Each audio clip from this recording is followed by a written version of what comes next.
on screen that will be updated as information becomes available. Crazy Robin. Oh, Crazy Robin. She's right there. As soon as we go, she popped on as soon as we go. So I couldn't help but go, Crazy Robin.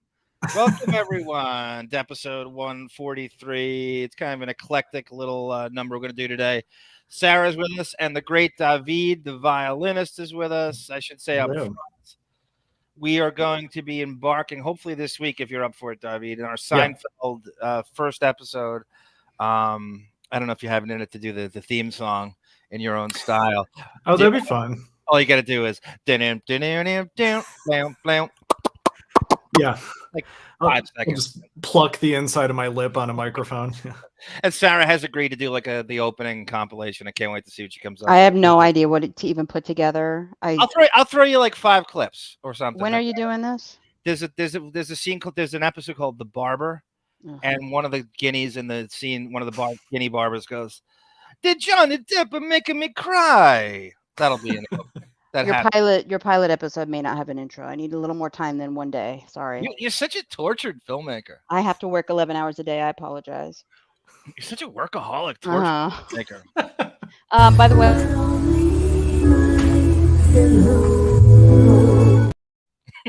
I wish you wouldn't do that. But anyway. Can I say one thing before you do? Of course you can, because you always do. Go ahead. Broad Sarah is. Did you notice the couch in the background matches her cartoon cat? She bought the cat to match the couch, or you bought the couch to match the cat, the cartoon cat? The couch is 2 years old. The cat is 7 years old. Okay, so you bought the couch, and that's better. Thank you, Ida. Since I see you in chat, you got us off to a great start this month with the ARM fund. We went up because we missed our goal last month by just a smidge, but I increased it this month. So I want to please implore everybody, if you can, donate via super chat, super sticker, or super thanks after the video has been posted and the live is over. Join us at www.patreon.com. We have so many shows coming up. I don't know how we're going to have time, but we're going to do it. $2. With the Gunk's intermittent hiatus, we're going to be doing a lot of stuff, special shows, and then Seinfeld, and I have more time to dig into that. You had me at implore, Sarah. You pulled out an implore. I've never heard you use implore. Very nicely done. Where'd you get that from? Rub one out now? Yeah. I implore you. Where'd you get that from? Oh, a lot of your fans are going crazy about this. I think I learned that word when I was 5. I implore Damian Lillard to stay with the Trailblazers. I have things to say. You want to say it now, or with your? If you'd like me to. That insignia you have is the reason I fell in love with that team, and I fell in love with Stuttering John on I'm a Celebrity. Get me out of here. Rivers. You know what that insignia means? There's 5 lines in that insignia that are swirling around each other. That represents the offense and the defense playing a game of basketball. 5 people on each team, right? Or on the floor at the same time. That's difficult to do or have a good team when your team is all about one person, right? When you give out a supermax generational wealth contract to one person to make him stay in your state, in your small market, he spends his career laughing at ring chasers like Kevin Durant, name a few others for me. But that was the exchange when he said, "Quick running from the grind, keep switching teams, running from the grind." Yes, he puts the organization's nuts in a vice this offseason by making his little temper tantrum public, therefore ensuring the teams we want to work with, 2/3 of those who want him on their team. He announces that unless Portland makes this team-changing, move in free agency, he's going to ask out. What do you think is going to happen? If you're a GM of this team and your star is making this tantrum public, they're going to blackball you, which is what happened. Ooh, getting racist over there. In 11 years, we have signed his cousin, who in the real world really wouldn't even make the Shanghai Sharks. We have brought in his buddies, given them almost max contracts, to be honest. Willie Rose. we haven't been able to make any moves to really get better because we are setting up his grandchildren to never have to work with the money we're giving him. Right. And now, after 11 years of mocking players for running from the grind and not doing it the right way, he demands a trade to the Miami Heat, who can only return the bare scraps back to us in this trade. He says Miami or bust. If I'm the GM, I choose bust and I send him home for the season so he can shuffle around his mansion, go drop some beats in the studio, and sell his victim narrative to his new buddy Stephen A. Smith. I'm done with him. I don't care. I look forward to the future of this team, who we now can make some moves and sign people to more than $50,000 contracts because we won't have his on the books. Go get your little ring. I hope you don't. I hope your new team, I hope they get swept in the first round and you cry. I will drink your tears as my team hovers around the playoffs for a couple years because, yeah, we're doing a rebuild. But then I want you to show your new team how you can't play defense, how you have to control everything, how you are going to be the star.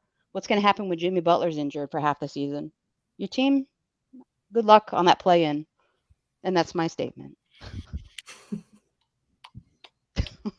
Sarcastic clapping family. Yeah. I'm not going to push back entirely, but I have a couple comments. I don't care. You I'm already tuning you out. David's thunder. David had the exact same rant before we went on. Yeah. I know. Like, I've never seen someone so passionate about the Blazers. I'm like checking off my list of bullet points. Like, oh, Sarah said that. She said that. She said that. God damn it. Like at a roast when you have to. Yeah, right. I wasn't prepared, so I rambled, but that's okay. That was a crazy rant. What I'll say to that, and I want to stay on this. It's like somebody. Josh Foster's gonna go. Who are you guys? Jerome Kersey over there. I'm gonna say this. I blame the media. Mm-hmm. And it sounds like a cliche. This Liberace Mandarin ring chasing obsession culture we have in the NBA where we shame players who don't have titles. It is a slippery slope. It is asinine. It's like saying I would rather have Derek Fisher's career instead of John Stockton's career. It's like saying I would rather have Will Perdue's career instead of Karl Malone's career. It's what is this? It didn't exist. It is a stacked deck. The glamour teams get more advantages than the Trailblazers, who are this sort of grinded out team up there. Nobody wants to play with none free agents. So I blame the media for the ring shaming that got into his head eventually. Do you think people don't take Kevin Durant's championship seriously on Golden State? No. They don't. So what is the perfect the ring obsession is flawed in itself. I refuse to believe in I refuse to buy into it. If you can't enjoy the journey, don't watch the sport. If you can't enjoy the regular season, all 82, and what's going on, the beauty within the game and the game within the game, if all you care about is the finals and this ring obsession, don't watch. I don't want you. Go away. I am there for the journey. I'm a real fan. I'm there for the journey. I don't care about championships. Wrong guy. On a personal level, the heartbreaking part of this is when you're in a market like Portland, and you know what the media tells you, Portland is a great city. All around, it's a great city. It's a clean overall. It's a clean city. Yes, there are homeless. There's homeless everywhere. Unfortunately. Yes, there are. I was in Portland like less than a week ago. Beautiful city. A band was playing on the street. You know, people are bonding, just treating each other with respect. Walking by, saying hi, greeting each other as we pass. It's a great city. When you get somebody who embraces the city and, you know, sells you a bill of goods for, you know, the 11 years he's here in this city, that these are his people, he's never leaving, you find out, you think, oh, he's different. You find out, no, they're all the same. Just go. Don't try to pull a LeBron. If you do get a ring, don't try to pull a LeBron and come back to the city. And if I hear you scream, Portland, this is for you, I don't care. It's still not going to sway me. It was more you traitored us after preaching, you know, all of these goodwill intentions toward the city. I don't care. Stay in Miami, be miserable with that fan base who shows up in the third quarter to get their Instagram selfies and they disappear by the beginning of the fourth. I don't care. Look at I wish you luck. You got cute kids. That's all I'm going to say. Look at my so do you, by the way. That cartoon cat ears. Look at my avatar. If there's one team for him to go to, it's Johnny Depp's Heat. Yeah. Right? Eric Spoelstra is the coach, for Christ's sake. My name is Johnny Spoelstra. Eric Spoelstra is from your neck of the woods in outside of Portland. So if there's ever Portland southeast.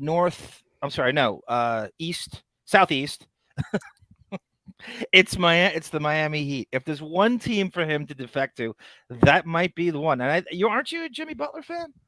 I like Jimmy Butler overall. Yeah. All I'll say is, if they drafted Bam Adebayo when they had a chance instead of Zach Collins, this never would have happened. Well, that's what happens in drafts. You pick the wrong number once in a while. It's a lottery. I not only hate men, but I hate white NBA big men. American white big men. They stay away from Cody Zeller and Zach Collins. White guys don't work in the NBA. White Americans do not work in this NBA anymore. John Stockton, you're right. No, I said this NBA, not 1988. When you're in this is the last thing I'm going to say, then we really need to move on. The market that we're in, the only way you're going to improve your team is by drafting and trades. Your star can't get mad when you've got a draft for the future. He doesn't want to be a mentor to young players. Well, this is how it's been.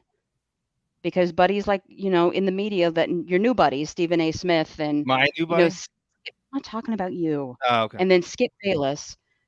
You go take your struggles to them. I'm done with you.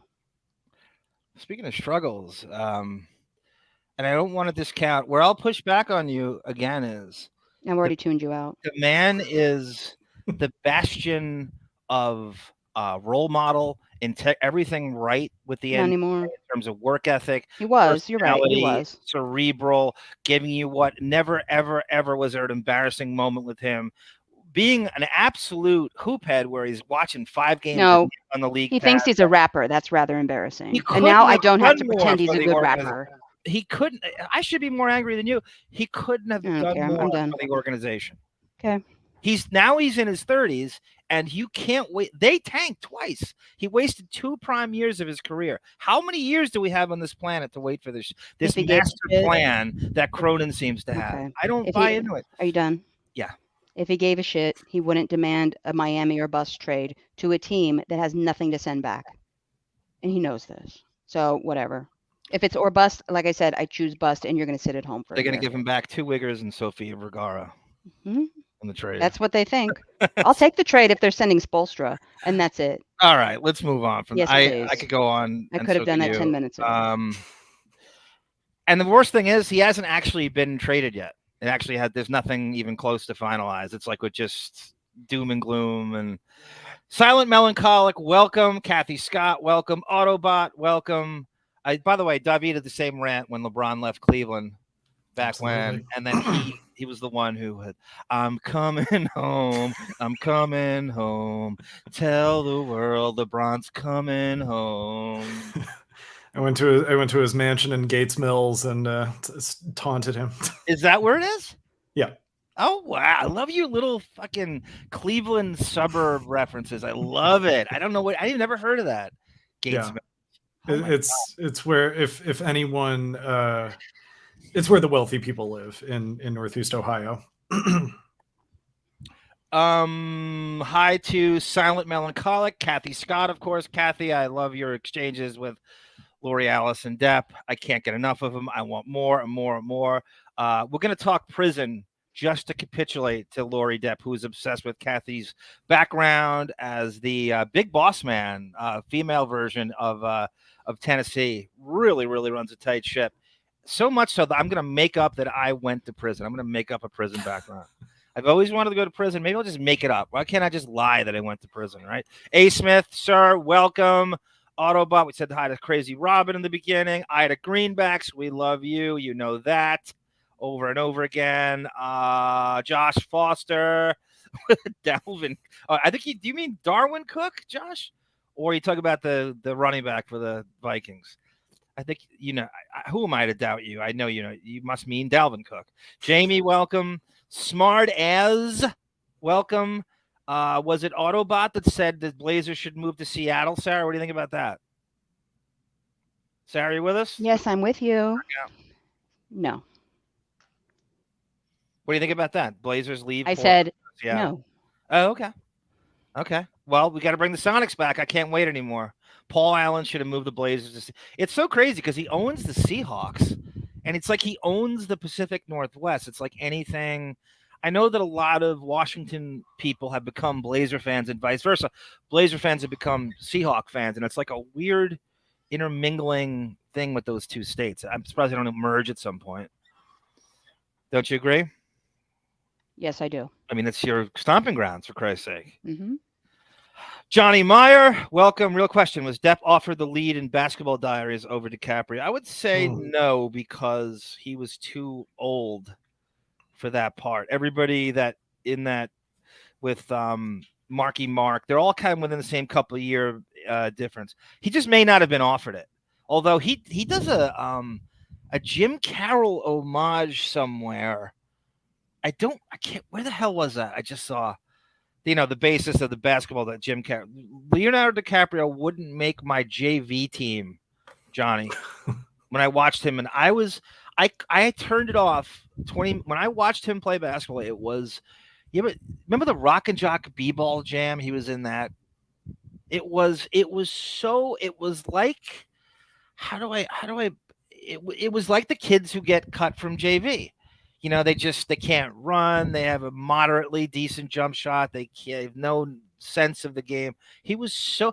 This Jim Carroll is supposed to be an all New York City basketball player, which at the height of, that was when New York was the mecca of basketball. If you can't get that right, I'm out. It is. Do you cast basketball players as actors, or do you let actors become basketball players? I think it's easier for a basketball player to become an actor. What do you think about that? I think you cannot fake it. Johnny Michaels, how much you love Leo. Kaula, welcome. The C Squad team. Yeah, I don't know if he would even make that. Maybe like in a town in like Almsville, Oregon, where there's like 15 people in your graduating class and they have no choice, but whoever tries out has to make it. I know where I am in Long Island, some of those small towns out east, if you try out, you make it. There's no competition. They just don't have enough bodies. But that's what it was like. He was repugnant looking to me. I couldn't get past. He can't even catch it right. That's how bad that choreography was. And then the worst thing is they have basketball players choreographing the basketball scene, like actual NBA players. And they go, yeah, that's good. I'll sign off on that. It's like they're afraid to criticize them or something.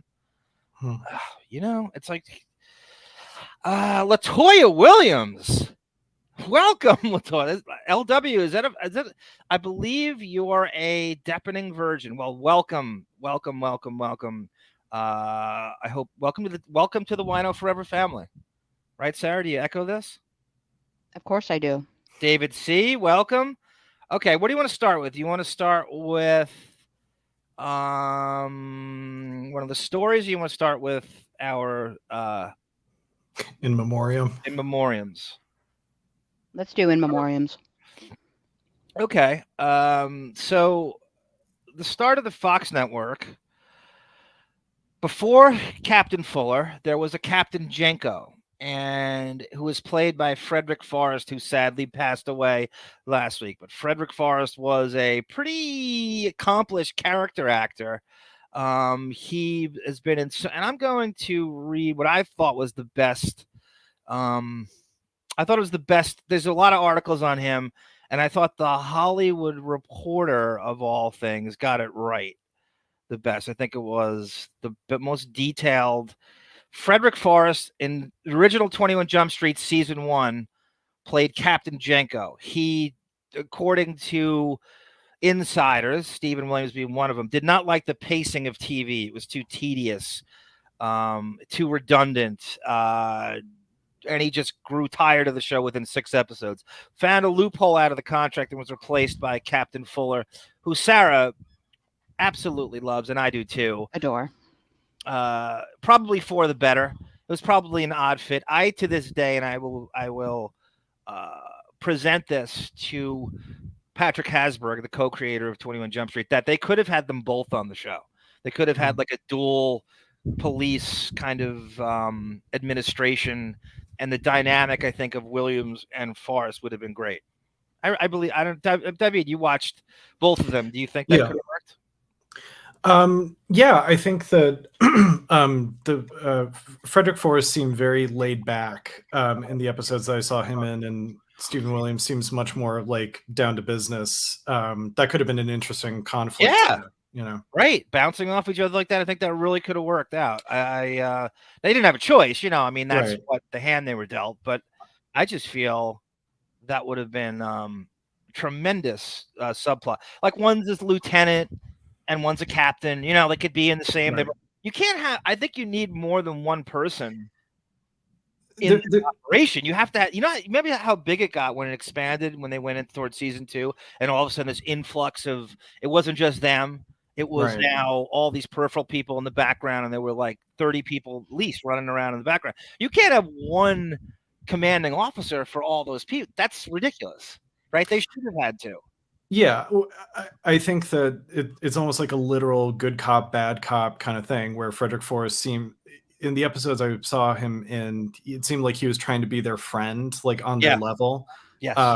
And Stephen Williams seems to be putting that boundary up of like, no, you answer to me, I'm your boss. Yes, that's right. And completely opposite, and they went a completely opposite direction, and it would have been really fabulous to see those two bounce off each other in scenes. That would have been great. Well, we didn't have a choice. It was never offered. I'm just saying it was just me kind of doing like fanfic. Yeah. I'm forgetting, how did they write him out of the show? It's just he got killed in a drunk driving accident, which is, in between episodes. Matthew Broderick and Jennifer Grey killed him. He dies off screen and in between episodes, and the next episode starts off at his. They're all, mournfully driving motorcycles without helmets to his funeral. Yeah, ironically, that's such a great point. The episode picks up, and I have it kind of here. I have a little clip of it here. The first thing you see is Peter Deluise, Doug Penhall, riding a motorcycle with his helmet off to a drunk driving funeral on wet roads. On wet roads in Vancouver. It's such a great catch by you, Sarah. That's oh my god. But it's like going from when you switch over to Stephen Williams. It's switching from like a hippified Johnny Fever on WKRP to Billy Ocean. Oh, I thought you were going to say Venus Flytrap. What? He was the other DJ on WKRP. Oh, I hate WKRP, so that's the extent of my. That was your one knowledge. reference. Yeah. And Lonnie Anderson. I don't even know her character. Venus Flytrap is one of the coolest names in the history of TV, without a doubt. Did you watch? Did you work on WKRP, David, in the early days? Of course, with my Ohio background, of course I did. It was based on David. It was based on my life as a radio announcer. When his life doing talkies back in the 10s. I've got LaToya Williams and Crazy Robin. It's just like waiting to exhale in the chat. I love it. Where's Tamara Francois? Did he quit the second episode, David C? No. It's like the fourth, wasn't it? It's 6. So if you count the pilot as 2, and I do, it's a total of 6. And then Captain Fuller comes in and got to finish the riff.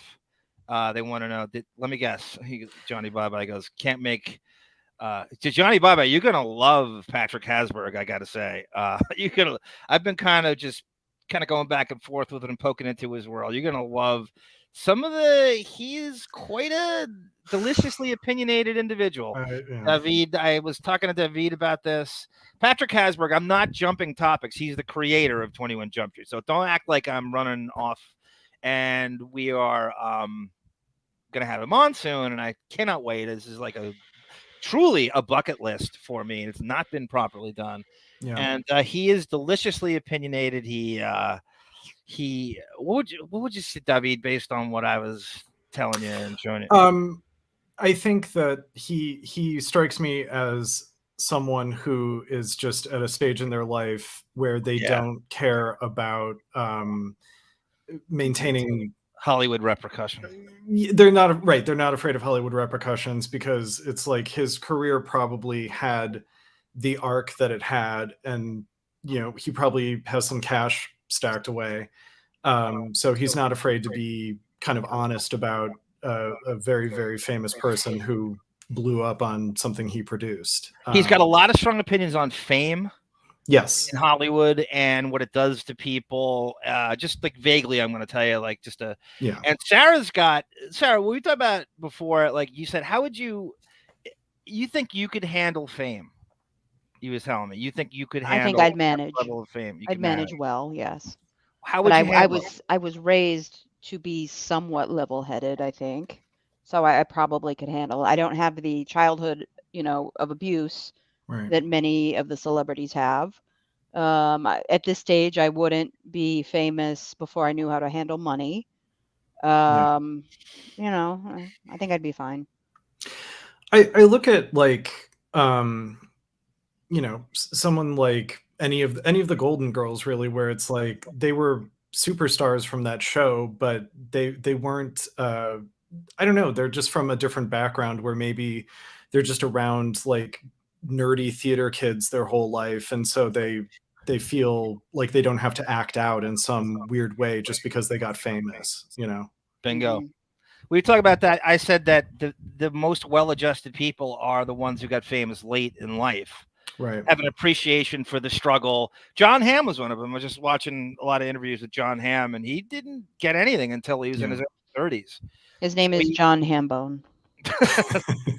If you believe the rumors. Very smart guy, very well-adjusted, like cerebrally underrated guy, like really like deep. I don't say that too often. Like he knows the ins and outs, super vocabulary. I really like that guy. I think I'd get along with him too. A lot of similar opinions on things, and huge. Remember he hosted the ESPYs? He did that Depp joke. It was Chris Bosh flopping, and he compared it to Lone Ranger. I forget. Yeah, he was a pretty damn good joke. If there's ever like a way to, and that's pretty sacrilegious because you're on a Disney-owned ESPN, right, doing a Lone Ranger joke, which is a Disney product, and I promise you, Disney has a department of like jokes at our own expense that are approved. Yeah, that's funny. How do you think you'd handle fame, David?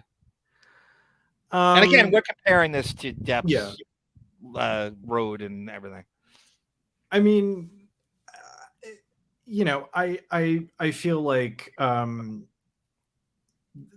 for example, like a lot of my peers who want to be film composers as well, they are probably better at the schmoozing with people at networking events things than I am, but I make my own content to showcase my abilities. And that's all I want to be hired for, is that I can do the job. Not because, I kissed your ass the best, or that I give you the impression that I'll give you things if you tell me what I want to hear, and I come off like a, right. It's just you're like the super talented composer, and you have to be political at the same time. It shouldn't go. The two should. I hate to say it, and it's a necessary evil, but that's why one needs an agent. So you're not born. Those people are born to schmooze and do that and negotiate. You're an artist. You're not born to play politics. It's a skill set. My trick is that if I meet, like I just had a meeting with a Disney director, and my approach is, let's just talk about movies and shows that we both love, because as cynical as someone may be who's been working for like a studio or directed a studio movie, and it's a pain in the ass, if I just embody like the reason why they got into this in the first place, they'll like me, and it's not about me. It's just that, isn't this cool that we both have this love of, our sort of younger selves love of film and creating stuff. I'm amazed. That's what Amber Heard did, by the way. You're right. Yes. But you're genuine in doing it. I don't know how genuine I mean, it's probably some of it's fake, some of it could be real. She could like some of his stuff. That's not like, but some of the ridiculous, like Allen Ginsberg quoting old poetry, and that's completely ridiculous. And then claiming that Hunter S. read Thompson in 9th grade. No middle school was giving Fear and Loathing in Las Vegas to their students. Right. Well, and also she is she's one of the people in show business that, she, like I always say, there's two types of performers. There's performers that they want to be a stand-in for the audience's ego. So like a Beyonce or whatever, it's not that people like Beyonce, they want to be her. They want to get the attention, and then you have performers that you're perfectly comfortable being yourself in their presence, like a Johnny Depp or a Robin Williams or a Carol Burnett, or where you see them work in ensemble so often that you just you like them as a person, and you don't want the attention that they're getting. You just want to kind of be in their presence as yourself. I don't know if that makes sense. Yeah, it does make sense. Yeah. In the case of he comes in there, and I'm surprised more people don't. It seems such an easy, and it would be genuine. Like you're interviewing with somebody, you go, well, this is what they did. I'm going to read their biography. I mean, I mean, I would do exactly what Amber Heard did, but I would mean it. If I wanted the job, I think I would. I don't know if I would. If I were interviewing for something, I might fake it till I made it. Meaning, in order to get the job, I would pretend I liked some piece of shit they did and just go, "Oh my God, Veronica's Closet was brilliant." Just like I don't. But again, I like so many different things. I wouldn't have a hard time finding something that I could. But if I were, you're damn right, I would study that person's biography and come at them. And the thing that I tried to and the thing that I do too is like I send them like my reel. Like, I mean, you follow me on Instagram. You see, I make my own promotional vid. Like, I actually pay out to. By the way, can I say your homage to your father was the sweetest thing I've ever read, and I think everybody should read it. And it was maybe jealous. You got quite a father who does all the right things and all the right motivations. It's very good. Yeah. That was. I love the part of that got me was the vocabulary part, because you don't ever hold back on this show, no matter who thinks. What was goddamn it was this. There's so many Someone good words. hates big words. Yeah, I know. I was really, really touched. It was just a beautiful homage to your father, devoid of cliches, which so often you see on we had a mostly good relationship.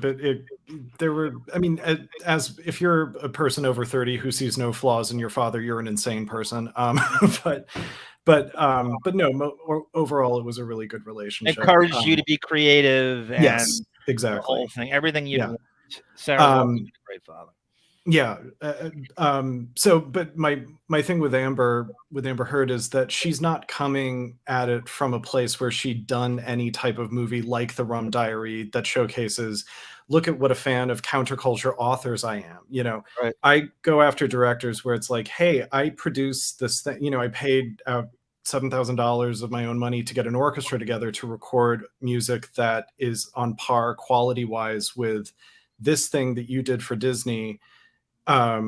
So with that, and the fact that I'm sort of talking to you as if I've studied your previous work and kind of trying to relate to you through your interest in yourself, hopefully you'll hire me. But I would never come to them if I didn't have something of mine to show them that showcase my abilities, Yeah, it's a crazy when that's your talent, that is what you were born to do. And you have to take on another skill set of trying to selling and art don't go together. The two are oil and water. They don't mix.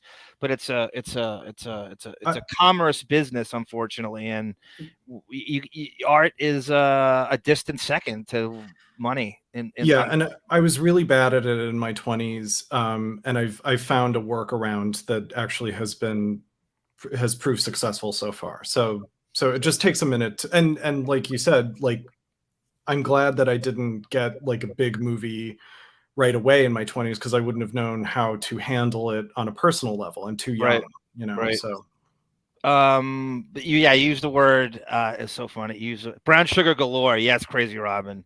Well, this is what we have here, and it can't get enough of it. By the way, this is just. I want to turn this into. Yeah, I guess like a waiting to exhale kind of chat. That would be great. There's nothing. There's nothing sexier. A strong black woman is there. Such a Jesus. Rare species that is a force of nature species, shall I say, in most instances, to always take over the room. Just cannot get enough of it in this chat. The hell was I going to say? Okay, so the word monolith. You brought it up, right? You got it from like probably an English class, whatever. I got it from the Super Friends. There's a Legion of Doom episode in the Challenge of the Super Friends where the Legion of Doom steals this monolith, and it's like a super weapon where it's almost like a magic wand where you can just wish anything you want and destroy anything, and it's like a crazy doomsday machine kind of thing. And I'm like, that's the first and almost only time I've ever heard the word monolith until you used it, and immediately I'm just flashing back to Challenge of the Super Friends. That's great. Yeah, I don't know if anybody remembers that, but the Legion of Doom season, everybody knows that's the one that everybody talks about. Yeah. I got distracted by bubbling brown sugar. Yes, I did. How could you not? Johnny Meyer loved the Super Friends. David did the musical score on that. Johnny. Johnny, another host you did that all the time. You probably went on an audition or a screen test, and you just get in the head of the producer that's interviewing you and learn their IMDb and biography and just spit it back. That's how do you not? How do you not do? Very few people don't have to audition. What is it? 0.0001% of Hollywood doesn't have to audition. Everybody else has to do that. But by the way, Johnny Meyer is credited in a Jack Lemmon, Walter Matthau movie called Out to Sea that my former employer did the music for. So that's our. Oh, that's you looked at his IMDb. You looked at yeah. Johnny's. It's quite. There's almost no name you can't bring up that he doesn't have a story for. Yeah. G Canada says, the day I hear David come out with something on the level of testicular providence, I'll be impressed then. Until then, if you want to talk musical talent, I'm blown away. Yeah, my musical talent is better than my vocabulary. This is true. I don't know. I don't know. We're gonna have to do this for a couple of years to give you the true opinion on that. Johnny, bye. Thank you, sir, for all that you do and always coming through. I got 2 book requests to help us with the Seinfeld thing and in general. The comedian Bob DeAngelis, I forget the name of it. It's just because it describes the Seinfeld years that the show is based on in the late 70s and early 80s, and a book called One Tough Cop by Bo Dietl, who has been coming up lately in different ways. He is a famous private investigator who was a New York street cop in the worst years of New York, and is famous for there was a R.I.P of a nun on the East Harlem in the, I believe it was the late 70s, early 80s. And so they caught the 2 R.I.P-ists, and it was a huge thing. And he didn't get credit for the bust, and it went to like the FBI or something. And then he quit the force and then started his own private investigator firm, and it's super successful. And the book, I think, is about that 15-year crime period in New York, and that's kind of exactly what we're talking about on Simon. Even though the show is it's based on the stuff in the late 70s, early 80s, and it's set almost in that modern day, but I would rather know about that time period it's based on. Right. So we can equate it to, to feel that era and equate it to what they're talking about. When we get to Alan Arkin, I have another movie recommendation for you in that vein. Yeah, definitely. So I'll Johnny, save it for them. I'll have the name of the guy. I forget. It's like an Italian last name. He's not a household name comedian. The book did okay. It wasn't really. I don't even think it hit stores. I remember looking for it in Barnes and Noble and couldn't actually find it. Go. You can buy it with Jackie's book. Yes, About a storm. Right. it's really difficult to get a book in stores now. I mean, it was always hard, but now it's like impossible. Like really good. Okay, G Canada, I'll see you in 5 minutes. Canada Day weekend. Just wanted to say hi and thanks for the crew. Pop in later. Okay, I'll see you in 5 minutes, G Canada. Come back. We'll sing Anne Murray songs all day. Dreaming, must be dreaming. That's Artie's mom's. You know that Judy Lang loved Anne Murray. So back to Frederick Forrest. So this is from the Hollywood Reporter, and I think they did a nice job honoring him in detail. This is from last week. Frederick Forrest, a resilient character actor, best remembered for his performance of the high-strung Chef Hicks in Apocalypse Now, and for his Academy Award-nominated Houston Dyer, the AWOL Army sergeant who captured Bette Midler's heart in The Rose, has died. He was 86. Forrest died at Friday at the home of Santa Monica after a long illness. His friend Barry Primus told the Hollywood Reporter. Sarah, do you remember? I know you don't know the name, but I'm going to tell you who he is. Do you remember the loked out 21 Jump Street episode when Hanson is on trial? I do, yes. That spills into season. He's the judge. Okay. And does a nice job. He's actually a very, very accomplished character actor in the vein of, and he, unfortunately, the two are not in the same episode. Like he's way gone by that. Frederick Forrest is gone by episode 6. Mm-hmm. And so this Barry Primus is the judge that convicts Hanson and sends him to jail in the end of season 3. I swear to God. On Twitter, Midler called Forrest a remarkable actor and brilliant human being. I was lucky to have him in my life. He was at peace. There's her tweet. The great and loved Frederick Forrest has died. Thank you for all his fans and friends for all their support these last few months. He was remarkable. He was a remarkable actor and brilliant human being, and I was lucky to have him in my life. That's really nice, Bet. He was at peace. She's you people love her, right, David? I mean, that's. That was Where does she rank in gay icons? Would you say? She. I remember she was on Larry King around the time. I think maybe in the late 2000s, where she was kind of on the wall about whether they should legalize gay marriage, on the fence about whether they should legalize gay marriage or not. So I think she got some backlash for that. I don't really. She's kind of in that Streisand category where I just feel like I don't quite relate to the sort of. It seems over the top to me, or just not funny, or just I'm seeing the joke coming down the punchline of the joke coming down the pike as she's saying it, and so there's no surprise to it. Do you think her legend gets embellished where they're almost like pre-digested laughs before she says anything because of, Cher or a Barbara she sets up, like, I think Cher is funnier than Bette Midler because Cher is actually kind of if you see her in interviews, she was great in Seinfeld. Bette. Oh yeah, absolutely. I forgot about that. Rochelle. I think in interviews, Cher is actually, I think, funnier because she's not afraid to like trash Madonna, or like she'll be honest about her opinions on different show business people. I think she's more spontaneous. Right. It seems like prepared ad libs with someone like Bette Midler. So she has a little try hard element to her when I see her. You don't see a ton of her now. Yeah. I can't remember the last thing I saw her in. But I mean, they did the Hocus Pocus sequel. That was the last thing I saw her in. Oh, okay. First through he had a GoFundMe. Wow. Huh. God. That's not covered by the Screen Actors Guild? I don't know. Yeah, I terrible society we live. He doesn't have full coverage. This is what Shannon Doherty's talking about, Sarah.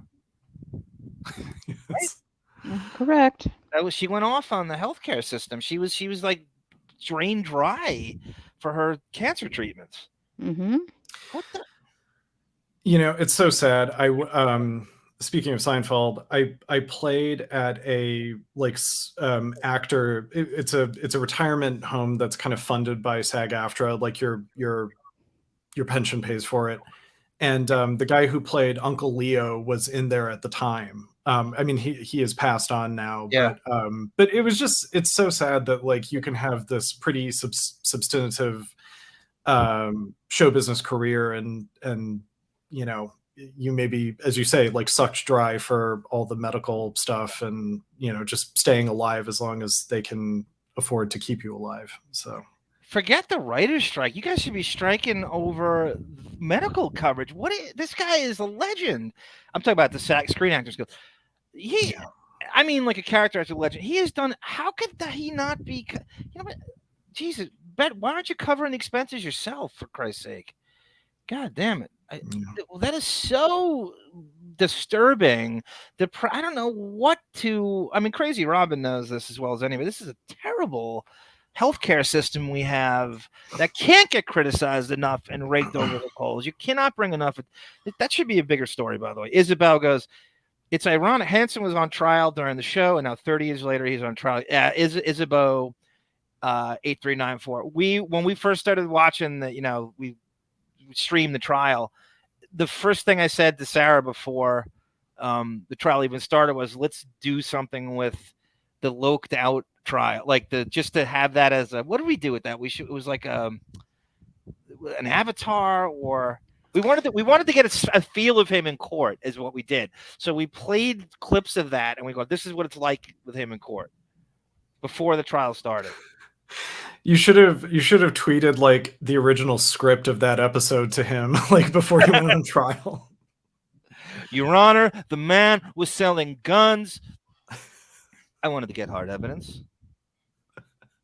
And then the female lawyer in that, Sarah, they should have used her instead of Bredehoff. She was great during that, grilling him, right? I barely remember. Sorry. You knew the man was selling guns in the house. When you found out he knew, you shot the man. That's not true. That's not true. And there's a real great back and forth. It's actually an excellent court scene, I might say. It truly is. Elaine in 21 Jump Street back in the 80s. She would have been a good character in that. All right, back to Frederick Forrest. First two GoFundMe pages have been created in September to help him with healthcare expenses. Though rarely cast, Coppola should pick it up. Rarely cast as a leading man, Forrest enjoyed a long career that included such films as Francis Ford Coppola's The Conversation. I've never seen that. I think you did the musical score for that, David, if I'm not mistaken. Yeah. Tucker and the Man of His Dreams, The Missouri Breaks, It Lives Again in 1978, Valley Girl, which Nicolas Cage is in. Yeah. His Francis Ford Coppola's nephew. And does Francis Ford Coppola have anything to do with Valley Girl? Does anyone know? I doubt it. I don't think so. That was kind of a indie-ish. I don't think a major studio produced it.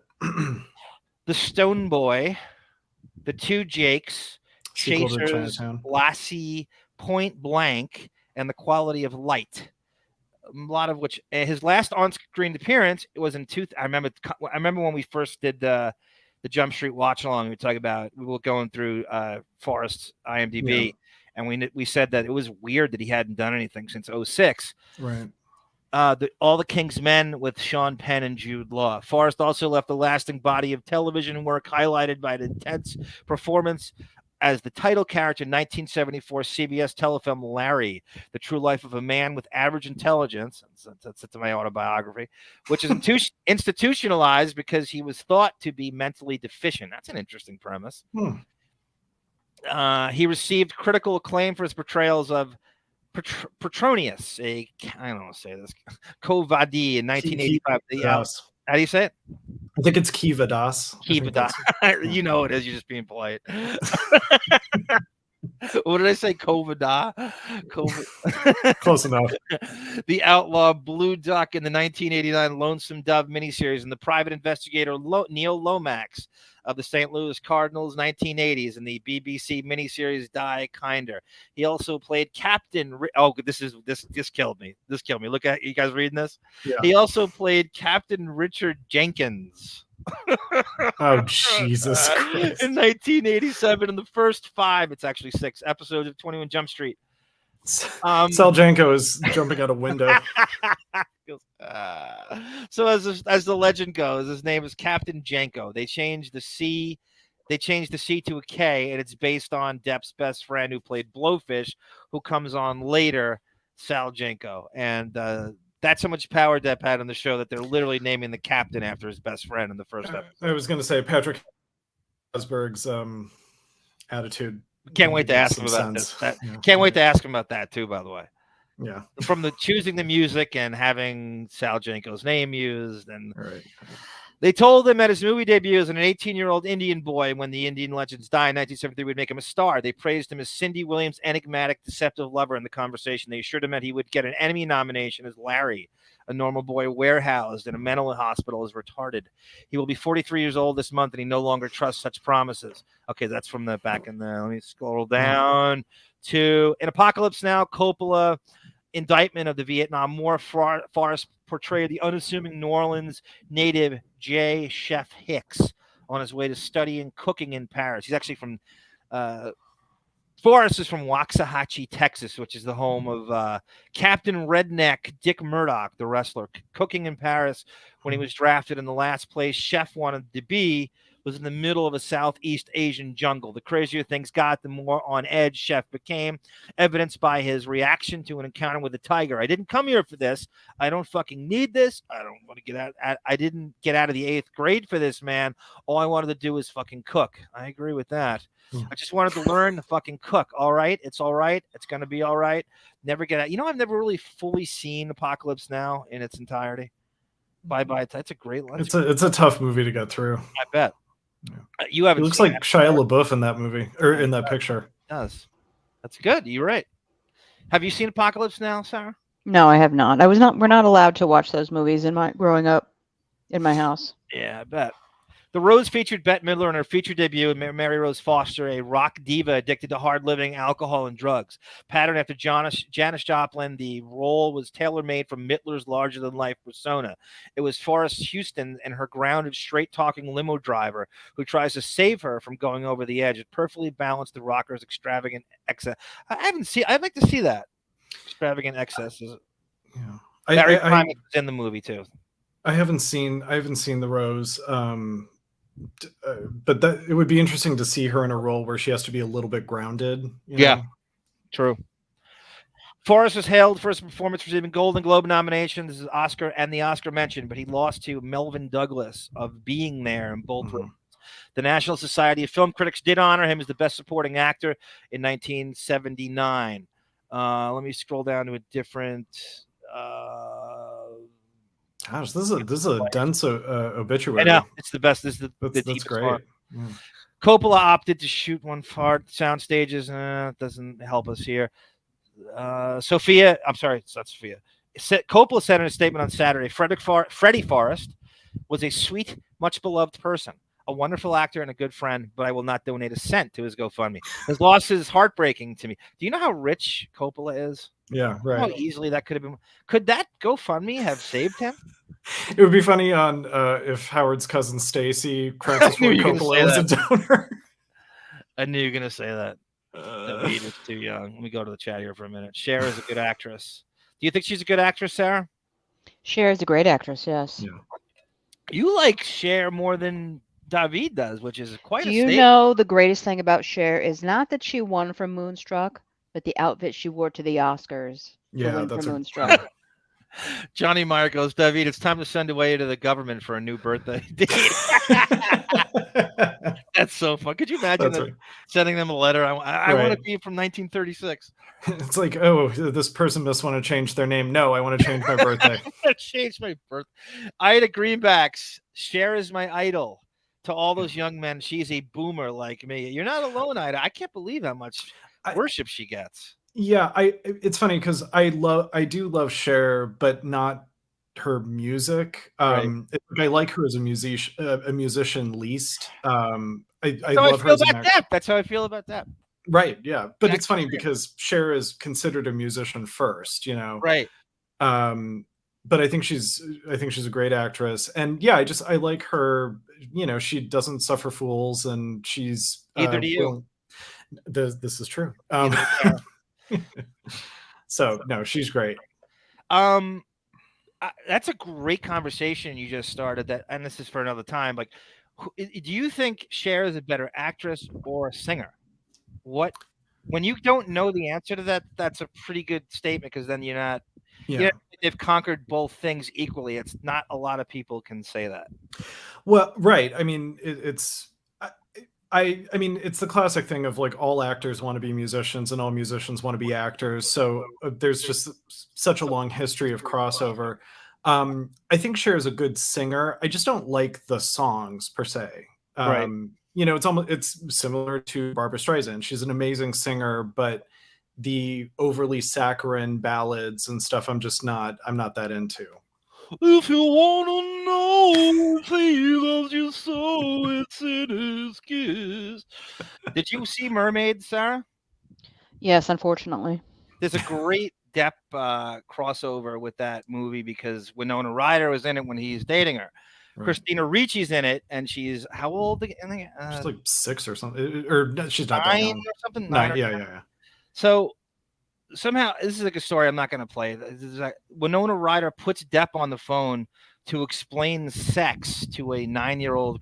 Christina Ricci told the story actually. She was on the set, and he had to politely. It's just bizarre. It's a really weird thing. And so she's hanging out with Winona is in the trailer, and Depp calls Winona and he puts her on the phone, Christina Ricci, who they go on to do Fear and Loathing in Las Vegas. She plays Lucy, and the Man Who Sleepy Cried, Hollow. and of course Sleepy Hollow. Yeah. And then I think Ricci has a problem with him now. We tapped into that a lot on the show. That didn't she tweet support of Amber Heard at some point, Sarah? Yeah, she was on that train. What's going on there? It's The weird. woke train. Yeah, so that's a great question about Cher. It really is.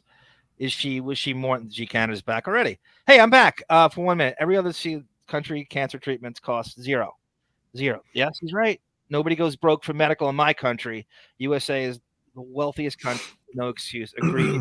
100% G Canada. Nice rant to come back for. Crazy Robin. Medical treatment will take you down every time. I feel bad for Christina Ricci to some extent because, I mean, you know, she has a great life, I'm sure, but I do feel bad for anyone who was probably in that Kid 90 documentary where it's like they have to, especially someone who survived it, you know, they didn't commit suicide or they didn't die from a drug overdose, and they have to go to Comic-Con and be the thing that all these weirdo fans expect them to be, you know. Are you still Wednesday Addams? Are you still the character from Sleepy Hollow? And I feel like that would become annoying because it's not even fandom at that point. It's just, again, I need you to be the thing that I know you as. I can't have you as your real person, you know? Well, that's my question about Fame.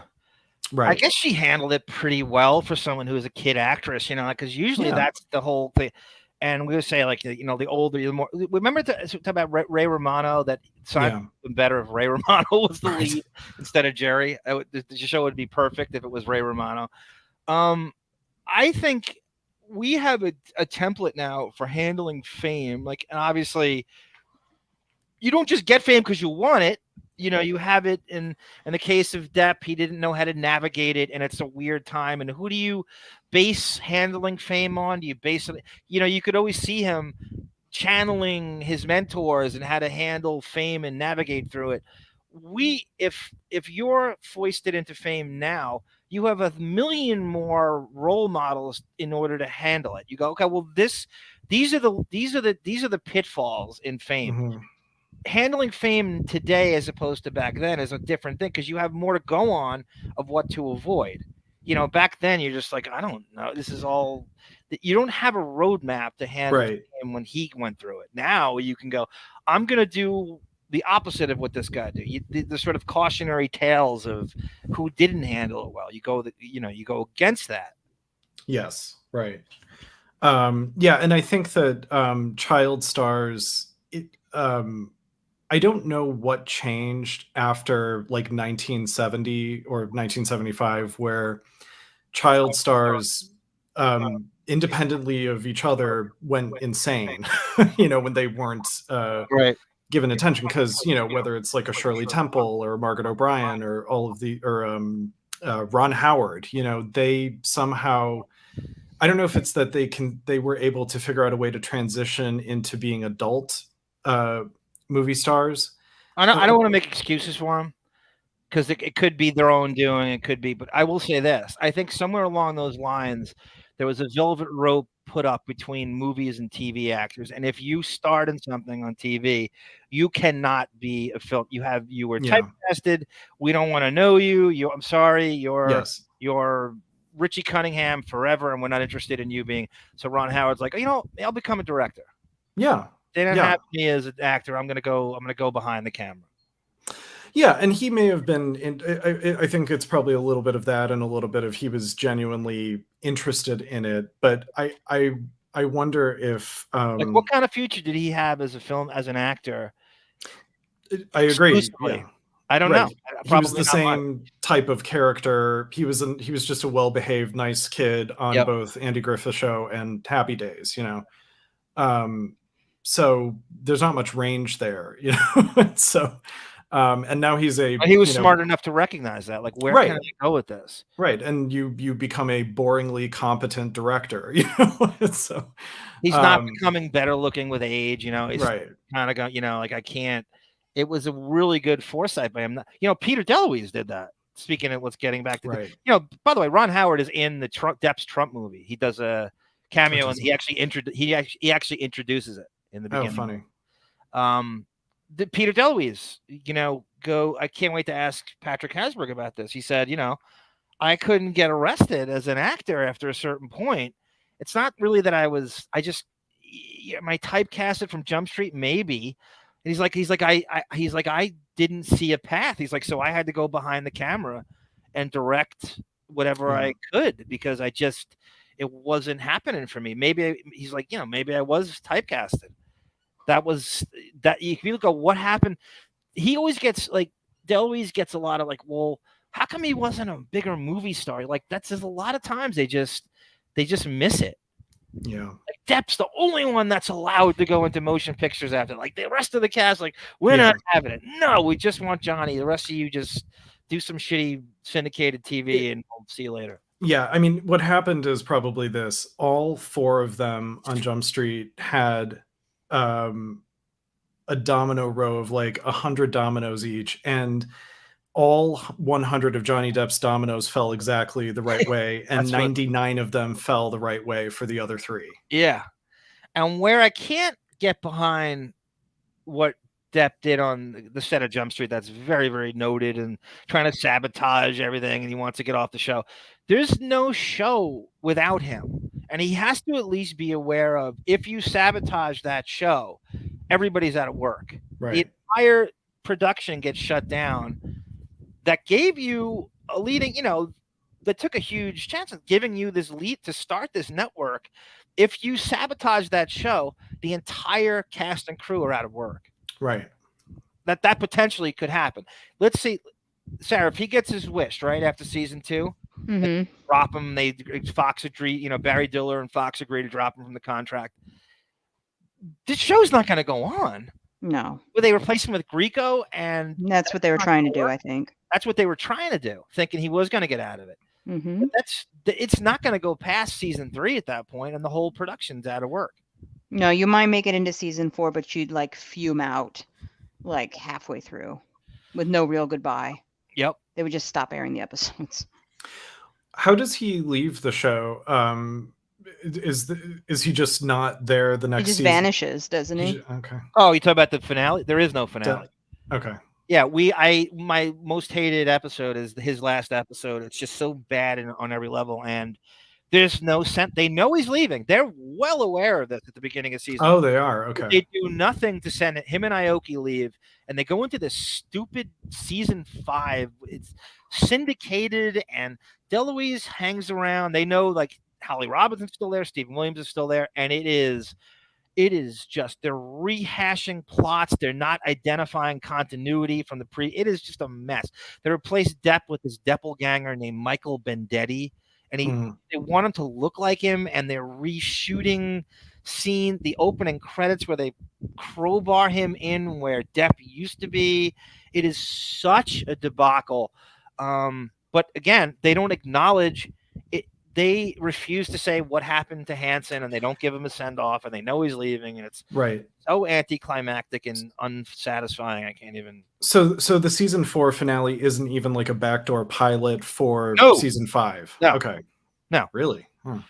Sarah, you did you watch the final episode, Depp's final the blackout, the horrible blackout in the school with it's kind of based on the rape in Central Park, the R.I.P in Central Park. No, I'm sure I did at one point. The Central Park jogger. I'm sure I did the original airing, but I did a rewatch and I didn't make it that far. I don't remember it. It's not even a backdoor anything. It's just it's just his last episode. Right. In fact, I thought I heard it was shot out of continuity. That was shot before other stuff. That's the rumor. Johnny Meyer says, first off, you have to make $12,000 in SAG from SAG wages to qualify for SAG medical coverage each year to get covered. Oh, I didn't know that. Yeah, I knew there was some. You can't just have an extra role and then they'll keep you. Well, that's a flaw. They should all be covered.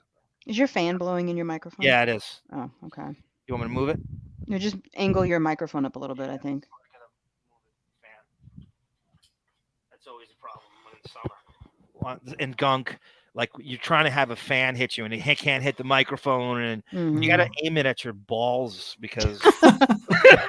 Thanks for the visual. It works, it cools you off. It's just a hard angle. It's a pulse point, why not? Too lowbrow for Coppola. Yes, Crazy Robin. Well said. Oh, Valley Girl. Yeah, right. If you make over, Johnny Meyer goes on to say, if you make over $12,000, you as in SAG, I have heard it's top tier though. I qualified only 1 year in 1998. That sucks. When it was 9,000, all caused a Taco Bell commercial, all because of a Taco Bell they tried to underpay me for. So Johnny's saying that they try to underpay you so you don't qualify for it. That's like inhumane. It's like sociopathic. God, So Valley Girl is his best movie. That's not Johnny Meyer goes Cobra lets you extend it if you don't make the minimum for. I got a Cobra between my motherfucking legs. You have to pay. Cobra stands for the continuation of benefits, but I forget the rest of it. No, it's not boring, Johnny. I mean, That's fascinating. Thank you, Josh Foster. By the way, you guys are the best podcast. Period. 3-person team. Can I tell you my favorite Cedric Ceballos story real briefly? David, you're a huge Cedric Ceballos fan, right? You blindfold yourself. Oh, your mic unhooked, I think. Where are you at? Arm? Uh-oh. Did you unplug your mic? We can't really hear you. Yeah, I don't think you're plugged in. I'm here. No? No. All right, come back. No. It still sounds like it's unplugged. I think it's coming through. I don't think you're plugged in. Your USB isn't plugged into the back of the computer.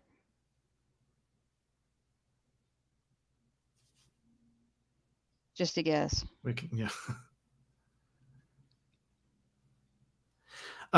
Sarah, I will let you know my Golden Girls. Well, we can do some housekeeping here. Yeah. Yeah, I'll let you know schedule for Golden Girls. What are the next 2 episodes? I haven't even looked it up yet. I can look it up real quick here while we are vamping. Yes. we can do some pre-game assessments of the episodes. All right, let me see here. IMDb Golden Girls. But no, we just covered, if you haven't seen the page. Still, sorry, Arm, it still sounds like you're unplugged. Do you guys hear me? There you are. Yeah, you're good. You're good. Okay, yeah. You know what I did? You know how these microphones have, and I don't know what the point of it is. They have 2 pieces where you can unplug from another set. It's not taking it out of the computer. It's unplugging from the microphone itself. Right. So it's like a connecting piece, and I don't know what the point of the connecting piece is. When would you not use that? Like, why would you even want it separated? So I went back to turn the fan around and knocked it off with my stupid knees, my big Polak knees, and it's all good. I didn't realize it until you can't not have a technical problem, right? Right. It wouldn't be the Gunk universe if it wasn't. So, David, we yes. have the next 2 Golden Girls episodes are the return of Dorothy's ex, so Stan, Oh, okay. and then the custody battle where Dorothy's daughter. sister, the Or- first right. version of Dorothy's sister, comes to take possession of Sophia back to I California. go away for 20 seconds and you two queens are talking Golden Girls. Exactly. That's probably going to be the ongoing theme. When you have an issue, we're going to vamp by just instantly going into Golden Girls talk. Totally. I go yeah. from Cedric Ceballos and Josh Foster to the Golden Girls. We brought it back down to earth. Cedric Ceballos is from Compton. And by the way, he's one of the Yes. only players I ever. And one of my, I can't believe you said it because he's one of my very favorite players of all time. A point a minute man. And David, I think like him, you're going to blindfold. You're going to compose blindfolded like he did the slam dunk contest. You asked me if I was a Cedric Ceballos fan. As per my real name, I'm a fan of anyone who has an alliterative name. It's one of the coolest names in the history. He is not Hispanic. Okay. I mean, I always, and I know better, but I always read it as Ceballos.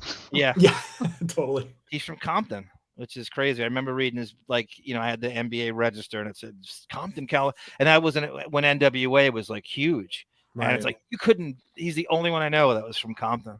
I still, whenever I see Compton anywhere or I hear Compton, I'm so old, I go to Boys in the Hood. Right. Like Yeah. I see Ice Cube in his black sweatshirt and black jeans and black hat, and Jerry Curl walking up like through the yard to and Lawrence Fishburne's house. Anyway, Right.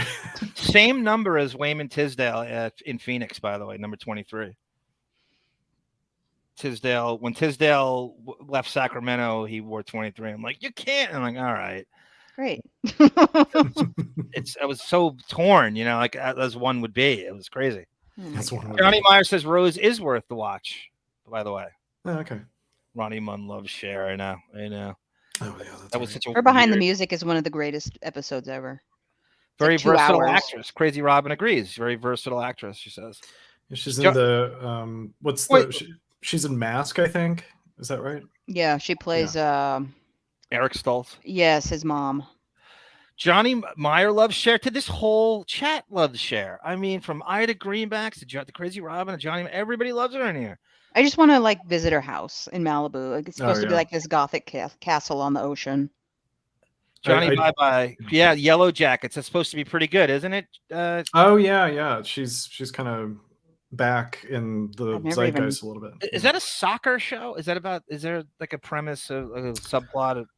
You're thinking of Ladybugs. I know. I thought but I'm telling you, there's some kind of soccer thing in that. I'm not sure. Maybe I'm confusing it with something. Yeah, it's Yellow Jackets tells the narrative of a team of wildly talented high school girl soccer players who survive a plane crash deep in the Ontario wilderness. Ugh, depressing. Right. That sounds fun. Yeah, that's a knee slap, and they need a laugh track for that. Right? Do they turn to cannibals like they did in that one movie in the 90s? Yeah, or what is it called? Live or survive? Or, yeah, something. I got I got a request for you too, because Sarah and I started to do it a little bit.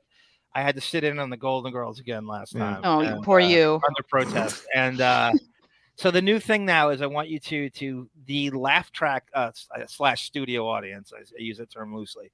To the most inappropriate over laughing at a line. So if it's even if it's moderately funny or maybe it's meant to serious, I want you to identify the most inappropriate studio audience overreaction to a line when you watch it. That first season is such an enigma for a variety of reasons, but I feel like because it is a studio audience, but I feel like in future seasons it was sweetened a little bit more. Sometimes in the first season a line will get a few chuckles, and you hear individual people laughing, so they didn't sweeten it as much. Mm-hmm. Jamie says fame is harder for women because their appearance is so much more nitpicked. I agree 100%. It is there's almost no actress that you can point to in modern day. We actually talked about this during Golden Girls because we went to not Estelle Getty. Betty White? No. Rue McClanahan, B. Arthur. Rue McClanahan. You get it eventually. That's 4 names. That's the 10th time I forgot. You ever just got a name you just cannot. No, never. Rue McClanahan, in that, as brilliant as she is on that show, she is the same age, in and around like a year or two, give or take. Currently, Winona Ryder, Yeah. Oh my God. Jennifer Grey, not Jennifer. I'm sorry, Jennifer Garner, Jennifer Connelly, Gwyneth Paltrow. That's just 4 names. Cameron Diaz, and there's another one. Just throwing out, 4 or 5 names, or whatever. When you looked at Rue McClanahan back then, you thought she was 30 years older than you look at them now. So when you look Right. at them, you're always going, "Oh my God, I can't believe," But you have to find some weird way to seem almost kind of ageless. And some of those women have actually succeeded, but very few don't. And you're always going, "Oh, she's too old now," or you're always analyzing, does she look good for her age?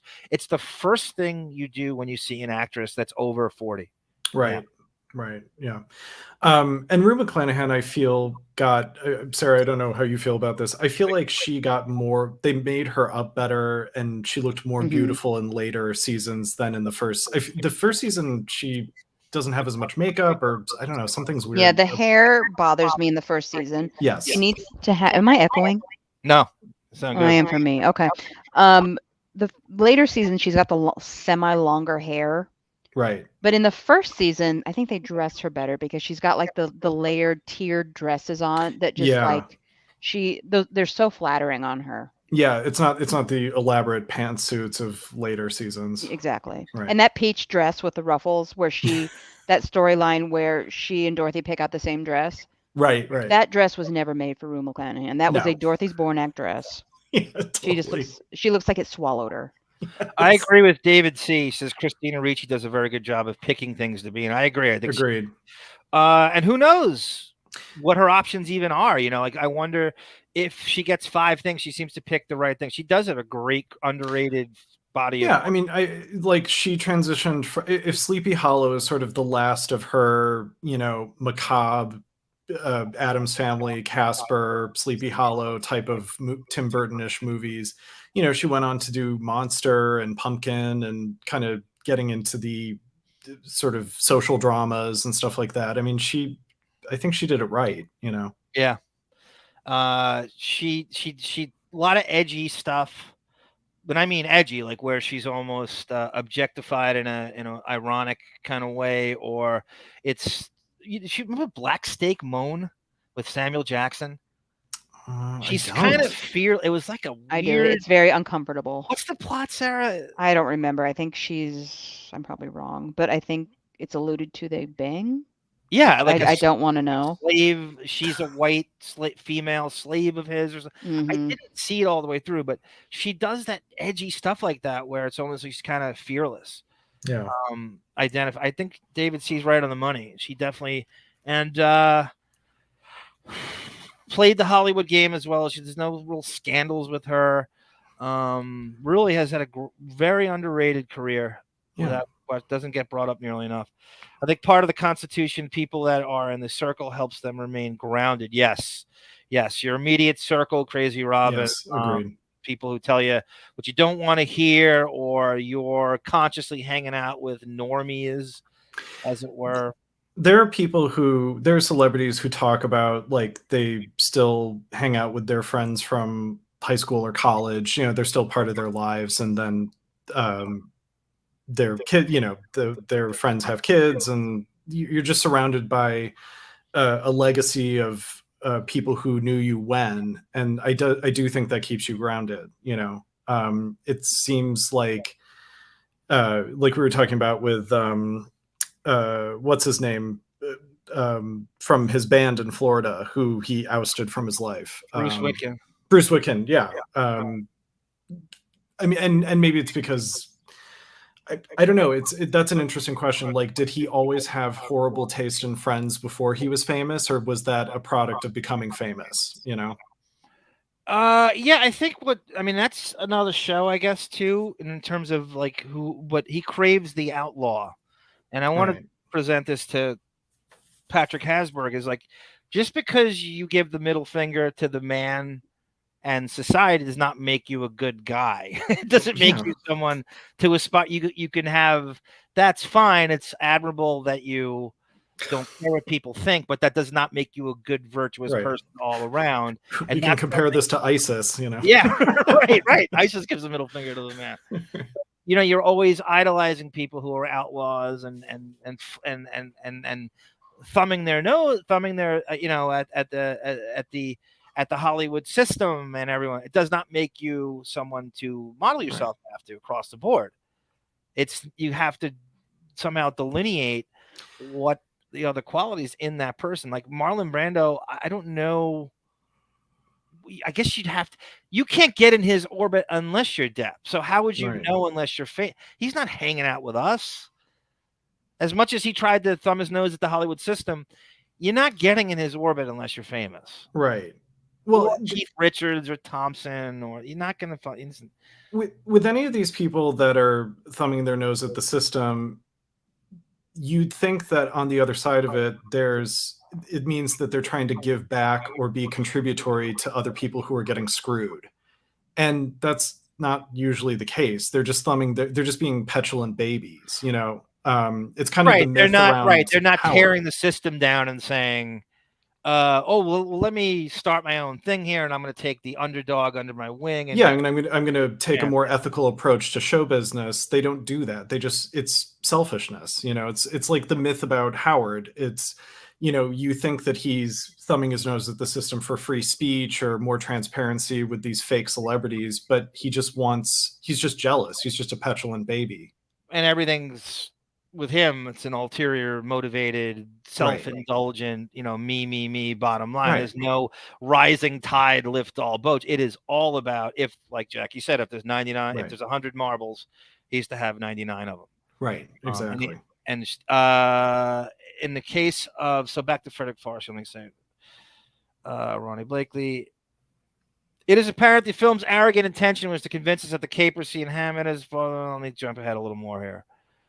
Frederick, this is my biographical from his early days. Frederick Fenimore Forrest Jr. was born December 23rd, 1936 in Waxahachie, Texas. The only reason I know how to pronounce that is because Captain Redneck Dick Murdoch, the wrestler, is from there, and I would hear the announcer say it, and that's how I would not be able to pronounce that if I didn't watch wrestling. His mother, Virginia, was a homemaker. His father owned a furniture store. Growing up, Forrest played football, ran track, and went to movies. As he noted in 2014 interview with Alan Mercer, I like to watch that, Alan Mercer. It almost seemed as if acting chose him.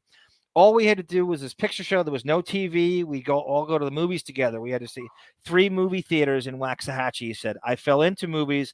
I never thought about it. I didn't think I was good at anything. I didn't feel like I had a so-called talent. I wasn't good at anything. So people considered it.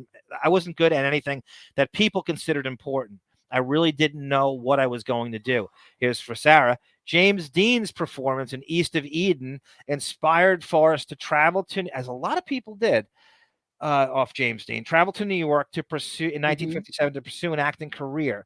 But when he arrived at the actor's studio, he spied Marlon Brando walking out of the building. Intimidated, he put his aspirations on hold and joined the U.S. Army. After finishing his stint in uniform, Forrest attended Texas Christian University, where he majored in radio and television studies with a minor in theater arts. He graduated in 1960 and returned to New York to study Sanford Meisner, and also spent time with Lee Strasberg at the Actors Studio. Forrest made his debut in 1966, Viet Rock, an anti-war off-Broadway production set to have been an inspiration for Hair. He also spent time in the La Mama experimental. Let me go down to more contemporary, maybe for our purposes. Forrest performed, earned a Golden Globe nomination. Promising newcomer of male, he followed appearances in Donna's Dead, the Dion Brothers, a.k.a. The Gravy Train, the low-budget horror film It Lives Again. Forrest also appeared in Lee Harvey Oswald in 1978 CBS telefilm Ruby and Oswald. Forrest was married to his college sweetheart Nancy Ann Whitaker from 1960 to 1963, and Mary Lou Henner from 1980 to 1983. Both marriages ended in divorce. Survivors included his sister. Well, no, I'm not done with him yet. I'm going to show you some of our favorite moments, Deppening moments, I shall say. So this is Forrest Whitaker. First meeting as Captain Frederick Jenko. Forrest, you mean? Did I say Forrest Whitaker? You did. This is Forrest Whitaker's eye meeting Johnny Depp in Platoon. No, I'm senile. And the tribute just lost all of its emotion. Classic Howard tribute.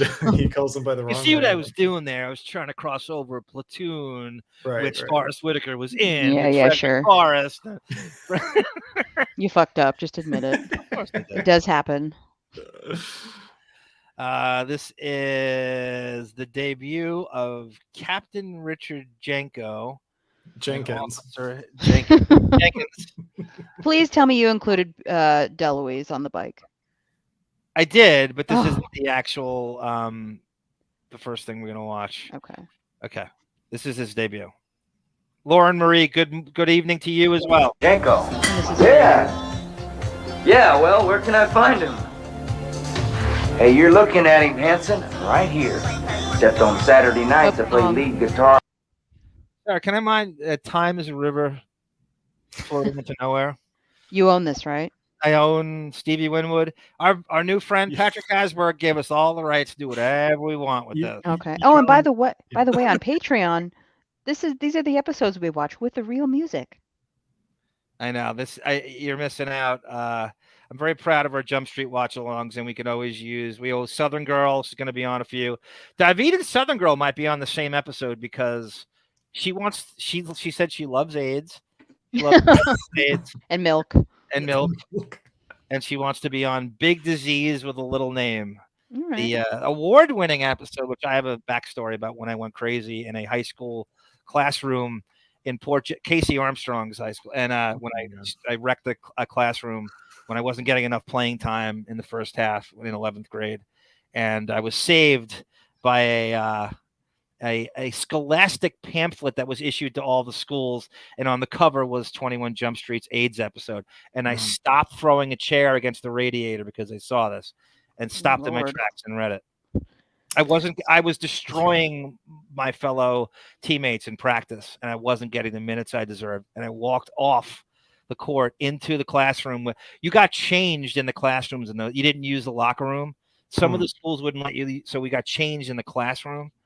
And I don't think, as mad as I've been in my life, I've never thrown a chair. This was pure Bobby Knight kind of just. I imagine. So we own this clip, and you own Depp's comb over. Yes. That's John Stockton. That's the Richie. They call him. Actually, speaking of Ron Howard, they call him Richie Cunningham in the funny during this show. And by the way, this is Alex P. Keaton. This is not Tom Hanson. Yeah, Alex in this scene. And by the way, so there is there's always Depp crossovers to be boundless.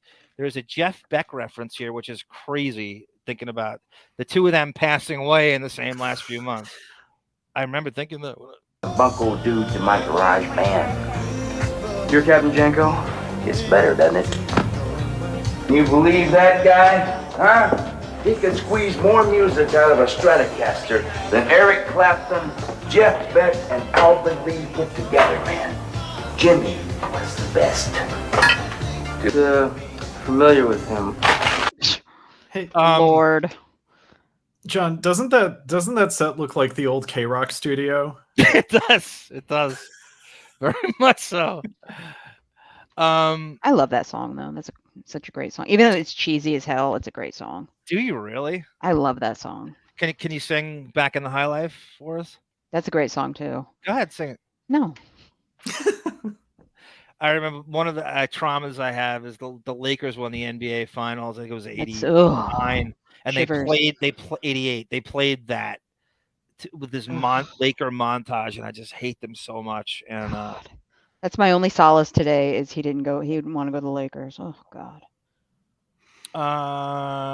Okay, and so this is now these scenes are interesting because the original version of 20 that aired of Jump Street when it first aired on Fox was this extended thing.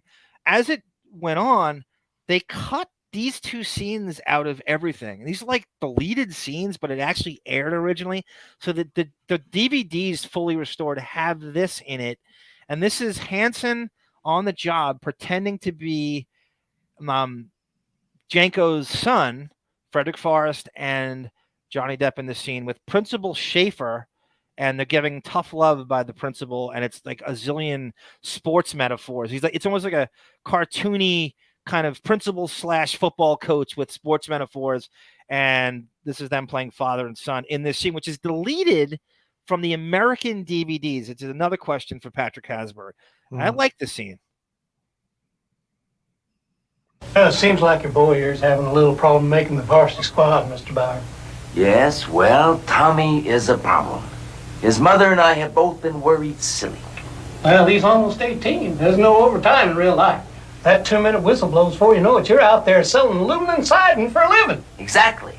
Well, I guess maybe it's time to teach Thomas the fundamentals. Lord knows I've tried. Dad, let him talk. Sorry, sport. Don't call me sport.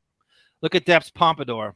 Yeah, it's Conan O'Brien. Lori Allison, if you're listening, I believe you're responsible for this hairdo, right? Originally, even though you weren't together right here, he's with Sherilyn Fenn. I believe this hairdo is your doing. I'm 90% sure of it. Kathy Scott, you can confirm that for me. Sport, all right, I hate that. I didn't mean it as an insult. Yes, you do. You Whoa! Hey! Time out.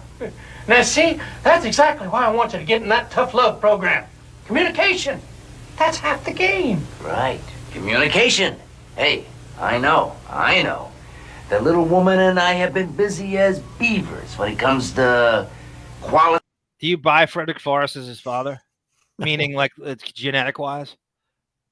No, not really. You could say, well, the mom looks. Did you sit in the episode when we met Hanson's mom? I didn't sit on that. Okay. That's not bad casting. Marcia Todd, who plays his mom on Jump Street, that's not bad casting. Holly Robinson aged did pretty well. Yes, she did, David. See, she tons of sitcoms, tons. I think they all did. Like, I think Dustin and Wen aged very well too. Oh, age wise, yeah, they look. Yeah. Depp might look the worst at this point. Because even Peter DeLuise, like, I mean, you know, he just became he looks like a man of his age, not in a bad way. I think he just looks like a regular kind of 50-something-year-old, you know. I would go with Dustin Gwen as aging the best. Yeah. And I think Holly Robinson is number 2. Yeah. Dustin Gwen works in all these like martial arts film. He's on a show on it's a martial arts show on God damn, it's Cinemax. I forget the name of it. I've been meaning to watch it. I'm so backlogged with everything. Stephen Williams is on this show called the Shy, like Chi-Town. Oh, they can talk about the other one you made me watch. Oh, L.A. Heat. God, I watched this. Stephen Williams is on a syndicated cop show. It looks like Dana Carvey and Tim Meadows, like a parody of a cop show, but it's a real show. You're like, this can't be. This is like the mid to late 90s, and you're going, it's just every cliche thrown in. I don't know how they made this. It's like Police Squad, but it's like sincere. Oh, it's earnest. It's not tongue. It's not ironic. Right. They're serious. It is that bad. Stephen Williams is like good in it, but like to give you an idea, Sugar Ray Leonard's in the cast. Okay. Yeah. I've never seen the lead actress. I've never seen worse acting in my life. I haven't seen her before. I haven't seen her since. She's spoiler. She's strapped to a bomb on a rooftop and she's smiling. She's like more interested in posing and than realizing what really is happening in the plot at the moment. So she's just trying to like purse her lips out and make sure that she's in full frame. It's so bad. The lead actor is kind of like he's like a bootleg Ted McGinley. Tell his name. His name is. It sounds like made up. His name is Wolf Larson. And he's Stephen Williams' partner. And I'm just the name. I knew how bad it was when I just needed to see this. And if we get Stephen Williams on, I want to say that you had a look on your face during this show that's like, I go from acting with Johnny Depp to Wolf Larson. Right. This is what I'm doing, and doing the like kind of doing his best to make this piece of shit look believable. Like he's like easily the best actor in every scene. He's acting with Sugar Ray Leonard, and he's like hitting all his marks, and he's believable as you could be, and everybody else sucks all around him. It's bizarre. You got to see this. Stephen Williams was promised like Wolf Larson is the Johnny Depp of Utica, New York, or something. It's just that every cliche thrown into the same, like the buddy cop, the opposite black and white buddy cop. It's almost like they're trying to do Lethal Weapon with it. Right. I feel like they're trying to do like a knockoff of Lethal Weapon. Hey, it's no worse than effing Bad Boys, which is the biggest piece of shit. How that thing worked, like where it made money. Like I remember watching the preview for that with Will Smith and Martin Lawrence, and that's as bad as anything that's ever been made. So let's not act like that's some higher art than LA Heat, but I'm telling you, you got to see just for the goofing. It'd be a good thing to watch along one day. It's so bad. Sarah, the opening credits, right? I showed you were cringing off the opening. You couldn't take the opening credits because it was like it's the worst thing I've ever watched in my life. That it actually somehow made it onto a network for 5 minutes. No, it was syndicated. It was one of those dumb, like you'd like a Saturday afternoon, like you're flipping something, around. And it shows up at 5 o'clock. It's something I would on a Saturday. I would leave my bedroom and find my dad watching. Yeah, at 2 p.m. Yeah, it's so bad. Man, it's like that show VIP that Pamela Anderson did. Yeah, my dad watched that too. Like that syndicated, like it's that kind of like it just shows up somewhere in your area. Time, two-way dialogue, believe me. But you see, here's the thing. I work very long hours, and it takes up most of my day. Yeah. Dad's a real big shot. He sells aluminum siding. I'm sorry, but I just don't have the time. Make the time, Mr. Bauer. We're trying to recover a fumble here. You're fumbled out. I'm sorry, but I'm afraid I can't do that. I mean, I wish my job. Dad, I'm just too busy. Dad was trying to help. 8 o'clock, Wednesday night, and wear a jock. There's a lot of bump and run. What one, Dad? Throw it long, I'll get under it. You too. So this is in the end. Frederick Forrest. Let me show you one more Jump Street. So this is by season. It's not even season 2. It's season 1. Frederick Forrest gets sick of the grind of TV, doesn't want to be there, finds his way out of a contract, and this is how they send him off. This is, I don't show you Fuller in this, but this is the debut of the greatest montage I think you're going to play ever. Before I do, this was another deleted scene from the original episode, and this is in the ending credits. Hanson, at the end of the pilot, shows up uninvited to Captain Jenko's garage band, which is kind of like a Grateful Dead kind of thing. And Sarah will love the poster on the garage here. Well, of course. And the saxophone. Buy a house by the airport.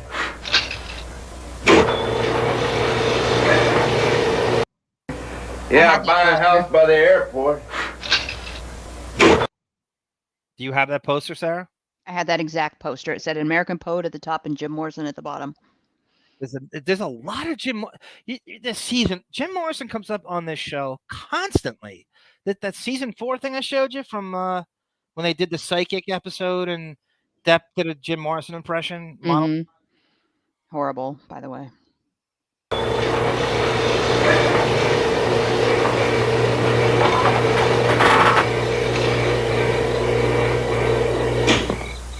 Well, now there then. What'd you do? Win a field trip to Grosse Pointe? Off duty. I'm trying to leave my work at the office. Yeah, groovy. What you got in that box? Oh. Well, I figured maybe I can sit in with you guys for a set. You? You gonna sit in with us? You?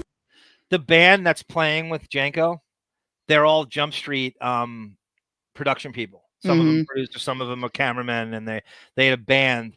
And yeah, if you can keep up. Say what? Hey, don't strain yourself, bro. Oh yeah. All right. Look. Oh, so bad. Shotgun NC. How Michael J. Fox is this, right? With the saxophone and the hair. Hit it, Sarge.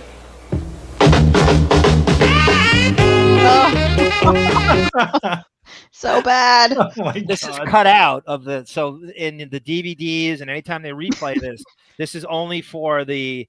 Thank you, Boff, by the way, for giving me the German DVD. It's in Germany. This is In not- Germany, they allowed this sex they, film playing. they love us in Germany. They have no standards. Yeah. His square poo face. I'm sorry, Sarah. Go ahead. You know, so he has a square poo face when he plays the saxophone. Yes. You see Patrick Hasburg's name Mm-hmm. kind of superimposed over the. Oh, yeah.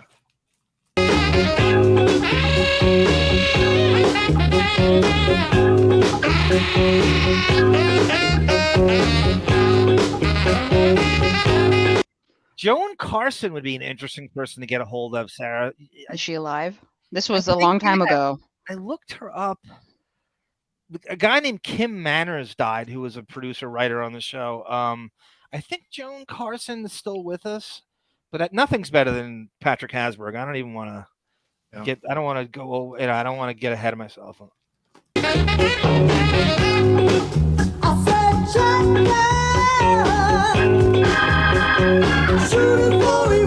Geraldo Rivera on drums. Now I suspect. Now maybe David, you know a little about this, and it says song performed by Stevie Winwood here. Yeah. In order to put this back in, you'd have to take this out because they took Stevie Winwood's music out of another problem with, and all the shows go through this. These effing artists, Yeah. their music stripped out of these shows when they get the original airing of it. They have the soundtrack, so they had no problem cashing the checks when people were buying the music because they were on the show. But now when they sell the DVDs, they take it out. Yeah. Oh, we're not appreciative that you played us then, and now we're going to take our music back when you go sell the DVDs, which is just bullshit. So in order to do this, you'd have to leave that in, and so people would be like, Stevie Winwood, I didn't just listen to him. Right. I'd be curious to see the DVD credits. I mean, do you know, do they leave the original artist name in the credits? No, they take it. They Oh, they have to get the. it, I guess the word would be. Yeah, and they have to get the original print of the episode and like redo the credits. Okay. in the beginning of a lot of these episodes would say songs performed by Depeche Mode or R.I.P. That is taken out of the DVDs. They not only don't play the music, they take that out too. So they strategically. Silent Melancholic, welcome. I don't know if I said hello to you before.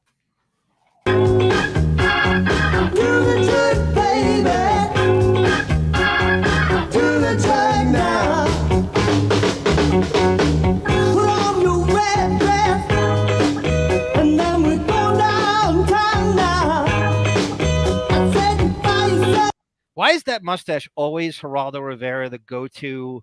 Like you just, I can't help but always everybody that looks like that. It's always Geraldo that you compare it to. Yeah, it's right. just always the knee-jerk. Like they're very confident, competent, talented musicians, but it's such corny arrangement that you don't give them credit for it. You know what I mean? Like they all can play their instrument. He can sing, but somehow it's what's coming out that you're not. If you look like Michael Medved, like it's it's just so difficult. Michael Medved. Oh my God, Michael Medved.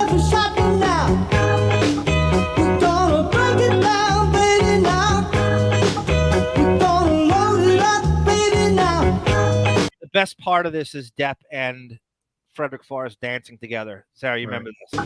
And then you shoot it for we run. We run now. We run. Shoot it for we run now. Do the jerk, baby. Do the jerk now.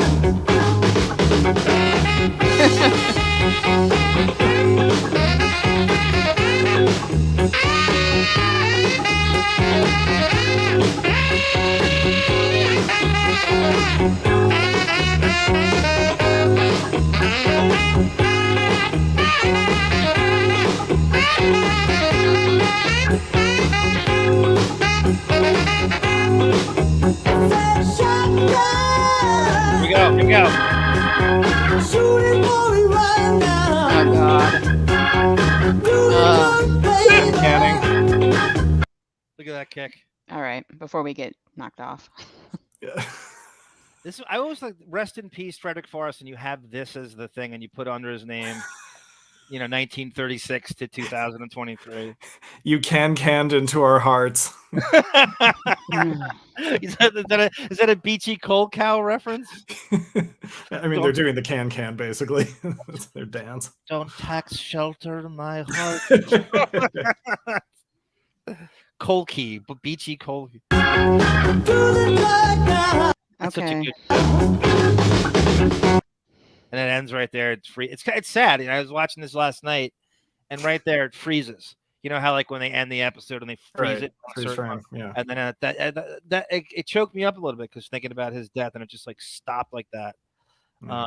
And like we always talk about how Depp's a lot of his mentors and people in his orbit are just passing away, and every week there's another one. Right. Just really quick. Does he ever play saxophone again in an episode? Yes. Oh, he does. Okay. Once and then no more ever again. I'm thinking, is it 3.3 seconds episode? It's whatever he's having a flashback to his father. Or was that the first episode? Oh, it's the pilot. That's the pilot. Oh, never mind. Then no, it's just the pilot. Do you guys see what I have up here on the screen? Yes. Okay. So this is I want to thank the Johnny Depp Zone, which has been archiving these interviews and putting them on on the computer. I guess you scan it and someone transcripts it, and then these are like all through, like from the day literally all the way back to Nightmare on Elm Street. Anything they could find, they've been archiving it. This is from 1990 Interview magazine, as conducted by one of your icons, David, John Waters. Interview for Crybaby. And so they get to the part about Jump Street. John Waters actually is in an episode of Jump Street in season 4. And they ask him your motivation to do that show. So he says this. So you're in a new band and you get Jump Street. I'm sorry, I couldn't help it. Yeah, I got a call from my agents who Tracy Jacobs was not representing him. He says my agents. So those are Nicolas. If Lori Allison can help us out, his agents were also Nicolas Cage's agents. Tracy Jacobs comes later via Jennifer Grey. So this isn't. She has nothing to do with. She wants him off the show. And Sarah and I have the theory that they wouldn't let him do anything risky on the show because, well, we got a movie career ahead of us. We're not wasting it on this dumb thing. And Depp goes, yeah, I got a call from my agents who said, these people want you to come in and read for this TV thing. I said, no. I didn't want to sign some big contract that would bind me for years. So they hired, he didn't say the name, so he leaves the guy, Jeff Yeager, out of this. He goes, oh, so, they hired someone else to do it. And they fired him about a month after that. And then they called me and they said, could you please come in and do it? And my agent said, listen, this is Frederick Forrest. And he's a great actor. I loved Frederick Forrest. And that guy, I'm going to do it. And they also said, the average lifespan for a TV series is like 13 episodes. So if that's even goes one season, it's like, okay, I'm in. So he's expecting the show to get canceled. And the two reasons is he claims Frederick Forrest being in it is his motivation to sign on, and that he somehow banked on it getting canceled on the new Fox network. Sorry to interrupt. Do you think that I believe that Frederick Forrest wanted to leave the show, but I wonder if there was an element of like, I know where you're going. They wanted to bait and switch Depp. Like if he was motivated to do because Frederick Forrest was in the show, great, we'll get him. And then if he isn't as much of a hard ass kind of boss like Stephen Williams, we can swap him out. Or bait and switch, like he used that as an excuse. Frederick Forrest is the reason I signed up for the show, and now he's gone, and now it gives him a reason to rebel or complain. Oh, that's true too. He liked Stephen Williams very much, and I don't know how you don't. Right. From all intents and purposes, that wasn't the issue, but he could have used that as, and we were watching, when Stephen Williams first comes on, it was like the real Depp is acting in that, almost like angry that Frederick Forrest left the show. because he didn't think, and maybe they spoke about it, that it wouldn't go past even 6 episodes. Right. Could happen back then, but they just started the network. They're not going to yank it that quick. Totally. Yeah. Okay. Yeah. Thank you, Jamie. Yeah. It's a soccer. Thanks for all answering the Christina Ricci thing we had. There's G Canada. I never heard of my straight male friends even mention. He's such a kid. I've never heard of my straight male friends even mention Cher once.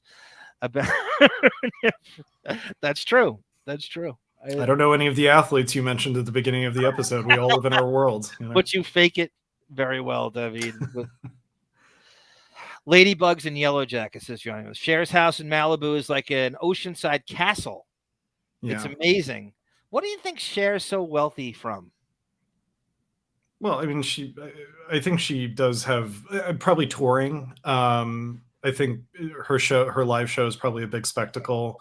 You know, the Sonny and Cher show was probably on when TV was well, I don't know. Maybe that show didn't generate a lot of money because it's not like the NBC Must See Thursday years where they were making $1 million an episode. But I don't know. I assume she's had #1 hits and albums and stuff. There's been a few. I mean, she was in the music industry when it was prosperous and Yeah. thriving and stuff. I just wonder, like, what's the biggest payday she's ever had? She had one of the biggest albums of the 80s and of the 90s. I mean, Believe, unfortunately, was a massive hit. No, that's good. I'll buy that. I just wondering exactly what the biggest payday in her life is, because you don't know of, and I'm underestimating her album sales. You know, I don't know what it is, but as an actress, you know, she did okay. But you ever heard of Lori Davis hair care? No. Does anybody remember that infomercial? She does did? infomercials. I really don't know. Okay, that's right. She had that's no. Well, you kid, Sarah, that can be a massive. Right? Wasn't that Joan Rivers' empire based on? Yeah, she had all the B pins and stuff on QVC. You know what? Bad. I think I've told this. I apologize. I don't care. QVC. She sold the B pins. When she was on her deathbed in the hospital, I bought a B pin for $20. I sold it the day she died on eBay for $450. Oh my god! Good for I know. you. I was like, this is so morbid, but let me see if I can get one of these B pins before before she buy kicks these up. off. Yeah. You're still living off that, right? Like residual, like I wish, God. Yeah. Craig Swenson, welcome to the Radio Gunk and Deppening family. Your Virgin Cruise, welcome, sir, and please keep coming back. It's Gunk Today, a regular listener here. First time checking this out. Hello, welcome, Craig Swenson. We will sometimes veer into Howard territory. The next time we have a show, I'm going to play, which we didn't get to do, and I was a little annoyed. Not annoyed. It just wasn't. The timing was off. The Matthew Broderick, Jennifer Grey, before she dated Depp, actually dated her brother, incestuously Ferris Bueller. They went on in Ireland, and Matthew Broderick killed 2 people in Ireland behind the wheel. Howard got his phone number and called Jennifer Grey and Matthew Broderick's collective answering machine and harassed them twice, and I have the actual footage of that. So what I'd like to do next time is play that in its entirety. It's kind of like a 2-pronged thing where he identifies himself and you could hear Jennifer Grey on the answer machine doing it's clearly her. There's no question about it. Right. They make crashing sound effects and they mock them on the thing. And then I'm going to read Jennifer Grey, thanks to Johnny Bye Bye, the book where she talks about it in her book that came out last year. I was going to say, since it's episode 143, we should have done a Sal's emotional friend tie-in.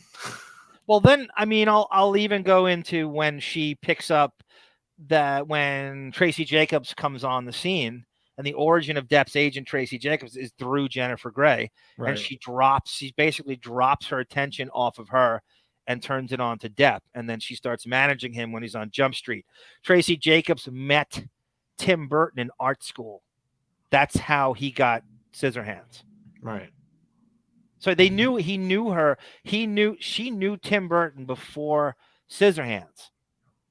So and that's the way this business works. She went to art school with Tim Burton, I think in Chicago.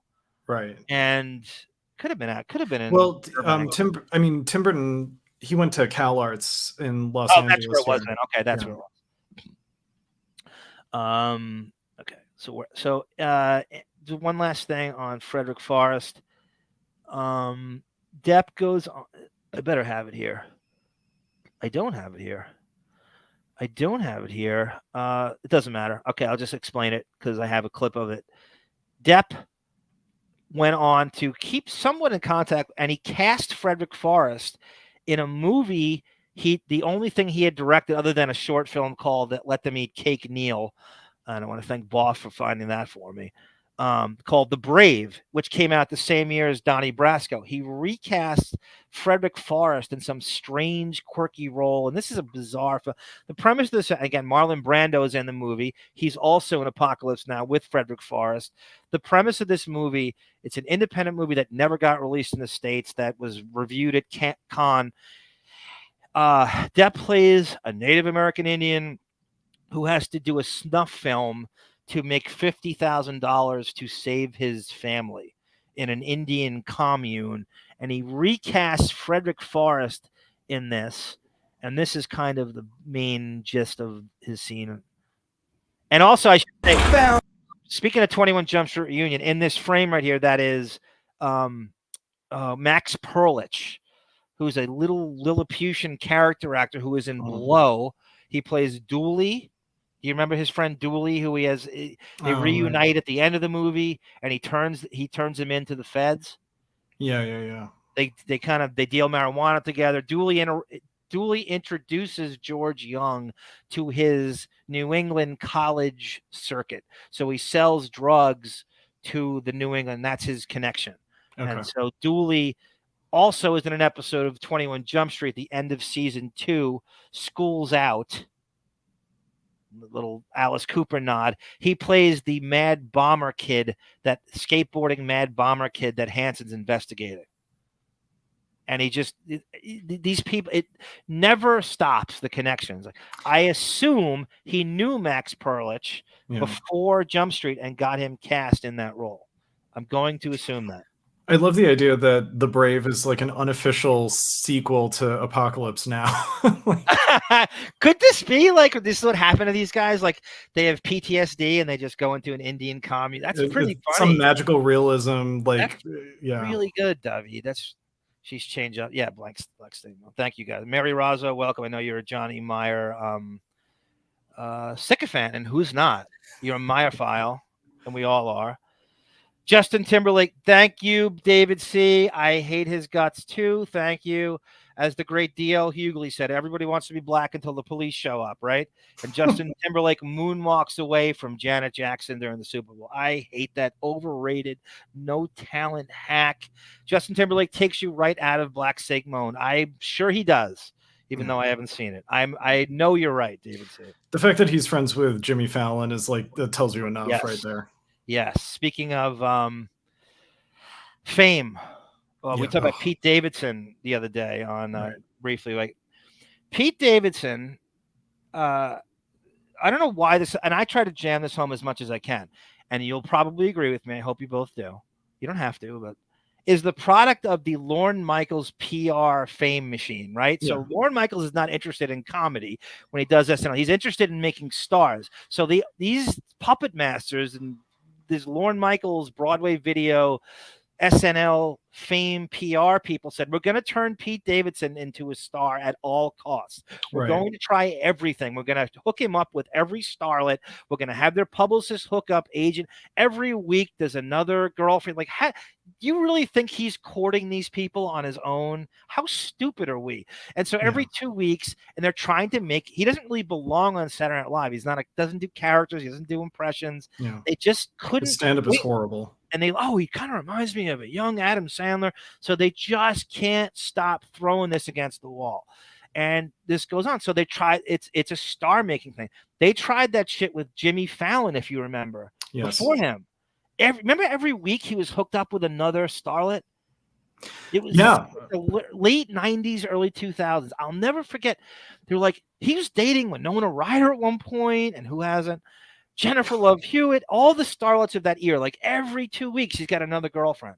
Right. It was the same thing. And we're to believe this is like some genuine hook. This is what the PR people do. And Lorne Michaels is at the very front of it. He's not. Go ahead. I think every era of SNL has an unfunny pretty boy. Or they're trying, whatever you want to call it. Like, and he's not a pretty, you know what I mean? Like somehow we're trying to make a Tiger Beat kind of guy that, even good looking or not, will 14-year-olds want to tune in to watch this guy. So they hooked him up with Ariana Grande for that. Right. It's so, I can't believe people buy into that. Yeah, I mean it's I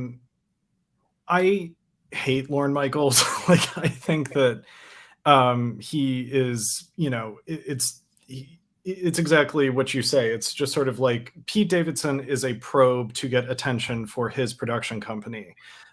He's not interested in launching Pete Davidson as his own property. He's just a tool he's an ends to a means, you know. He wants to brag about he discovered him. So to put him in, when Lorne Michaels does Saturday Night Live, they're not interested in comedy. They're interested in who can I turn into a star. Right. I'm not interested in the best material. How do I turn this into a product? How do I package this guy into movies? And so you're never going to get, comedy is the last thing he's interested in. That's why you can watch it. It's bad all the time. He's not interested in, he doesn't know what funny is. No, it's not about funny, that show. It's about fame. It's always about that. Yeah, and the internet is probably the worst thing to happen to that show because now it's all about going viral. Right. So rather than, you know, if the best era of that show is the late 80s, all the sketches are sort of, I mean, they're like comedic actors, you know, they're not wannabe stand-ups. They're not like just regular musical theater majors like they are now. They actually trained at Groundlings and Second City to do character and sketch, and they go full tilt with it, like Dana Carvey or Phil Hartman. You know, they had a different agenda back then. They were interested in the best material, and they had the best people doing it, and they just it all shifted when Carvey and Hartman left. They didn't know how to. Yeah, and the original cast of that show was not the funniest era, no matter what people say. I mean, I agree. It was I horrible. think that late 80s, early 90s cast is the best one. I agree. Lauren Marie, thank you. She goes, Christina Ricci in the movie Black Snake Moan was a sex addict, and that's why she gets changed up to help. I didn't realize that was that's a weird plot. God. I didn't realize that was the plot. And Samuel Jackson is, of course. Did the screenwriter of that movie get Me Too'd at some point? They got to do a crossover with The Idol. Right, yeah. Okay, so this is The Brave.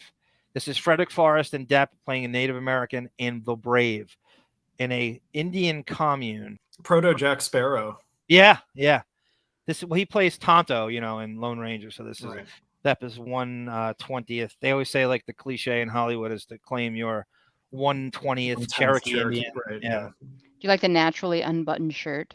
Yep. Yes. Whose idea is the plunging neckline? Lisa Vanderpump?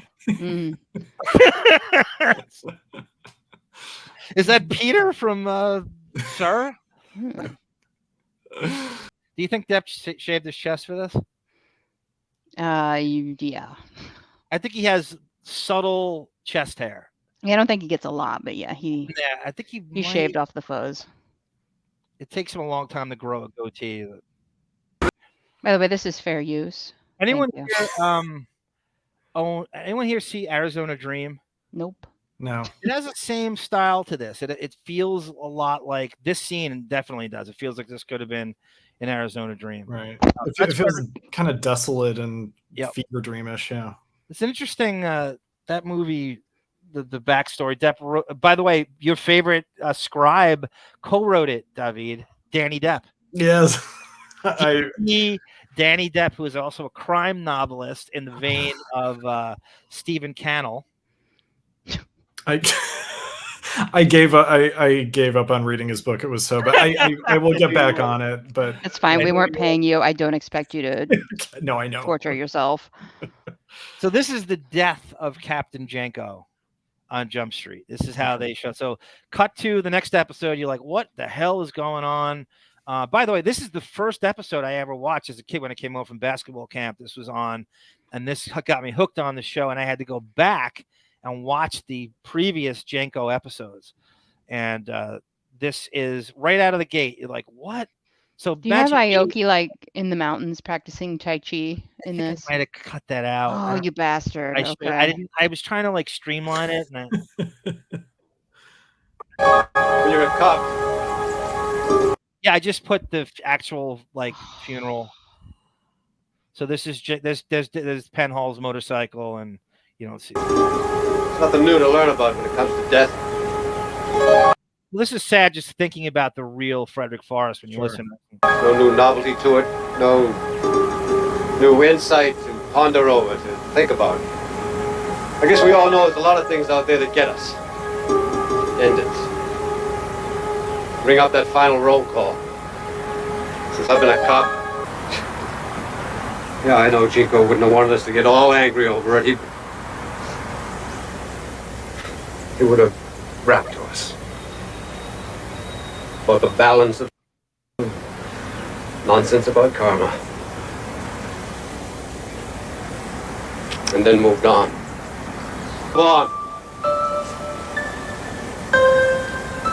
But there's no one here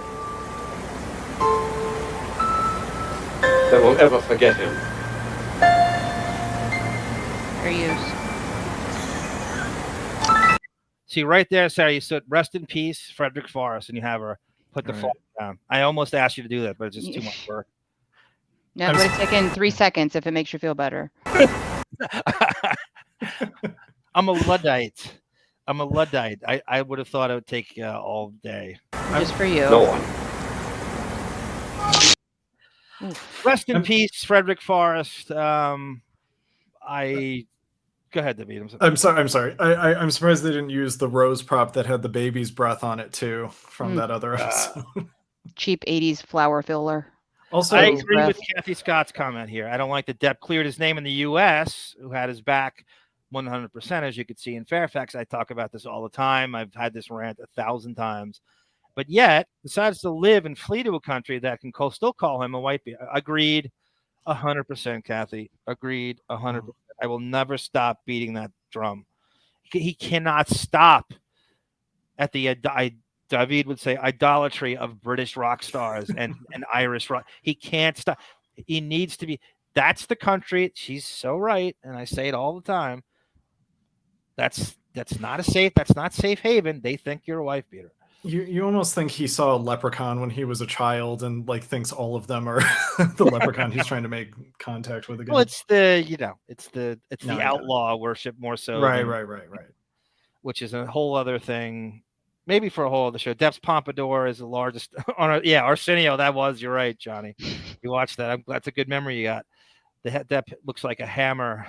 Josh Foster says the hair. It actually is shaped like a ball peen hammer. He's right. Would Johnny Depp be gray today, or is he like Howard? No, he definitely colors his hair without a doubt. And that's the job. I mean, the actors have the excuse of going, I'm playing something. It doesn't, you got to be a chameleon and be malleable. There's no doubt about it. He colors his hair. Yeah. Sarah, did we see, this is how psychotic I get. He had wispy makings of a goatee, and you can actually see gray now in his goatee and cheesy mustache. If you really look in 4K. It's harder to dye the beard than it is the head of hair. Trust me, I tried today. It didn't work out too well. Well, it's pointless. If you're just going to shave it, why would you dye it? Yeah, exactly.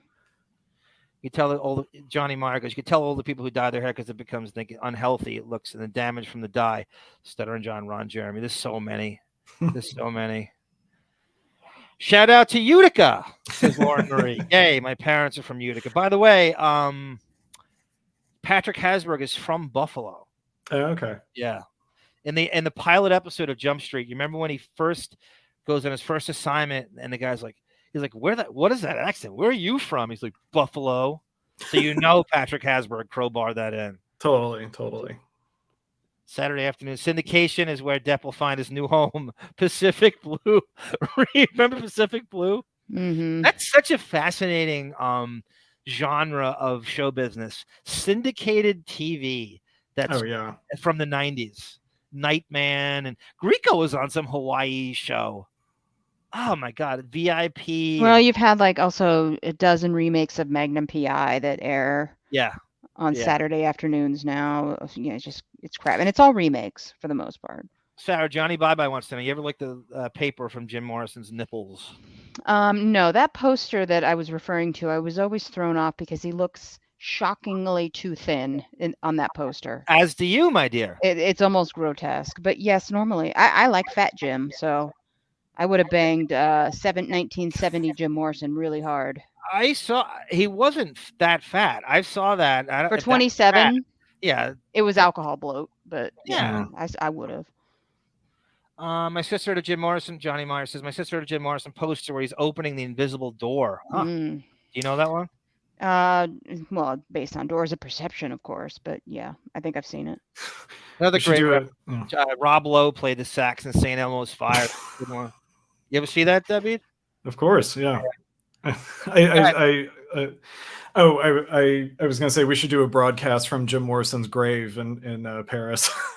They have to have security cameras at that grave because still to this day people try to bang there at night. They bring hookers there. They do drugs there. They they leave candles and Chianti bottles. Oh yeah, there was a bust that was made and put on top of the grave when he died, and it within a couple of years it was stolen. Right. Johnny Contrarian writes, Rob Lowe is John Coltrane compared to that Tweepy Depp. What a ball buster. Lauren Marie says the best sax scene of all time is in The Lost Boys. Oh God. Kiefer Sutherland. I just listened to the Tina Turner's live saxophone player. He reminds me of The Lost Boys. Have you ever seen Tina Turner live? Oh, I'll have to check that out. I just listened to Lou Gramm has a song on the soundtrack of The Lost Boys called is it Into the Yeah, I think so. Night or something like that. Mm-hmm. And it's stuck in my head for like a week straight, and it's like a chase scene on motorcycles or dirt bikes. And so what made me think of that is the DC Comics television series Swamp Thing on their streaming service. Ian Ziering, I told you about this. I'm going to show this on the next 90210 we did. He's working at a collectibles shop. Mm-hmm. That's playing in the background while you talk about looking good for your age. That MF he looks Sarah, I don't say this easily. He has aged 3 years since Steve Sanders. He looks 20 times better than he did on 90210. He's turning 60 next year. I think Brad Pitt's hotter now than he was in 1994, but that's me. He aged beautifully. Speaking of Brad Pitt, so I believe that Patrick Hasbrook is responsible for launching him in a way because he not only cast him on Jump Street, one of Patrick Hasbrook's credits is he did a series after Jump Street in 1990 that Brad Pitt starred in. Premise of the show is it's a bunch of high school friends who graduate and they all go in separate directions. What's it called? And what happened? I forget the name of it. But I was looking at if you can look it up, David. It's and Brad Pitt's one of the stars in it. He's one of the. I have no doubt that he cast him in that because of Jump Street, and that's Patrick Hasbrook. If you can look it up, I forget the name. It was an ensemble thing, and the premise was simply 4 or 5 friends who graduate high school, and they all go in what happens to them after high school, and they go in separate directions. Head of the class? No. No. Sorry. Cutting. There's cutting class. It only went like 10 episodes or something, or 6 episodes. Okay. Glory Days. That's it. Yeah. What's the premise of it? In high school, Walker, Peter, Dominic, and Dave were the closest friends, but now they're starting to go different ways. Walker becomes. Let me see what Brad Pitt's character. So Brad Pitt plays Walker. All right. Hold on. Stop right there. Okay. I'm going to connect it to this is psychotic Jump Street knowledge. I can't wait to throw this in his face. In the episode Brad Pitt's in, The Best Years of Your Life, which is about suicide. The lead character's name who dies of suicide is Walker Stevenson. Oh, wow. Do you think that's a coincidence? I don't. Brad Pitt's in the episode.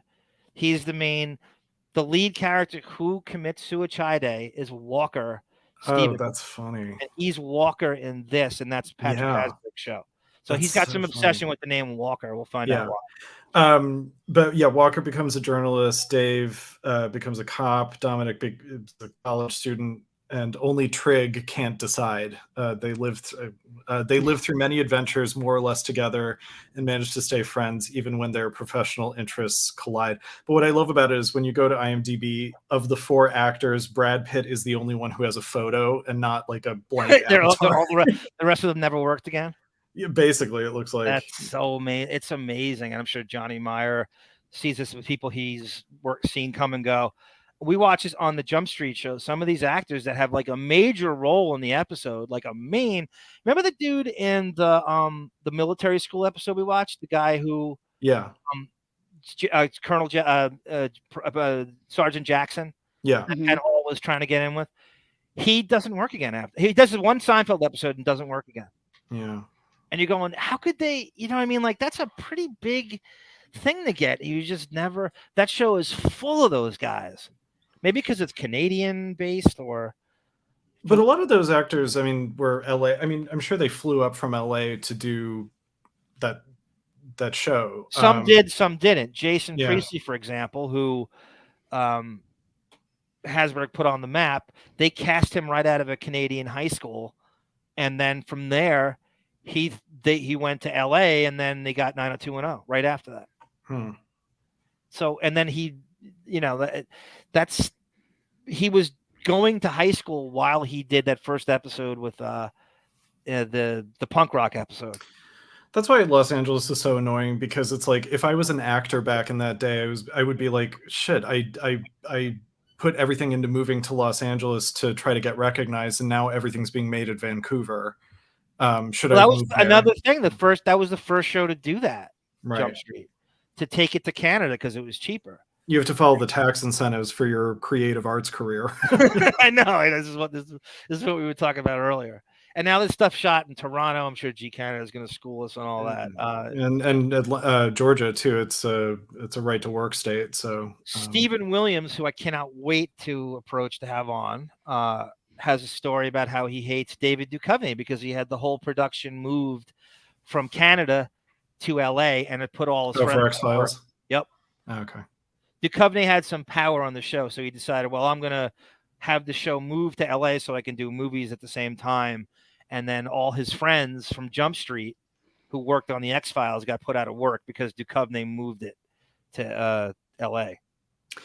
I have a friend who's working on a new movie starring Meg Ryan and David Duchovny, I believe, as love interests. Oh, God. So Meg Ryan's coming back. In what form? Johnny Meyer says about the musical rights. He goes, they buy a license to use it once for new use. If they want to use it for DVD later, they have to pay again. Oh, fuck them. They're like stockbroker. Are you an artist or a stockbroker, right? What is that? Could you imagine getting into this? Oh, I'm going to I just wouldn't even, musicians become stockbrokers, right? Right. You're so precious about your dumb music, which who's looking to buy Stevie Winwood now?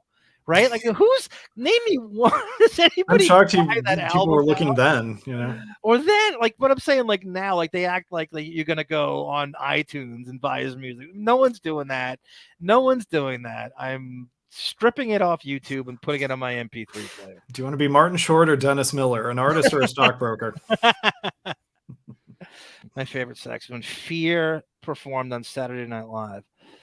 It says Josh. Michael Medved's reference. Only David. That's right. Ida. Ida loved you, Michael Medved. Chicago, where Ida hails from, is like the hub of movie reviewers. It's like the best.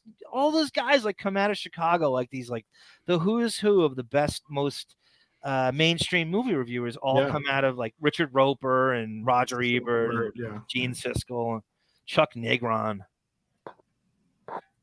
I think Crazy Robin called you adorbs, David. That's not. It's quite a That's sweet. She has done a residency in Vegas. Yeah, she's done right. Sure. Vegas, right. Yeah. Sarah, why haven't you seen her live? Has she ever come to Oregon? No, nobody comes to Oregon. And a Can't electricity. Arthur with her one-woman show. You have to plug your instruments into something with electricity. We can't provide that. What's her name? Courtney Love is out of Oregon, right? Oh yeah, There's we're a so lot of good proud. I'm so people out proud. There's a lot of good artists that come out of your area. Of course.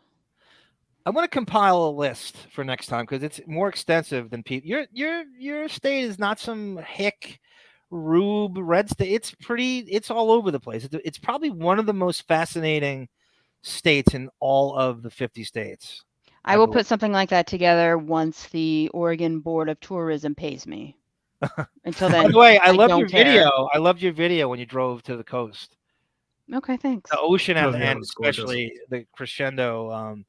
I would shoot like an Aquaman movie on those rocks. That is like really like the crashing rapids and stuff. You don't like obviously where we are in Long Island, the ocean doesn't look like that. It's not as cool looking as There's a that. mud puddle It's a mud puddle. with needles washing up. You have the best cats and that cartoon cat Camilla. You have the best oceans. You're You- preaching to the choir. She has multiple income revenue streams. This is Johnny Meyer since the mid 60s, probably invested wisely. Yeah, I know. And back in the day, she was paid a hefty sum for the Sonny and Cher show. I'm sure she was. Don't yeah. mistake that. Right. Kathy Scott, I'd like to know where you got the Brave exactly, because that's not exactly mainstream. It's not easy to acquire. I wonder what your She has her own buff. prison contraband, right? One of her prison hookups somehow muled it to her as contraband. You know how much the Brave goes for in prison, right? Passed around. Instead of Johnny Bye Bye, she has Johnny Hello, giving her stuff. Johnny Meyer goes, Arm, would you ever do a live show like, aren't we One of doing these it live? podcasts. Aren't we live now? Oh, I think he means like with an audience. In Oh, person. yeah, I think I would. Yeah. Oh God, 2 people would show up. Yeah, I know. How embarrassing. It would be funny to act like I it would was show. there. I would show up as an audience member, and I'd feel so bad about the low attendance that I'd jump in.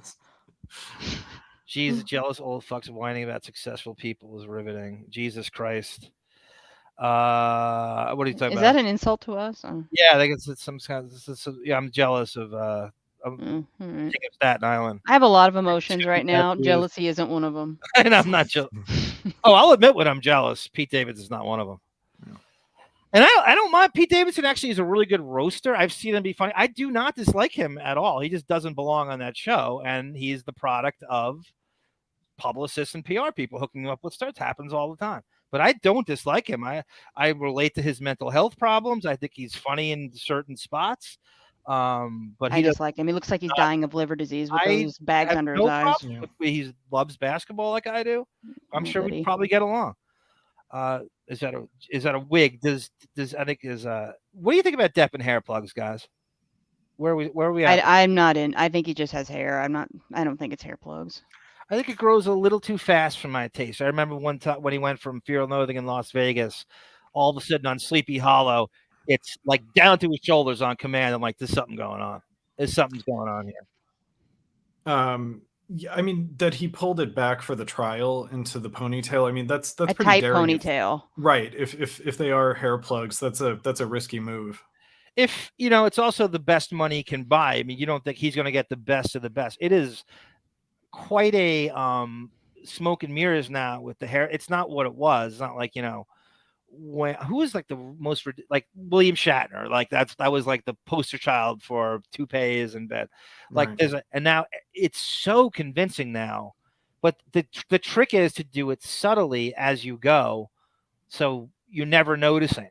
You know what I mean? Right. Like if you notice if you 5% of hair, make no mistake, if Depp is vain in one area, he loves that hair. He loves that hair. He could not take he needs to have it in, it is a prop for him. It is part of his thing. And I don't think he could take being bald for 10 seconds. Say what you will, he's a modest guy and he's great with his fans. If there's one area that he's completely vain, he loves that hair. I know this. I believe that. Depp, as Johnny Bye-Bye's going, the Bret Michaels thing with the schmata, Sarah, and the... Now that's a little different level. Yes, there is a turf situation going on there. How does he get 6 more inches of thickness from 1987 to 2004? I would love to review Rock of Love with you, Sarah. God, I love it. If there's any journalist that's going to have access to Depp in some interview fashion, please start the interview by saying, we're not sure you have the 7 residences and we're not sure what it's been whittled down to, but you're mostly kind of like humble bragging that you're living in England and Ireland and stuff. Like, why would you flee to the country that considered you a wife beater? Yeah. Why are you leaving the country that you have the utmost backbone support in and out of Fairfax is ever proof of it? And why are you going to the country saying it's safe, thinking it's better for your self-esteem, that is legally allowed to call you a wife beater? Why would you go? And let's see what he has to say about that. I'm already thinking of like possible charismatic, like cute, flippant answers that he would give to get out of it, like a laugh line. Yeah. So say something like, well, from what I understand, there's more to England than just Judge Nichols. Right. He would blame the judge as having or the jury, but that's probably what he would say. Right, and accuse the interviewer of being narrow-minded. But it's somebody who he's friendly with says it to him. Right. Someone who he would not push back on, like some dinosaur rocker that just like, why? I almost could see Alice Cooper saying it to him. Yeah. Why flee? He's very much an American guy, Alice Cooper. And I'm not this blind patriot. I'm the last person to do that. So I understand Europe, they get it right. Canada surely gets it right in many areas. So I can push back on America with the best of them. I'm saying in this case, this is no way to flee. This is not the time to be anti-American. It's almost like I had friends who, when I was in college, like a professor was found out to be having sex with a student, and they were suspended for a semester, and then they came back, and it's like, wow. if that had happened to me, I would have moved to Saskatchewan or something. Yeah. But that first day back, I'd vomit all over my shoes. Oh, I'd be so. Remember too, Depp has the option to do this, right? He has the means, and no matter how broke he is, the private jet will always be there. Somehow that's never going to go away. If you lost $650 million, I don't think I'd be flying private, but that's never going to go away. Somehow that's always the first priority to do this. And I, in terms of like American, you're not going to be treated like he's treated when you go to these countries. You don't have so his experience in France, in England, in Ireland is quite different than, say, you or I. Like, it's not, you know what I mean? Like, that's not the European experience. It's not the quintessential European experience. Right. And I wonder if in both countries, even if you're considered a wife beater, like, you're above the law still, and you will be feted and treated well because you are so rich and famous. Well, you can almost look at France, right, as the place where Roman Polanski flees to. Right. Gerard Depardieu, who's another. I mean, there's just endless people. If they're accepting him, Depp is going to be 1,000 times more beloved for what his transgressions are. It's just not even... go where Rome, and by comparison to Polanski, you're gonna. I'm not saying that's his motivation, but the French have this weird mentality. Even if it's the statutory R.I.P thing we talk about with Lily Rose and the Eastern Columbia building, they're more accepting of and that's what Vanessa lived in sin. But she said it's more mainstream to live with a 24-year-old at 15 or 14 and in France than it is here. So somehow there's probably more lax cultural things that even if they don't sync up with the legalities, of that country, people are going to emotionally react to you based on their sense of the cultural norms. David C says, I'm a Brad Pitt fan, even after he was accused of uppercutting his oldest son, maybe even bigger. Was it Maddox?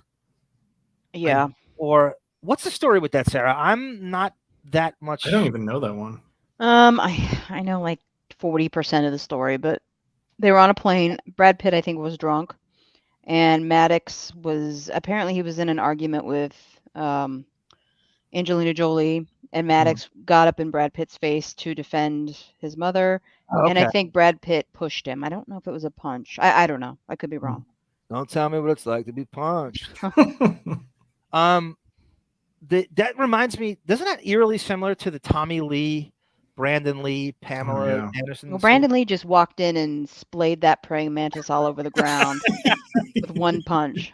Isn't it weird that that's his name and he's like martial arts savvy? Kind of weird. It was a punch, and I think Tommy Lee was drunk off his ass as usual, so I don't think it was hard. Didn't Brandon go on to like threaten him more after that? Like, yeah, like he's a badass, that guy, huh? Well, imagine that having that as your dad.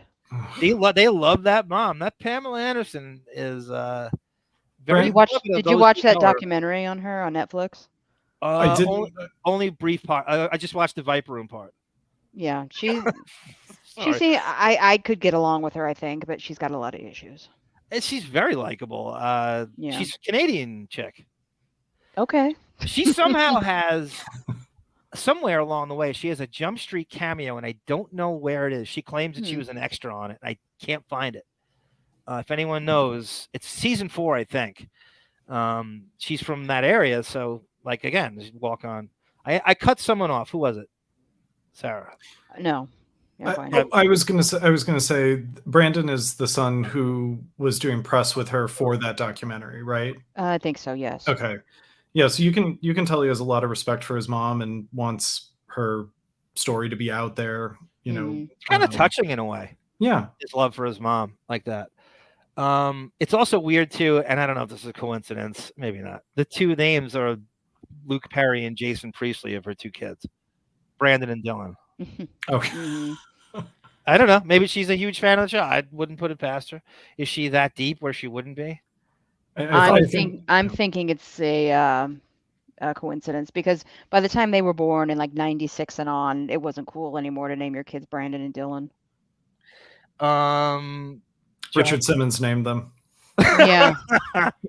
Johnny, you guys remember Sister Susan? Jason Priestley was on that thing with what's her name? Emma Samms or Stephanie Beacham. Oh, okay. I get them mixed up. From, Emma Samms and Dynasty, Stephanie Beacham right? mixed up. She was the nun on that. One of them. That's yeah. a great reference. God damn it, that show.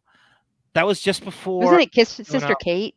Sister Kate, right? Oh, okay. I was like, I don't know that title. He did that after Jump. My sister Sam was Pam Dauber, and what's her name? The one that from Oregon that died. I'm blank right now. No. I know you're talking about. She had Rebecca. Not Ferguson. De Mornay. No. I know it's that I was talking about. Oh, Rebecca Schaefer. Yes. I should know that. Grieco, Jamie, is a producer on a show called Pimps, about pimps. No, Gigolos. Gigolos. I'm sorry. How dare you? I watched all 3 seasons of Gigolos because it showed sex on Showtime. He's acted in a few small movies recently, none of which are but he's he's worked a little bit, but nothing you would that he's But apparently he's the co-executive producer of Gigolos, which has been on for how many years? It's not on anymore, but it was on for like 3 or 4 seasons. Lasted a while, yeah. But if we interviewed him, that's what I would talk to him about. Would be Gigolos. He'd probably would hate me. I know. I would talk to him about voicing Ghost Rider on Fantastic Four animated series.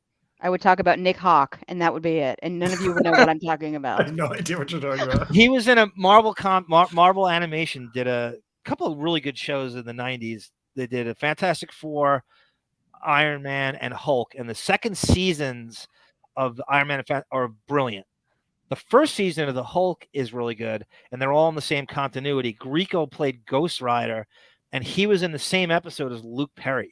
So they acted with each other in voice on this episode called Innocent Blood, and Luke Perry played Rick Jones.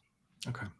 And that was kind of weird seeing the two of them, because essentially Luke Perry was the Richard Grieco of 90210. He was, like, we always make the comparisons that Hanson is Brandon, Steve is Penhall, and Luke Perry is Grieco. It's like a lot of they drive the same Mustang and everything. Right. So when I first saw Luke Perry, I thought, oh, this is their Richard Grieco. He's more rebellious, you know what I mean? He's like an anti-Brandon. Right. Would you say that, Sarah? He was written as an anti-Brandon? I think they tried, yes.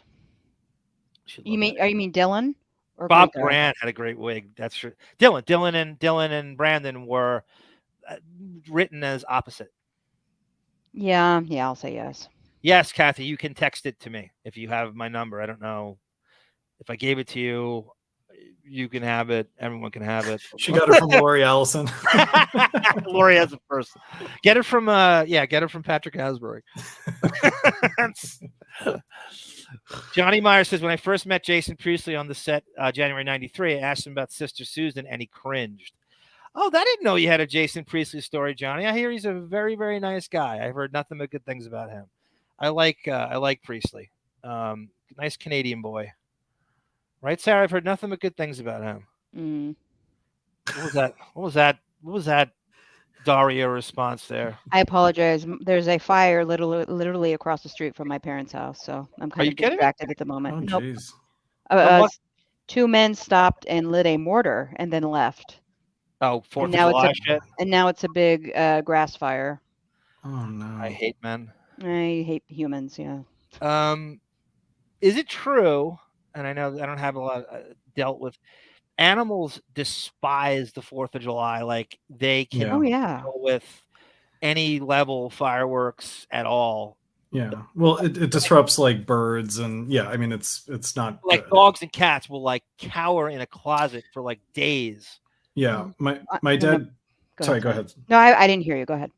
I was just gonna say my dad had a dog growing up and he would always on the 4th of July run into the basement and hide in like the dryer, you know, because they're just trying to get away from the sound. Wow.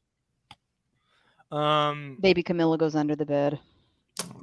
We had 1 year 4th of July. Unfortunately, I'm in a shitty neighborhood, so there is a dumpster near my apartment.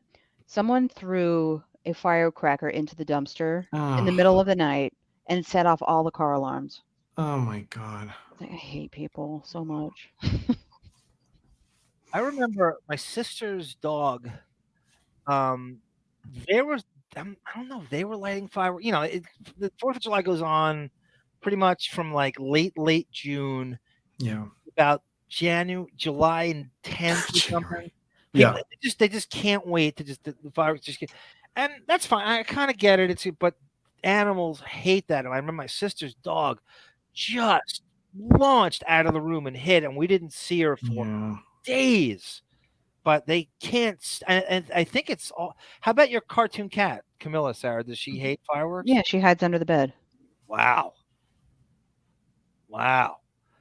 It's, and if you see the visual of it, I can't even explain it. Like you really feel for the animal, like they're going, of course, yeah, crazy trauma. Mm-hmm. Their hearing is 20 times more advanced than a human being. Yeah. So imagine they don't know what's going on. Tommy got laid out by his son. Yeah, Brandon Lee. Boys will protect their moms. Pamela was R.I.P as a teenager. I think by a woman. Really? I think so. Yeah, I kind of remember that. Pamela has issues. No way. I'll answer that one. What did Pam say about Kid Rock? Kid Rock, he treated her kids very well. That's probably, I think she alludes to, that's why she fell in love with him.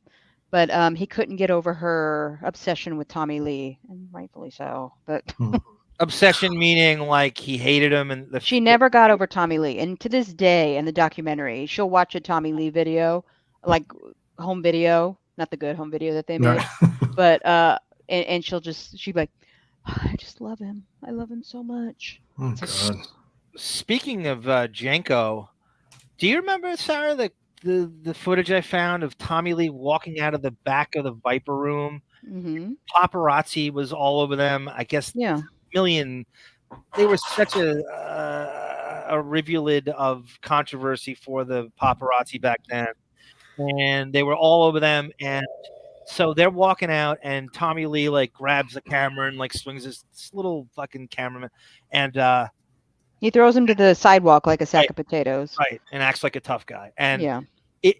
so chasing him out of the Viper room was none other than Sal Jenko himself. So Sal has obviously played Bulletfish on Jump Street. He's Depp's best friend. Depp is not there that night, and Sal Jenko is considered one of the co-owners and manager of it. He's trying to restore order, and he just meekly follows him out there, and he doesn't know how to restore order. And they get in the car and they take off. But it's so funny to watch Sal Jenko just not know what to do. And I don't know where security was, but it's you don't see a lot of footage of him, outside of like Jump Street and stuff. That's one of the rare times he gets on camera, and I cherish that footage. Speaking of Rebecca, my worst nightmare is her fate, says Johnny Meyer. Rebecca Schaefer used to talk about. Johnny Bye says if Depp doesn't get into a movie soon, he might have to take some gigolo tips from Nick Talking Grace. I gotta watch this show.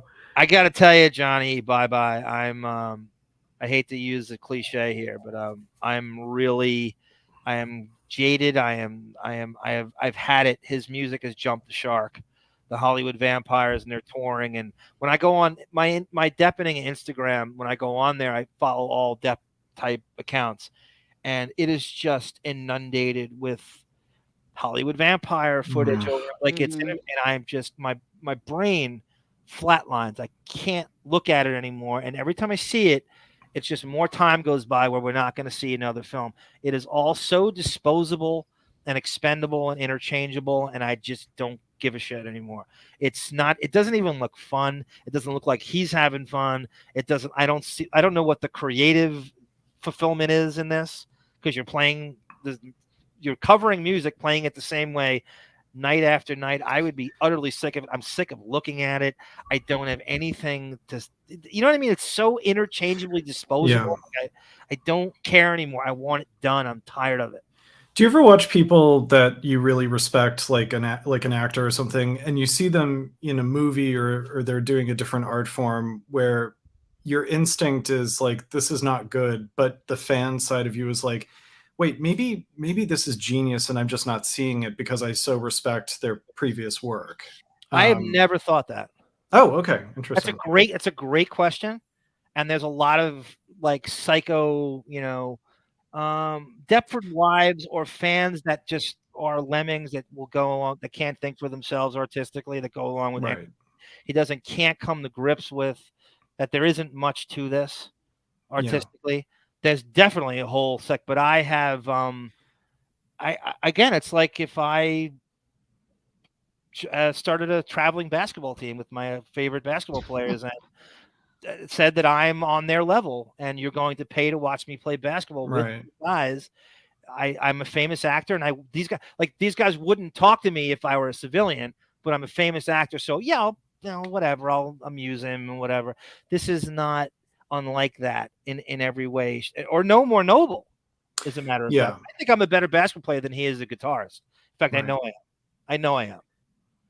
Yeah, and I guess the setup is a dead giveaway that it's going to be bad because he bought himself his childhood heroes to just spend time with him. Yeah, and it's cute for a while, but when it becomes consuming half the year, and now he turns 60, and that was a milestone where I said, no.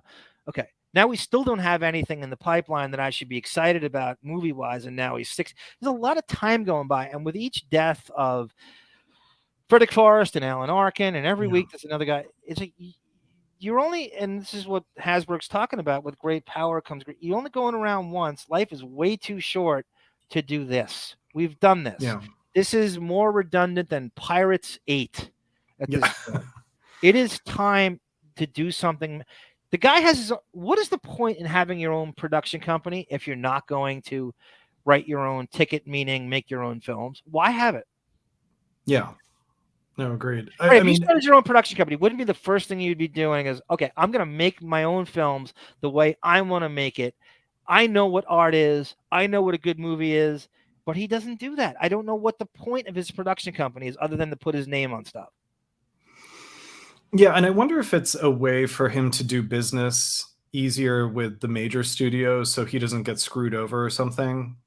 Yeah, I mean, it was done, the production company did not take shape until he made the fortunes from Pirates. Right. The first time you see Infinitum Nihil induced into a production company is like the post, sort of Pirates 2 and 3, when he's now really becoming in that sort of 1 percentile Right. per film guy. And he was not a box office, so he wasn't getting a huge payday. But after those Pirates films, he's put in that top 10 class of actors. Right. Film.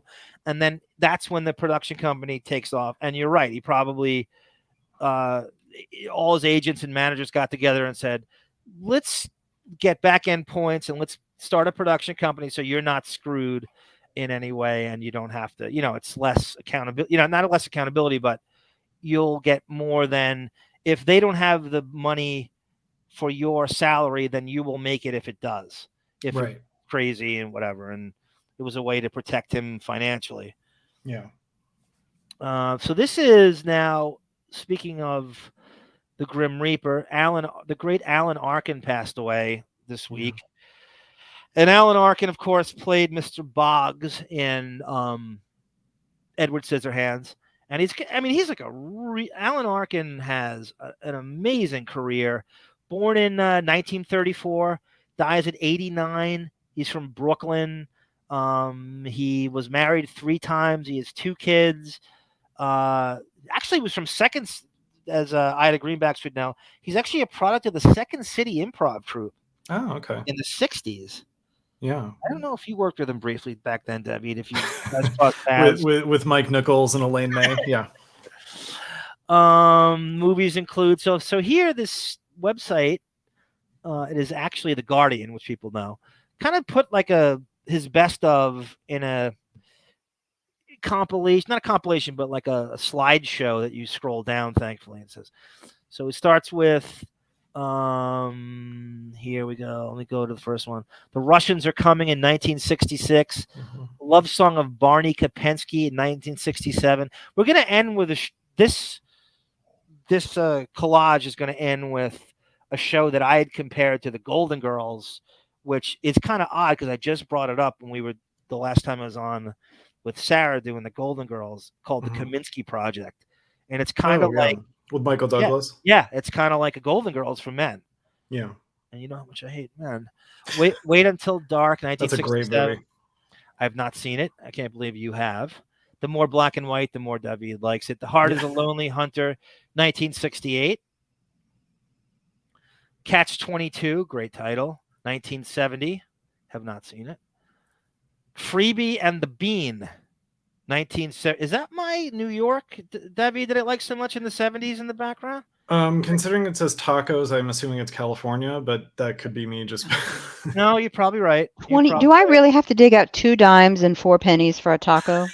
Can you just make? 24 cents. Can you just make it a quarter? Great point, Sarah. Good catch by you. That's so again, rest in peace. Another Depp friend, James Caan. That's a sad. I thought James Caan was so sexy back then. I like him as a person too. He's very like a real guy. I love him in Godfather, even with his hairy shoulders. I love him. He's another guy who's not shy to give his opinions on the industry to whoever and wherever. He does not give a shit. The 7%, 1976. Never saw it. The Defection of Seamus, 1978. Is that Seamus? Is it Seamus? S-I-M? S-I-M. Oh, you could be right. Sorry. I don't know. I'd never heard it pronounced. Maybe you're right. Again, this is Alan Arkin's filmography, noted filmography. That's just a picture of him in Central Park with his wife in 1979. No, Westchester? Yeah, Westchester, New York in 1979. St. Elsewhere. I didn't even realize he was on that. 1983. Appeared as Jerry Singleton. Maybe it was a one and done. He wasn't a regular on the show, right? And somehow they skip 7 years and go to Edward Scissorhands. And there he is. Kind of dried up in the 80s, and we're in the 90s now. There's nothing. Bill Boggs with Shish Kebab Depp Scissorhands in a good scene in the backyard. Movie seems to get bigger as time goes on. I don't know where you people were when it came out. It did okay at the box office. I feel like I accounted for half the box office receipts. It did okay, but it seem bigger now than when it came out. Mhm. I think people were still into that very corporate Ghostbusters type of comedy at that time, and so a movie like this would have not. This movie feels like it's very ahead of its time in that way. You know. Yeah, It's I thought I referenced all was. the time. What year did this come out? 90? 90, like the winter of 90. I was 12. I just how I thought about it and felt about it because I was a big fan of his. I was like, this is too weird. I can't. I don't care. Well, that's how. I mean, I remember vividly everything about. I remember when he filmed it. I remember reading. He was obviously on. So Jump Street, right? You going into. He filmed it in '89, so he's still on Jump Street. I remember reading the articles and seeing the name before it came out. Going, what is this? You know, it was such a weird looking name to read in print. I'm Right. like, word Scissorhands. What? You know, Tim Burton was attached to it, and I knew him from Batman and. I didn't really see Beetlejuice back then. I didn't see it when it came out, but I knew Burton from Batman, obviously. And I'm just, Right. what the hell is this? Like, what could be the premise of this? And I'm waiting for it to come out. And season 4 of Jump Street comes out, and you talk about 9 toes out the door, Sarah. When he did this was like now he's because he was hooked up with Burton from Jacob. Hanging on by a hangnail. Yes. And I just like, what is this thing gonna be? Because I knew about it a year before it came out. Early Tim Burton movies do have kind of a John Waters feel to them. Just they seem so low budget, and like you kind of make the special effects work as best you can. I've always thought the only major difference was the Tim Burton movies look like the actors bathed. That was the only difference to me. Right. Yeah, John Waters uses that same, like the Ricky Lakes of the world over and over again. You know, he has that same Divine. right. Divine, yeah. The Rocketeer, which is yeah. a comic book movie. It's a very noir, subtle comic book film directed by the same director as Captain America: First Avenger, Joe Johnston. Mm-hmm. Chose him because they wanted the feel of the Rocketeer in Indiana Jones. Joe Johnston was one, like I forget if he directed Gremlins or The Goonies or something. Yeah, yes, Goonies, yes, yeah. He's part of that Amblin Spielberg light director class. Where your soundtracks, what you're composing deserves. The score to The Rocketeer is unbelievable. It's like the best part about the movie. Yep, it's again another movie that thrives retroactively than it did when it came out. Yeah. Glengarry Glen Ross, phenomenal. Everybody know. I've never seen that movie. It's like a one-act. It's a play, and it's about kind of like a death of a salesman kind of thing. You ever hear it's quoted all the time, like coffee is for closers, and Alec Baldwin has a phenomenal cameo appearance in this movie. Where I remember. Oh, sorry. Go ahead. No, I'm sorry. Is that Ed Harris? Yes, it's another sexy guy. Oh. The cast in this movie is unbelievable. Unbelievable. I remember when the first time you guys reviewed the Pelican Brief, Benjamin pointed out like 3 times where Howard was imitating the cadence of someone in Glengarry Glen Ross. It was so funny. Yeah, Alec Baldwin.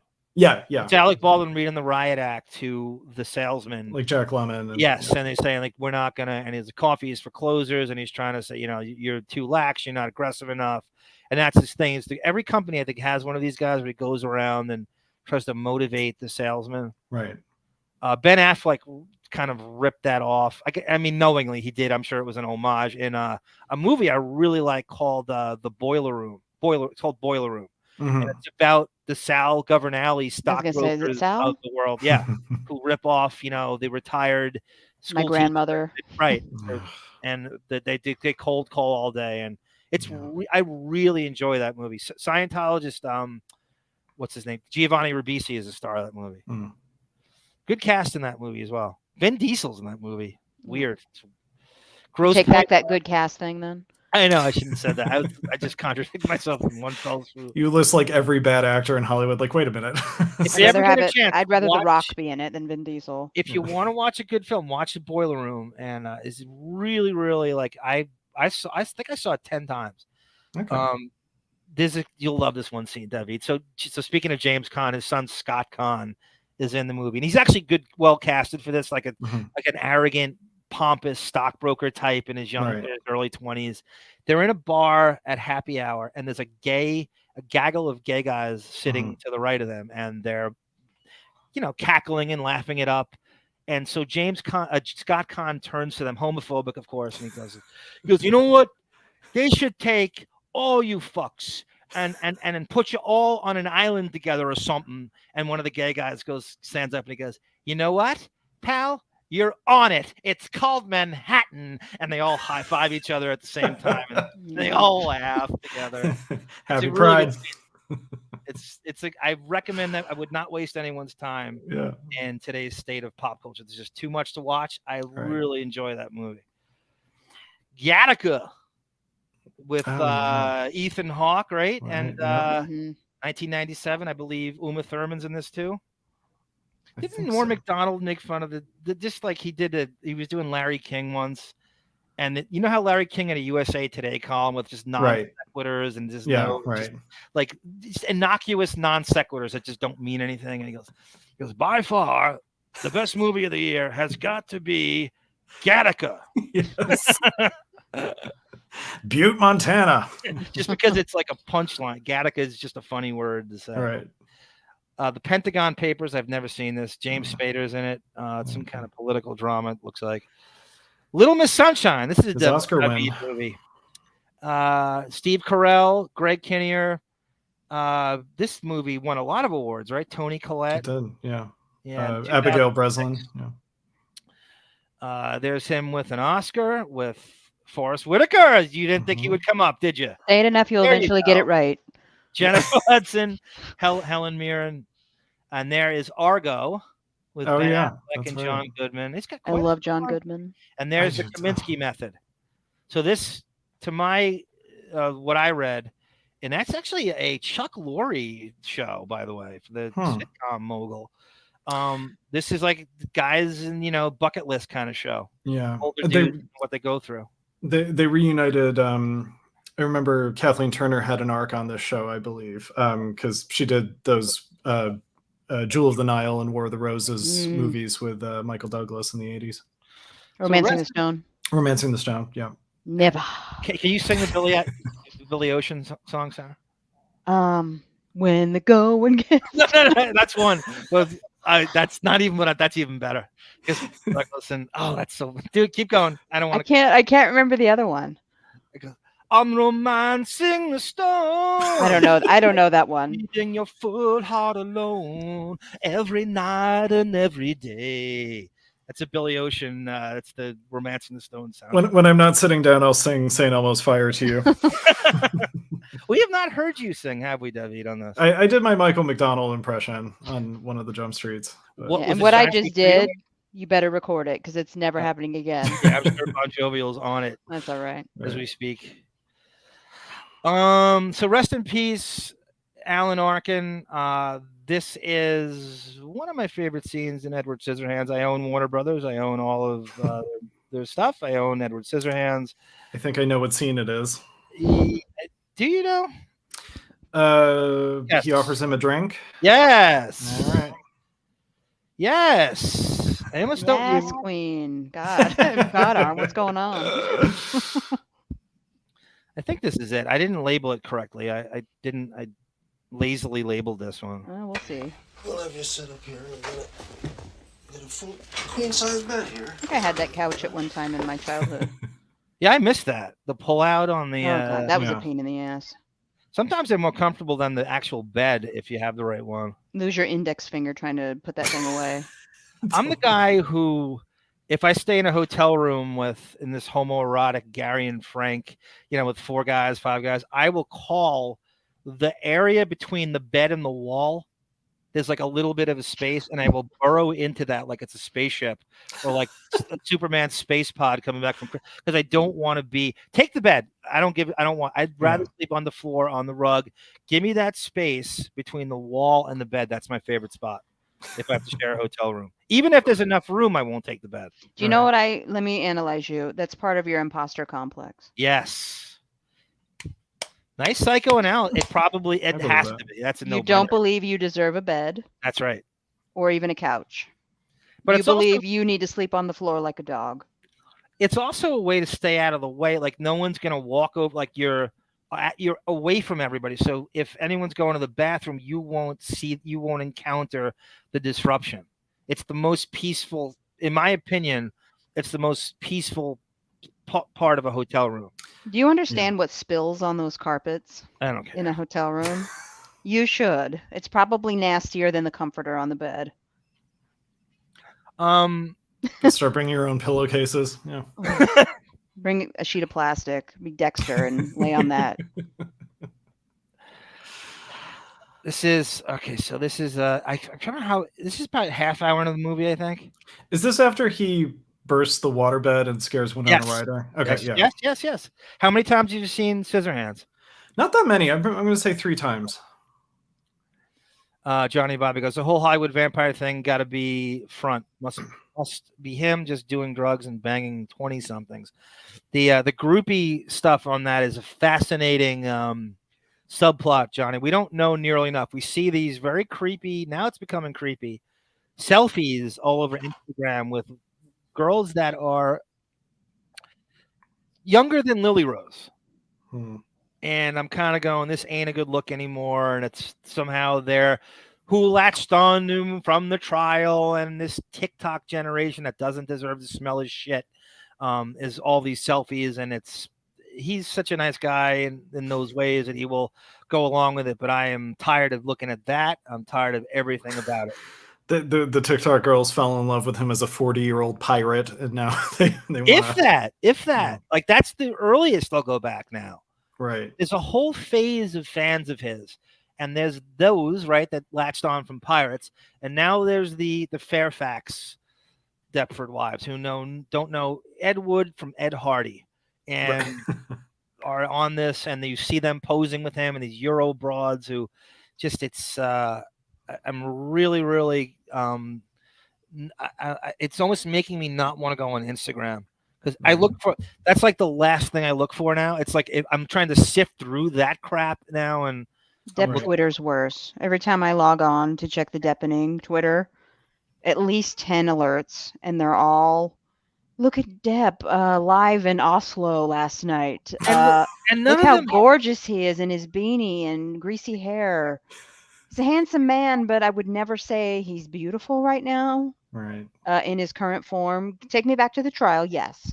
But come on. The biggest joke is that they claim that they're fans of Alice Cooper and Joe Perry. That's the most hysterical thing is they have to qualify. Well, I would like Alice Cooper, but anyway, without these like best demographic 21-year-old white chicks from Long Island.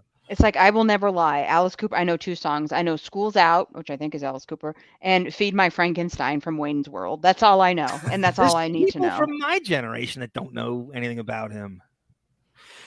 What was the length of time between the trial and that serious interview he did with Jeff Beck? 6 months, maybe. Yeah, something like that. Okay, because I feel like he looked. I agree with you, Sarah. Like, I think he looked very handsome in the trial, and then that interview, I feel like he looked like a completely different person. Mm-hmm. Not that much time in between it. I know. That's why I think it's strange. Yeah, looks very pale. The facial hair was gone, so that I feel like he looks better with the facial hair now at this age. Yeah. One thing I love about him, one thing we have in common. We have a few things in common. One of the skinny fat is. I absolutely. We have popularized every version of skinny fat you could possibly do. I have 2-inch wrists, and then it goes up to and I just always, no matter how much I work out, no matter how many miles I ran, I'm not genetically sculpted. I just don't have that thing. We really are brothers in skinny fat, and I will say that to him if I ever meet him. You have the permanent dad bod. I don't know if you call it dad bod or skinny fat. It's somewhere in the middle of that. It's somewhere. Maybe I'm being hard on this, but I'm not going to brag about a physique that doesn't exist, and I'm not. I don't I'm not Brad Pitt in Fight Club. I don't. That's gross. That's nasty. Those abs in Fight Club were really gross. I like my Genzo food, and I'm just not going to compromise it. I'm just not going to do it. Are you still a big runner? Do you run a lot? No, the endorphins burned out of me. I almost did as much as I could do with it. That I was like, where do I go from here? But didn't the doctor tell you also you were blowing your knees out? Yeah, that was a scare I yeah. had in about 2014, 15. And the guy's like, you put more miles on yourself than LeBron James, like literally just double-digit miles for years and 2 decades. Yeah. Of reckless, and then playing basketball on the same day in a lot of ways. Yeah. So just in order to, I don't want to be limping around, right? Like Wigabod Crane does with the be OJ with your arthritis medicine. You ever see like an old NBA player like in his 60s? Yeah, they look like they're in their 80s. That's the visual I had, and I was just like, all right. It'd be like Jim Brown the last 30 years of his life with a cane. Oh God. I think Johnny Depp has made enough films to satisfy his own desire. I agree. I disagree, Johnny. I think there's genres, there's certain styles of movies. For example, I was watching Patrick Hasburg's latest effort, which he had been away from it for a long time. It's called Gringa, and it's about a girl. It's a really sweet story. I'm really enjoying it. I'm about a half hour in, and it's a girl whose mother dies. She's a real estate agent, and she lives with her, and her father had fled to Mexico and is like an ex-soccer player. And it's a really sad story, and it's just a great character slice of life kind of piece. And that he doesn't play enough of this kind of modern day guy in regular time, in contemporary issues with today's technology. There's too many. He needs a little more of these slice of life pieces. I want to see him do a sports movie too, a full blown sports movie, like a Silver Linings Playbook or a Moneyball. Right, it's a Brad Pitt movie. If he has such a fetish for outlaws, I would love to see his production company make movies about outlaws that he thinks are interesting. I'm interested in what he's interested in these people. Like Shane McGowan, right? These sort of the Pogues. He likes these. If the more of an outlaw, remember the West Memphis 3? Yeah, He had to latch on, which Eddie Vedder did too. That's pretty good company to be in. If Deppy Vedder has your back, it's pretty good. Johnny Depp is now a Howard friend of the court because Natalie Maines did it too. Yeah, she was the troika in that, helping out, and a lot of people didn't know. And she was coming off, the whole George Bush stuff, and that she took a lot of shit, and she was right in the end. Do you know she's renamed her band? No. Because apparently it's oh yeah, what is it? Yes, it's offensive to be from the South now, so she removed Dixie, and they're just known as the Chicks. How is that not offensive if you're going down that route? Now women get offended, right? Yeah. Can't you think of something better than that? The broads. Chicks? The broads would be great. I can't stand when they're so overly apologetic and willing to bend over backwards not to offend anybody. It's like, okay. Kathy Scott, your conversation here with Crazy Robin and Johnny Meyer, and a lot of his motivation is to hang out with his friends. What can I do? What project can I take where it's just a good hang? I'm not interested in the art or what the product is. Has he lost? And Crazy Robin wanted to know if he's lost passion for the industry. That could very well be too. Do you think he's had an exhausting life, or do you think that the amount of sort of pampering he's received has made up for the amount of work he's had to do? Great question. That's a brilliant question. I'm going to go with more exhausting. I think he has gone now to crossed over to a time where he's considered to be the most menschy A-list superstar in person that you can meet. So when there's 40 people, he's signing all 40 autographs, taking 40 selfies, having 40 individual conversations with you, and that's exhausting. I can't do that with 3 people. I mean, I go dark. Sarah, you know this. I mean, I have trouble texting people back. Like, yes, I know, because I put too much thought in the texting, and my brain shuts down. Like I overanalyze. You go into a mode when your depression really hits you, you want to speak with no one. It doesn't matter who it is. Yeah, oh yeah. You just completely disappear. To the point I thought you were dead once. Go dark is what they call it. I'm the very definition of that. And so he doesn't have the option to do that when he's out. But I don't know. I think I could muster the energy up now and again. And I know I wouldn't turn anyone down if I were in that. But he's in that situation all the time. Well, and I would panic if I was in his position where he's getting, like you've mentioned, girls would write in threatening to commit suicide if he didn't write them back. That would break me. How do you say no to that? Right. How do you turn that? How do you, at some point you become so jaded that you're getting the suicide admissions and you're sort of going, no, I'm not taking this seriously. She's bluffing. She just wants to hang out.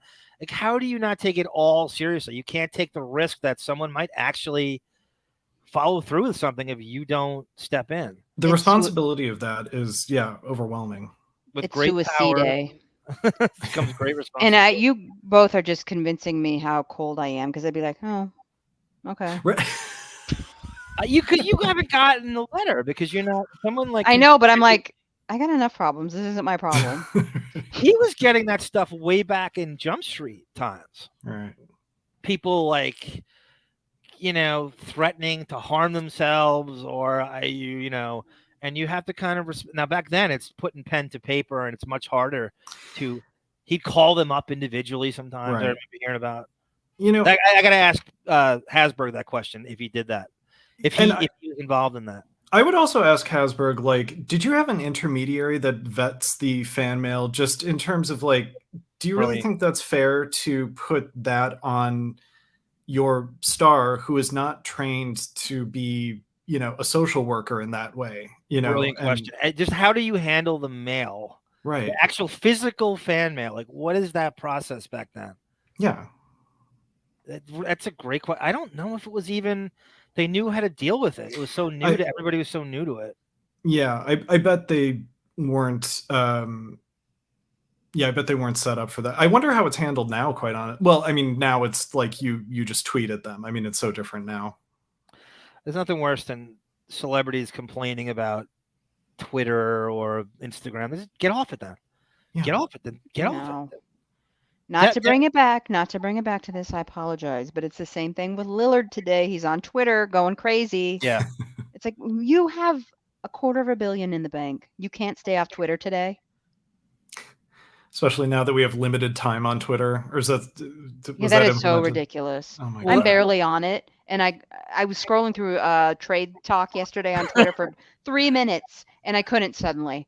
Yeah. It's like, oh my God, I'm barely. Can I you should be pulling from the pool of time I haven't used to allow me today to have a little more time. Seriously, I've backpiled my vacation time. Jesus. God. Yeah, Jamie, Scott Conn is the ultimate Napoleonic complex if there ever was.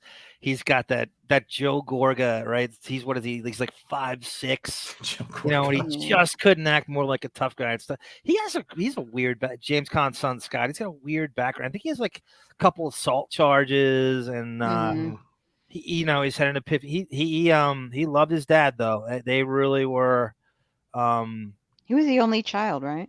I think so. I think he so. got everything. He worshipped his father, as you should. I would too. I could understand worshiping him. The guy is every possible. He really is a how-to navigate Hollywood in a way. Yeah. James Caan was even sexy in Honeymoon in Vegas. Oh, that's right. Sarah Jessica Parker. That's right. But it's probably just because he was like playing off of Nicolas Cage. Yeah. I forgot. And Sarah Jessica Parker. I always confuse I watched all those Nicolas Cage movies back then. I watched all those. Yeah. Raising Arizona is the best one though. I watched him in what was it? Remember he won the lottery or something, and it was like what was the name of that crap? He was a cop. Yeah, with Bridget Fonda. Yeah. If Only or something like that. Forget them. I've only ever in my life wanted to open up a furniture store and name it Unpainted Arizona. That's funny. Crazy. David has now entered Arm's head. Jesus. I always confuse Honeymoon in Vegas with the Marrying Man with Alec Baldwin and Kim Basinger. So many of those back then. Oh, what a flashback! Oh my god. Because they're both Vegas movies that, like, you know. Al Yeah. Jarreau. Oh god, he did the Moonlighting soundtrack. Crazy Robin. Some fly by night, some fly by day, moonlighting strangers who just met along the way. I could see David redoing that. you know Amy Tribute to Bruce Sedaris, Willis. the actress Amy Sedaris. You know her, right? Yeah. She did great spots on Letterman when he was still on, and she would always do imitations of different performers, but she wouldn't speak. She would just make her face look like their face, and one of them was Al Jarreau. It was the most accurate. It was really funny. Strange. Yeah. That's so obscure that it's really funny. I'll have to find it. It's really funny. Crazy Robin thinks psychologically I want to be in the womb, and that's why they crawled into the space between the walls. That's really funny. I don't know. I don't know about that, but it's really funny now. It's a very, very ambitious take on the womb. I get the. Go ahead. Sorry. I was going to say I get the path of least resistance thing, though, with, like, if you do have to get up to go to the bathroom, no one is the wiser on either party, you know, so there's no disrupting the sleep pattern. Yeah, like no one's walking over you. You're not seeing them walk. You're out of the way. Like you're completely away from where you and I tend to stay up a little later and sleep a little than anybody else. So I want to be out of the way. I want to be, you know, I know that I'm not, you know, Sarah and I have the complete opposite schedule. Mm-hmm. So that's not going to, if I know some effing, you know, Kathy Lee Gifford morning person, you know, doing Pilates at 6:30 in the morning, I'm not going to. Arm, are you going to slow the obsessiveness? Are you good enough the way? Oh, thank you, Crazy Robin. Oh. OCD is tough to slow down. Just move over to biking. Yeah, biking is the answer, John. Biking's good because it's fun. Biking's like actually a good workout, but it's actually fun. I was going to say swimming too, because it's not as bad on the joints, you know. One of the greatest swimming workouts. Sarah, you had an above the ground pool. Yeah. I was going to say though, in Oregon, it's not that easy to find a pool. No. Because you can only use a pool 3 months out of the year in Oregon. That's right. That's David. You and Crazy Robin goes through. Do people leave pools open all year in California? Do they ever close them? That's a good question. I have not been to a public pool in Los Angeles. Backyard pool. Oh, backyard pools. Yeah, I have friends who have backyard pools who they're open all the time. I think they just get dirty. I mean, obviously you can have a pool cleaner come, but if you know you're not going to use it, like maybe November through April, people just kind of let it sit, you know, fallow for a little bit. Look at this fallow, huh? I'm thinking, what does fallow mean? Was that the Lady Gaga song? Just let it lay, be gross, you know, unused. Oh, okay. Let's say, yeah. Lady Antebellum. What happened? Is that it's like a band, right? Or I think it's a country band. The country band, right, so. Right. Yeah, what's antebellum mean? Is that some I think it's insulting phrase about people now? I think it's a Civil War. Oh, God forbid. Well, how about like when someone like, and I remember in New York, like people were trepidatious about opening a pool because I'm only, like Sarah just said, you're only using it 3 months out of the year. Like, but in California, you're literally getting 4 times the use in a place like Southern California. Yeah. Having a pool, so it makes much, not just because you want to cool off, but you're getting 4 times the use, and it really aesthetically, your backyard looks cool. It makes your backyard look a lot nicer, doesn't it? Doesn't a pool just look cool, just optically? Well, yeah. I mean, it makes it feel like you have a microcosm of the natural world in your backyard. I love the way just the pool looks. Am I crazy with that, or I don't No, think but you have to do the maintenance on a pool. Yes. The first season you have to clean and vacuum that pool out. You're gonna want to fill the pool in. You had a pool. You had a pool growing up, brother. You had an above the ground pool. Yeah, it sucked. Cleaning that thing sucked. But it was worth it, though, right? I mean, like the negatives. I mean, the positives outweighed the negatives, right? I'm not the one who had to run all the equipment to clean it. Once in a while, I have to go use a net to scoop it out. But the work my father had to do on that pool, I don't want to do that. There were parts of me that liked above the ground pools better than in the ground pools, because the games you would play, like, Marco Polo, and make a whirlpool you would make, and an above the ground pool was the You're greatest. 8 years old. Oh, you don't like the whirlpool? You remember, like, you run around the pool, like you and your friends would make a whirlpool, and it would have this huge. Yeah, I remember that. Oh, I love that. I don't know. I like them both. I think if in a perfect world, have both in your backyard. That I never saw, but I'm sure I never saw that either. Yeah. You just want to pee. You want to pee in the pool. That's all you want to pool That's for. exactly from the outside. Gross. People would be like, John, you had a double big gulp. Where did that go? You're swimming in it right now. Arm is a living peeing fountain by the pool. The pool I would swim in would look like an Arnold Palmer by the time I was done. with it. 2 hours in. Lauren Marie goes, I've only ever written 2 fan letters in my life. This is great. And as a kid, I wrote to Richard Dean Anderson and Alf. Got signed from both of them. That's a cute story. That's cute.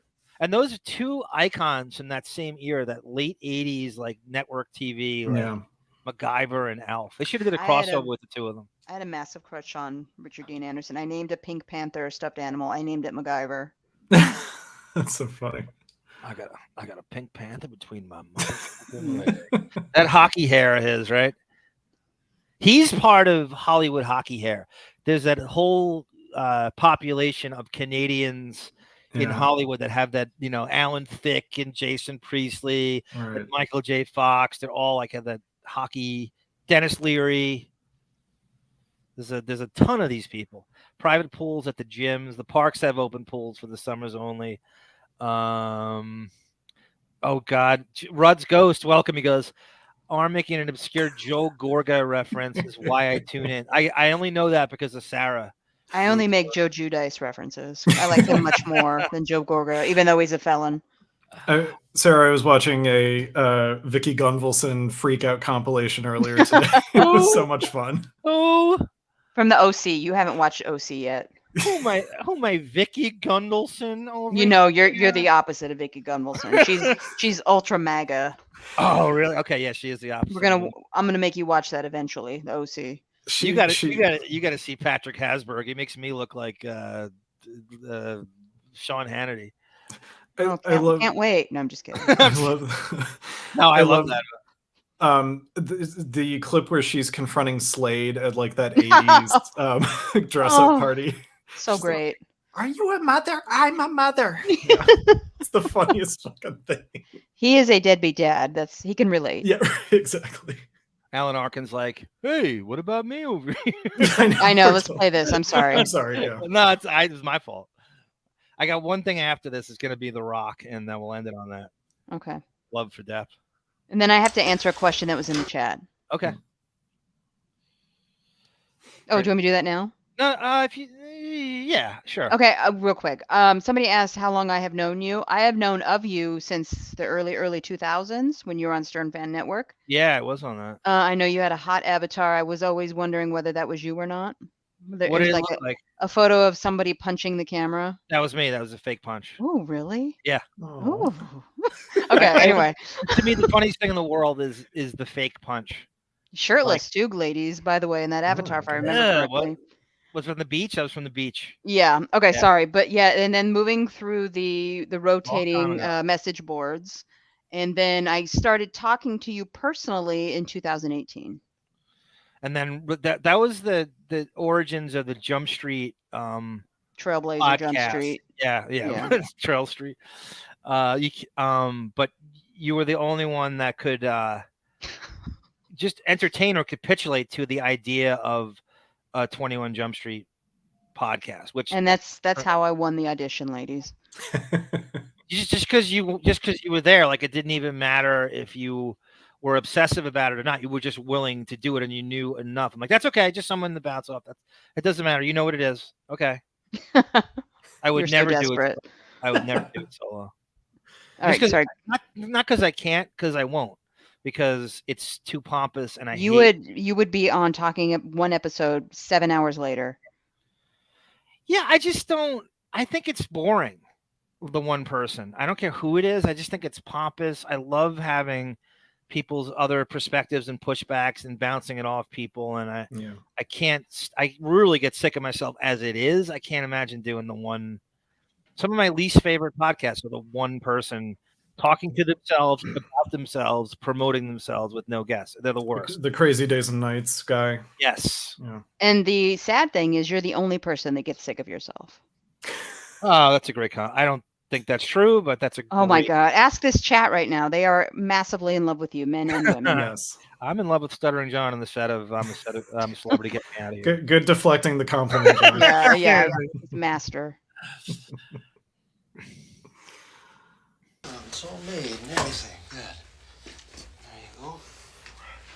What's the matter? Oh, so cute in his robe. Yeah, he is like a cartoon nervous? character. He is 27 years of age here. I stood away up in that castle too long. You don't know anything about the wonderful world of teenage girls. They're all crazy. You know, oddly, this was shot right outside of Miramar. I was just about to ask. They shot this in Florida. Yes, yeah. I think it's Fort Lauderdale. Was it Tampa or Fort Lauderdale? Tampa's not. I'll look it up. Miramar, but it's either Tampa or Fort Lauderdale. How could anybody survive with those tiny little windows in their home?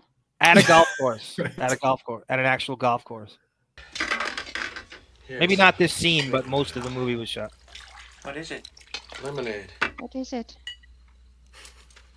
Yeah, that's about the only speaking line he has, and that's about 25% of his dialogue in the movie. Yeah, right. He's like Latka or whatever from Taxi. We had what's his name? Is it Latka? Andy Kaufman. Yeah, the character name. Yeah, that's some. Yeah, I think it's Latka, right? Okay. Latka Gratis or something, or yeah, I forget. Sometimes I think, we talk about with Keenan White and the earpiece with dialogue, that Depp does not like memorizing dialogue. And there are a lot of movies where he doesn't say much. This was his perfect movie then. Benny and June. What is more dialogue? Sam and Benny and June or Scissorhands? Oh, Benny and June, I'd say. I don't know about that. Really? He has a couple times where he imitates a movie, like a star, like he'll do. But like if you just straight dialogue, I would like to actually put that against Sam and Benny and June versus Edward Scissorhands. Who has more speaking dialogue? That is a basement window, Lauren. You're right. I don't know what it is. They reach a certain age, they develop these gland things, their bodies swell up. Yeah, David's right on the money. Winona Ryder comes home from cheerleading camp, and Edward's staying in her room, and she has a waterbed, and he pops the waterbed, and she walks in on him and goes crazy, and then they have to usher him out of there. It's a good scene. It's a really funny scene. Yeah, back to the window comment, I apologize. Bedrooms, though, in older houses have windows that aren't that much bigger than that basement window. That drives me crazy when I drive by a house like that. Yeah. Jamie asked that question, Sarah, about the backstory with. Oh, okay. I looked it up. It was shot in Lakeland, Florida, which is 3.5 hours away from Miramar. Oh, you actually looked up the Miramar? Yeah. So it's closer to Tampa. It's closer to Tampa Bay. I think so, yeah. Okay, yeah, I thought I'd heard Tampa. I'm just trying to remember. I thought they might have moved the production to Tampa from, I don't know. I thought it was more south of that. In that scene, Winona Ryder's, isn't she popping a zit? And then he pops the mattress. Oh, yeah. I can't remember. Blonde wig. Why? Anthony Michael Hall is in this movie. Isn't that crazy? What a playing a tough guy bully. Yeah. Yes. Quite a role reversal. Yeah. Beefed up. They go crazy.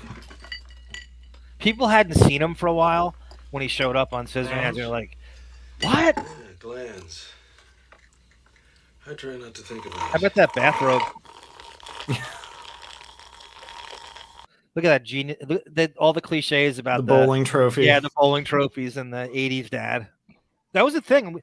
We had a whole bowling commentary on the Golden Girls about how, I'm sure, I don't know if everyone heard that, where I was talking about how like all our parents were in bowling leagues in the 80s. Like it was a huge thing.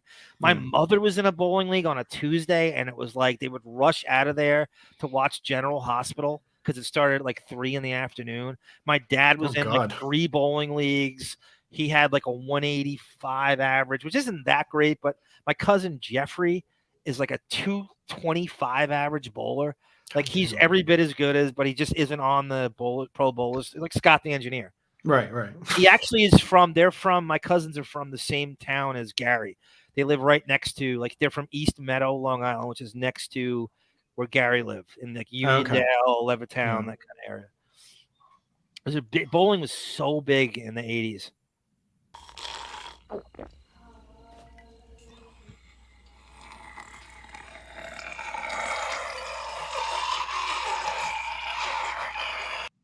That's a great facial expression. That's a great. He is a walking cartoon character here. I mean, he really pulls it off in terms of it just doesn't seem like a real. It is a true live action cartoon character, right, Sarah? Mm-hmm. Has your cartoon cat Camilla ever made a face like that? No, she's gorgeous. She doesn't like stray from the gorgeous face ever. How about this face?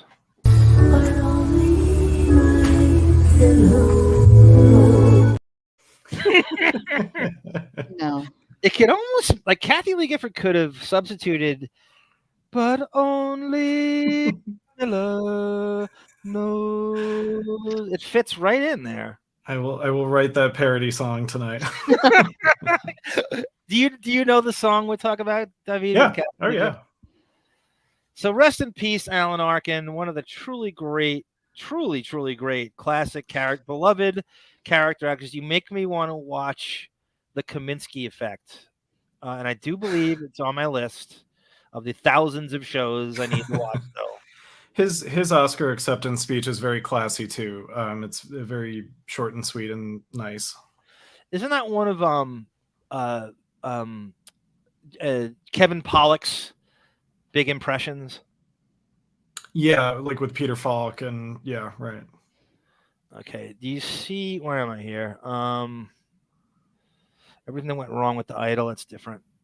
Okay, you see this? I'm scrolling, yes. Right? You see me scrolling? Yep. Okay. Dwayne, this better be what I want. Dwayne Johnson has a perfect response to a young girl choosing him over his dear friend Johnny Depp.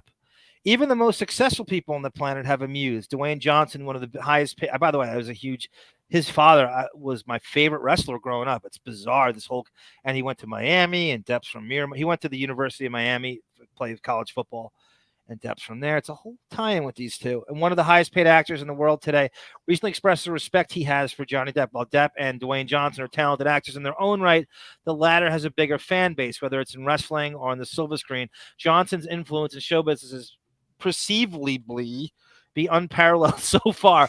The superstar is also quick to give credit where it is due. Dwayne Johnson has done it all, from being tagged as the most desirable man on the planet to being one of the richest actors in the world. Johnson is living the dream. In addition, he puts a lot of effort in putting a smile on the face of his supporters. Taking to Twitter, Dwayne Johnson tweeted the sweetest response to a young girl who stated that she would love to meet Dwayne Johnson over Johnny Depp. The girl's tweet read, "My dad asked me if I get to choose between meeting Johnny Depp and wearing his Jack Sparrow outfit or meeting The Rock. I said it's going to be The Rock, and I've been wanting to meet this dude for a long time." And there's the tweet right there. To which The Rock posts a video right here. Tell me if you see this. It says, yep. Okay. Starring role, the Scorpion King. I went in a theater. I sat there with my hat low, hoping nobody would recognize me.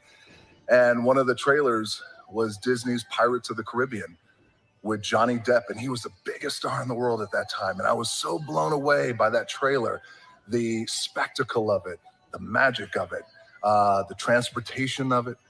transporting me into this incredible adventure. I thought like I was a little kid again in a theater, 8 years old in Charlotte, North Carolina, watching Indiana Jones. Like, that's how it made me feel. And I knew then at that moment, I was like, there's my inspiration. And I thought, wow, one day, if I'm lucky enough, if I work my butt off enough, maybe Disney will offer me a movie based on one of their iconic rides, like the one that I just saw in that trailer.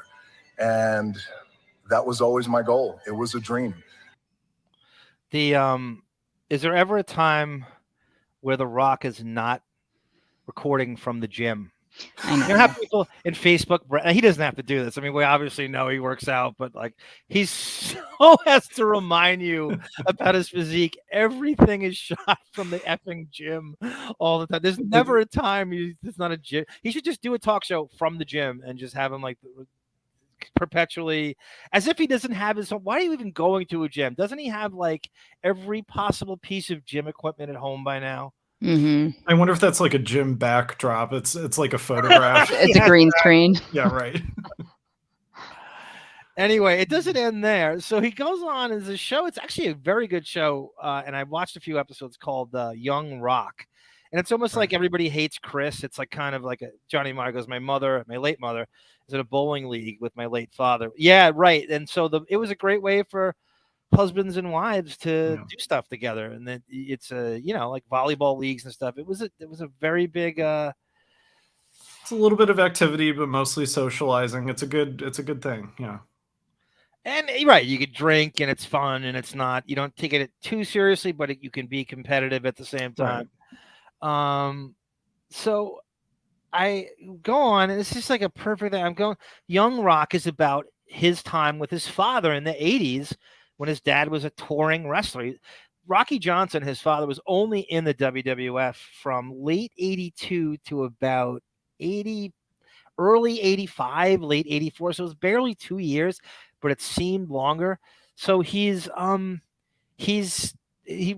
is about his life as a kid. It's really well done, and they portray his dad and all the big wrestlers at the time, like the Samoans and Andre the Giant and Jimmy Snuka.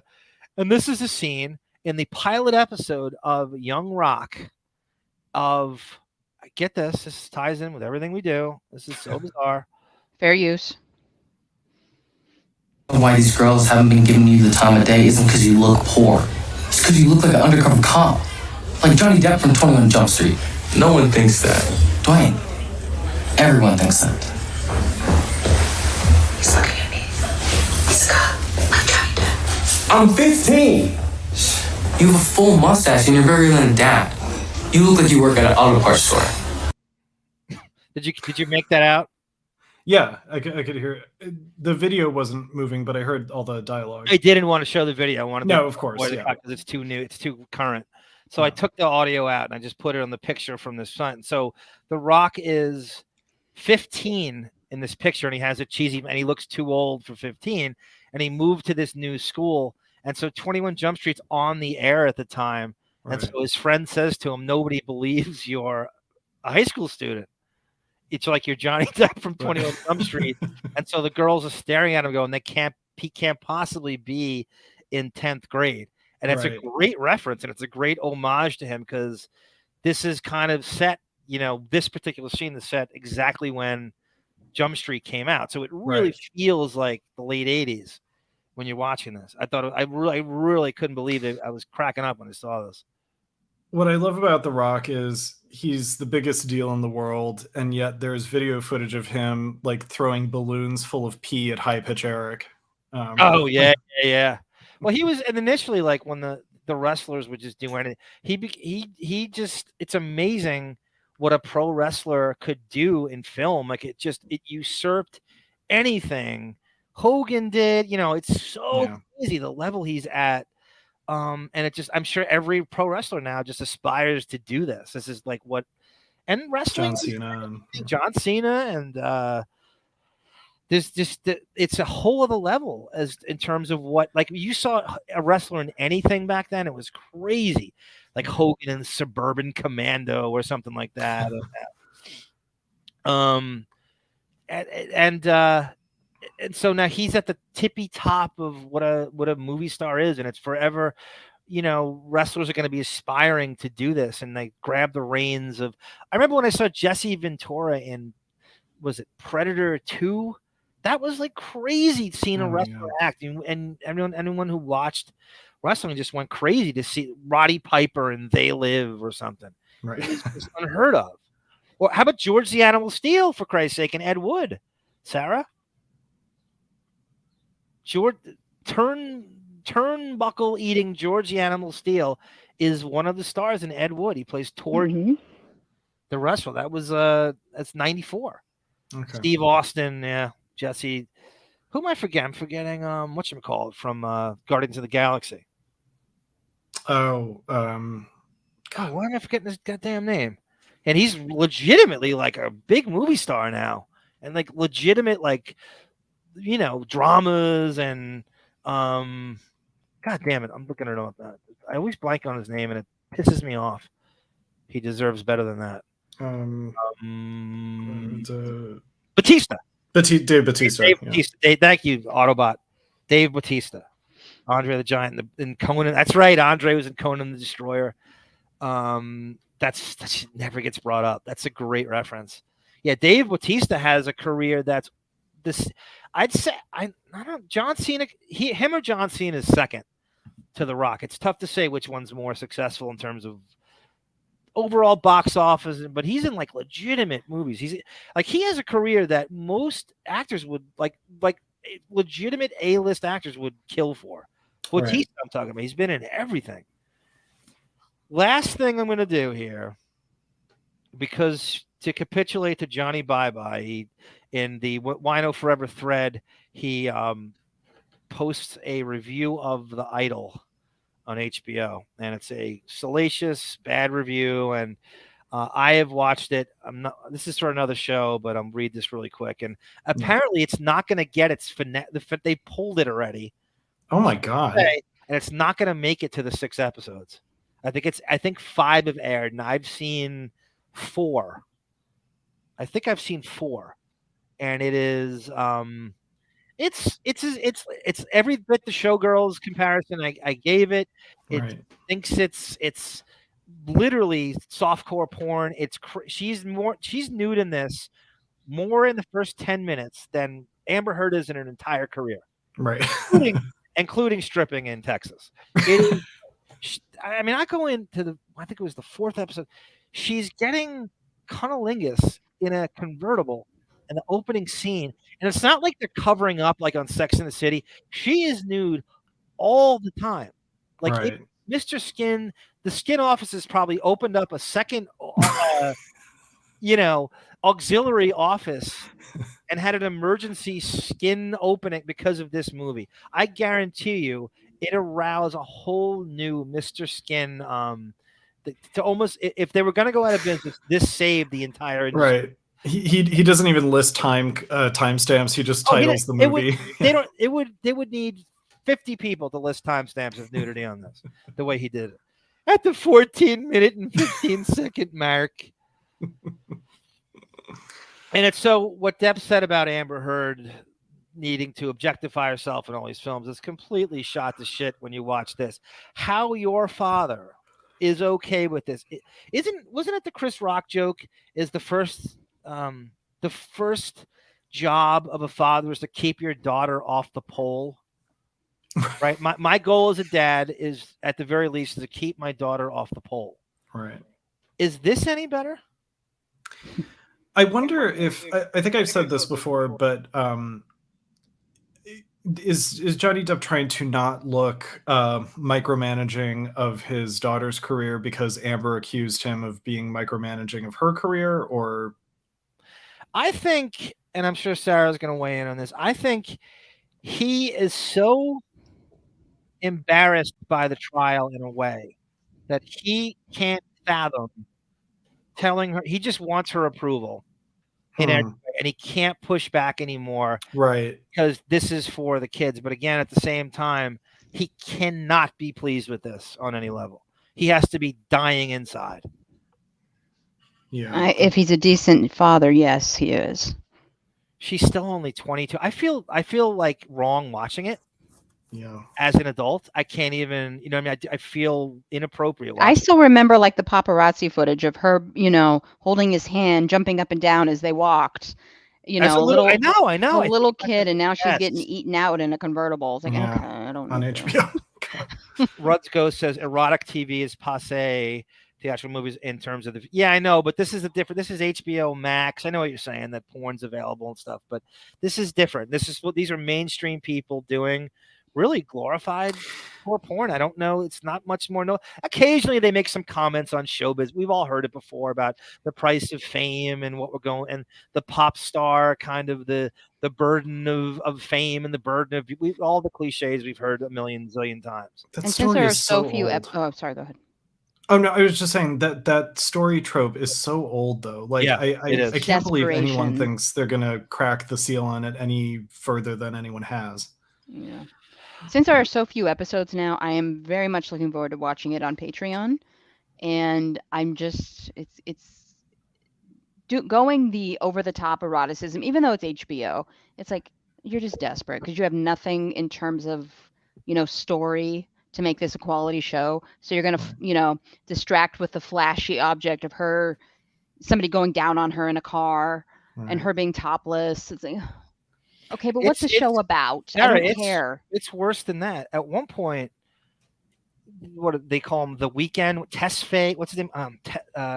Ape Test whatever. Yeah. Right. So he's like this manipulative, like cult leader who worms his way into her. Like a lot of it, so much of it's based on. A lot of it's based on Depp's life. There's references to the trial during this. Make no mistake about it. They cherry pick shit from this, and to make matter worse, right? This thing's not. Is this thing even going to? This thing's not even going to get made. It's launched off his name, technically, isn't it?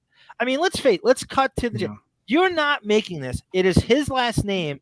Now it may say her on the name, but it is his last name is on this, whether he likes it or not. That is his last name launching the show. Well, and people are going to watch it to see how she, as an actress / daughter, reflects on him, and vice versa. That's 70% of the audience watching this. Yeah. What you just said. That's, make no mistake, the morbid curiosity of his Deppo baby in this movie. If people didn't know who she was, and then the nudity with it, and then it's his last name is selling this, whether you want to believe this or not. No other reason. Stop kidding yourself. There's something else going on here. Do you remember when we read an article? I remember I was on an episode where I think you brought this up for the first time, and the article just referred to her by her last name, and I suspected that it was to make you think that it was Johnny Depp if you were skimming it. Yep. And it's no coincidence. It's coming out on the height of this, you know, Deptford wife obsession from the fucking Fairfax trial, and people watching it for all the wrong reasons. And it's at one point in this, she's getting finger banged in front of her friends by him and their manners. Like, it's not like it's in the shadows. It is right there for you. And there's nothing they hold back on in this. It is, but it's more than Eyes Wide Shut. Any of the stuff I used to think was edgy, it is so. And Barry Levinson's, talk about Nepo baby. It's Barry Levinson's son, Sam, that's doing this. I'm sure he's really proud of this too. Yeah, right. This guy's on Euphoria and stuff, and it's just like this is not. I'm not taking anything away from her charisma or potential talent down the road. She could very well be, and I could see things in her, you know, kind of peeping out of her. What's that, Sarah? You did see things in her. Yeah, I know. I mean, she has a quality and a quiet charisma coming from him, and it's she's very likable in ways. She's very well spoken, and I don't mean that as an insult. She's very articulate. She speaks like finishing school, you know, Southern California finishing school. She's very eloquent and likable, and this is just not this is just, I don't know. In some ways this is her Emily Stern Madonna play. It is. Right? I mean, how is it not her cry to F you to her father? I'll show you objectivity. Right. It's gotta be. She knows exactly what she's doing. She knows exactly how it's going to be perceived. If she likes it, that's fine. You know what I mean? Like, I'm not going to tell her what she loves. The edginess of it. She thinks it's I'm sure a French mentality in terms of, oh, well, this is what you don't get. It's not for everybody, which she has said, and I think she might even say it in this.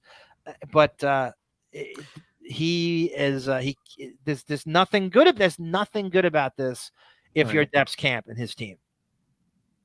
Yeah, I mean, and this is for all showbiz family. You know, I'm sure Henry Fonda hated that Jane Fonda did Barbarella. You know, or like I remember Ron Howard was interviewed on Howard Stern once, and he was trying to get Ron to comment on the fact that his daughter Bryce Dallas Howard was doing nude scenes in movies because he's such a fucking pervert. I remember that. And yeah, I mean, not that I think Bryce Dallas Howard is rebelling. I think that's kind of a different type what of I career. think Ron Howard should do is throw that back at him and say, what do you think about Emily and that Madonna film? Right? I mean, like, why not? Like, why is it more? Oh, God. I'm sure he knows about it. I know, that'd be funny.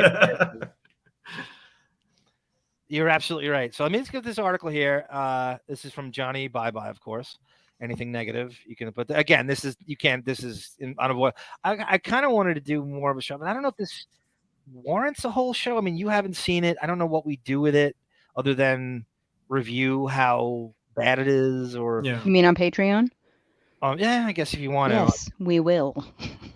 It's hard to believe that I'll watch HBO's it. catastrophic series The Idol was promising at one point. I mean, there are times where there's commentary on the industry, which is okay. You know, there's dialogue where they're off in a moment and she's going on a monologue about fame and how there's one good line. She says, "There's nothing relatable about me," which is pretty good. You know, it's pretty honest. Like, she's going, I'm not. She's like, why would anybody relate to this? Nothing. They position her as an old I think a Nickelodeon-esque, almost like an Ariana Grande that she used to be on Nickelodeon and now she's a pop star. So they do that kind of thing. Right. It combined with Britney Spears, and it's all tied into that world of the premise of the pop star falling in love with a cult leader. And he was fascinating. The Weeknd, aka Abel Tesfaye, was going to show us what he could do as an actor. Not a lot, as it turns out. Following his Uncut Gems cameo, I forgot he's in that. Oh my God, that basketball Adam Sandler movie, and with talented indie director Amy Simons at the helm, and it seemed like Sam Levinson had finally allowed someone to swoop in and save him from his own shortcomings as an auteur. But as we know, Simets was reportedly ousted from the project by Levinson and Tesfaye over creative differences.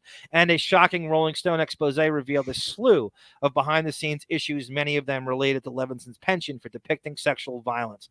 I believe these stories now. After the stories were leaked from Amber Heard versus Depp throughout the whole, it turned out all that crap was true. I believe everything now that I read.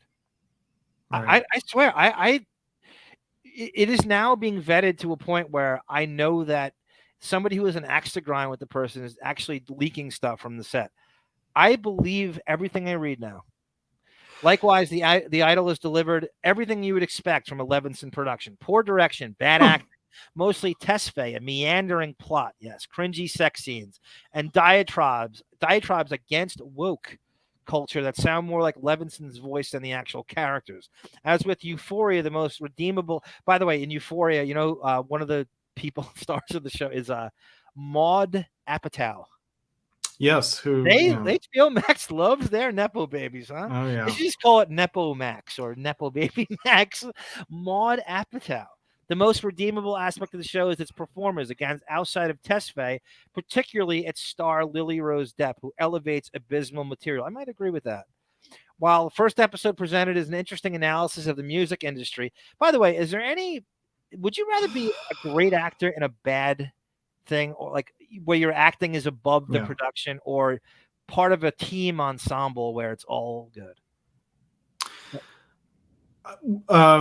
I think both are like, to be the actor who looks like they're trying to salvage the material and you're alone in that effort. That's a great position to be in, you know. Some say that about Johnny in Black Mass, even though I think Black Mass is a good film. It's not great, but that his performance is so strong that it makes the movie look irrelevant.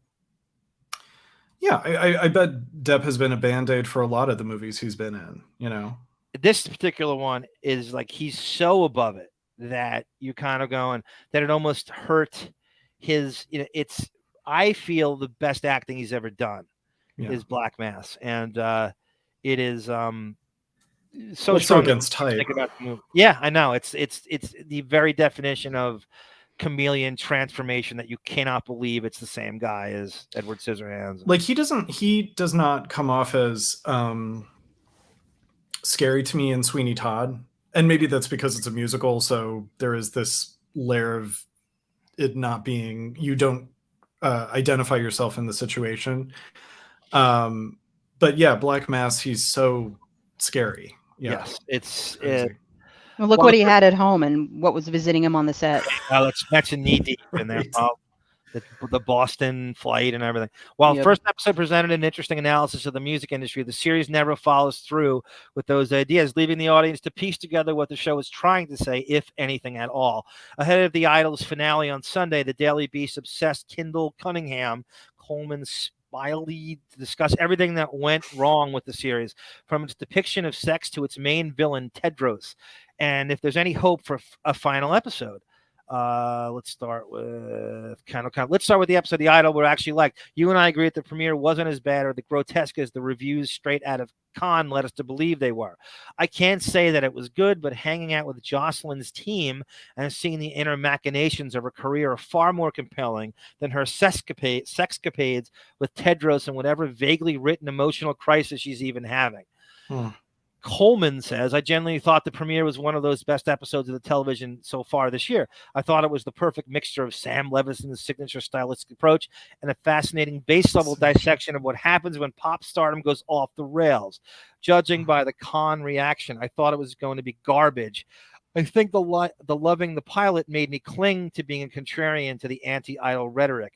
That's why the rest of the series ended up being so damn disappointing, and the potential was there in the premiere, only to string along all of the plot points it set up for 5 episodes with no further story progression at all. And they're just kind of going back and forth on it's like a panel. So they do this where they have a panel, but they write it out. I'm not going to read the whole thing. No. You get the point. I can't think of a more, maybe this is me. I don't care about the trials and tribulations of pop stars. They have money. It's like you're not facing a kind of adversity where you can't you're still able to survive. Throw money at every problem. Absolutely. Yes. And nowadays there is much more of a roadmap on how to be famous. I said that when Johnny Depp himself was going through it and during the Jump Street years. Well, and you've got to feel like there's so much written about celebrities more than ever, and so much about their pitfalls and where they made their. I'm restating what you said, but people still fall into the same traps. I don't know how that happens. It's getting back to what we were saying at the beginning. It's like I feel like I could handle fame just because I want to still be friends with the people I'm friends with now. I just like the work, Yeah. The NBA we bringing up before goes through this right now. There's a dilemma, and all the time. And one of the biggest problems with the league is there are too many basketball players who don't like basketball. They want the lifestyle. They're good at it. They're very tall. And they now don't like it. They want the life, but they don't love the game. And you sign this massive multi-year contract, and all you have to say is, I want to go somewhere else. Yes. All right. They want the fame. They want the lifestyle. They're not interested in the sport itself. And it's killing the game because it's over. It can't sustain. There's going to be a lockout very soon, I predict, in the next year.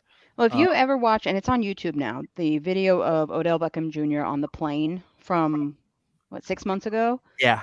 Where he was just berating peasants and they had to evacuate the plane because he wouldn't put his seatbelt on. If it's one of us, we would be maybe even punched in the face and drug off the plane like this doctor was that I saw a video of. It's an interesting question. Like, who's less relatable? Like Willie Rose says in there, like, there's nothing relatable about me. The modern athlete, modern NBA player, or what Lily Rose is playing, the pop star. Like, who relates less to commoners and plebeians? Like, who is I don't know. They think we're all fat, gross people, and we are below them. Right. And the way that the emergency response team, this is supposed to be like, this could get you put on a no-fly list for what he was doing. But the way they surround him and literally coddle him, shake his hand, and apologize to this man for the inconvenience that this has caused him, it is sickening. You ever hear the word jockocracy? Yeah, I've heard of it, yeah. It just kind of means that, like, so many of these guys, especially at the pro level, have gotten that treatment since they were in middle school. Mm-hmm. They don't know anything but privilege. They always got the girl. They always got their way. They were always had their ass kissed by teachers and parents and everybody else. And now they take it to adult levels. This is not everybody, but this is a great deal of the athletes at the professional level. They couldn't be more out of touch with what. It's no different than a pop star in a way. Well, and also the line, her character, you mentioned her character has a line like, I'm not relatable, or what is the line? There's nothing relatable about me. I think they're having they're talking about how to relaunch her new image. And someone says, like, you got to be I think her assistant, I think this part's based on Britney Spears. Her assistants are also her best friend. Right. And he's like, all these girls love you. They relate to you. They worship you. And you got to show, she's like, there's nothing relatable about me. It's actually a good dialogue. Well, but I read that as kind of a humble brag, where it's sort of like, that almost feels like a Sam Levinson frustration coming out through that character, where it's like, you'd have to watch it for yourself. Like, I thought you delivered it kind of in a humble way. Like, okay. I'm you'd have evaluating to, it. you interpret it when you watch it, because I thought it was delivered almost with humility, like there's nothing, almost like she actually had self-awareness, where she was like, there's really nothing relatable about me, and what normal girl does this? Right. Okay. That's she's very good. Lily's very good at being kind of like a victim, like you're kind of rooting for her, and that she has that what her father has. She has a quiet charisma that you're kind of buying it. I like her a lot. I mean, I hope she does really well. I really do. Yeah, but she is a nepo baby, and she's already done well. She's already accomplished what none of us ever will. So she's going fine. on third base. We all, without a doubt. Don't think you have to go to bed tonight and say a prayer for Lily Rose. She's doing okay. I know. Yeah, and I always raise the question: is if it's for the kids, why aren't they at the trial? But my question, if I were to defend Lily Rose, and I'm going to do that in terms of, I can sort of argue with myself here. The other side of that is, why do you want, as a kid, as Jack or Lily Rose, to be at the trial? Why do you want to have a front row seat of the worst time in your family life, the home wreckage of your mom, and the worst of the worst of the? I don't think you really want to relive that in person. You know what I mean? Like, I tend to agree with that argument. If I had to defend it, like, why aren't you there with your father? I kept saying that over and over again. The other side of that is, you're reliving the worst time in your family life, your familial life, the home wreckage and all this shit, the worst things you've ever seen. Why do you want to see that and relive it again? Wow, you finally come to the other side. You didn't say that. I'm saying I've told you, let it go. They have their reasons for not wanting to be there. You're like, no, I would have been cheering from my pew. I would have been screaming for my dad. I would have.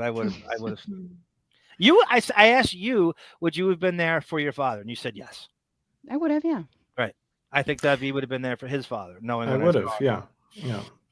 What do you think Jack Depp's future holds? I don't know. I think about it every day. I think he's going to be what you call a floater, where he's just going to be kind of around, hanging out with his buds, probably smoking a lot of weed. He has the life because he has all the positives and none of the negatives. He seems to just. I would just have a wing and sweetser and lay low.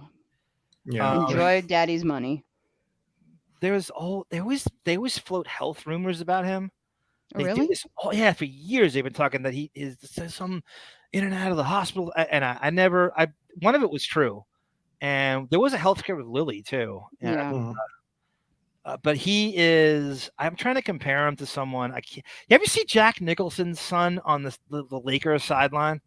He was sitting in Jack's seat the last 2 years. Nicholson has not been to the Laker games, and that's kind of what I imagine Jack Depp's life. Jack Nicholson has a son who looks like DiCaprio. He almost looks like, and it's odd. Jack Nicholson actually looks like Depp's father John Sr. Right. If you see a picture of him like in modern day. So I imagine it's kind of like these Hollywood party animals, you know, like where he gets all of the, but again, he's back and forth to France, and I have never seen him interviewed as an adult anyway. Yeah, right. The last time I saw is the ending credits of The Deppening, which you'll see when he was in the convenience store with his sister serving him. Right, when he's towel snapping. And the towel snapping, David right, Hurd. with David Hurd. Do I have that still? Let me see. Oh, Jacked God. Up, Jacked Up. Here we go. Here we go. Somebody needs to CGI Papa Man with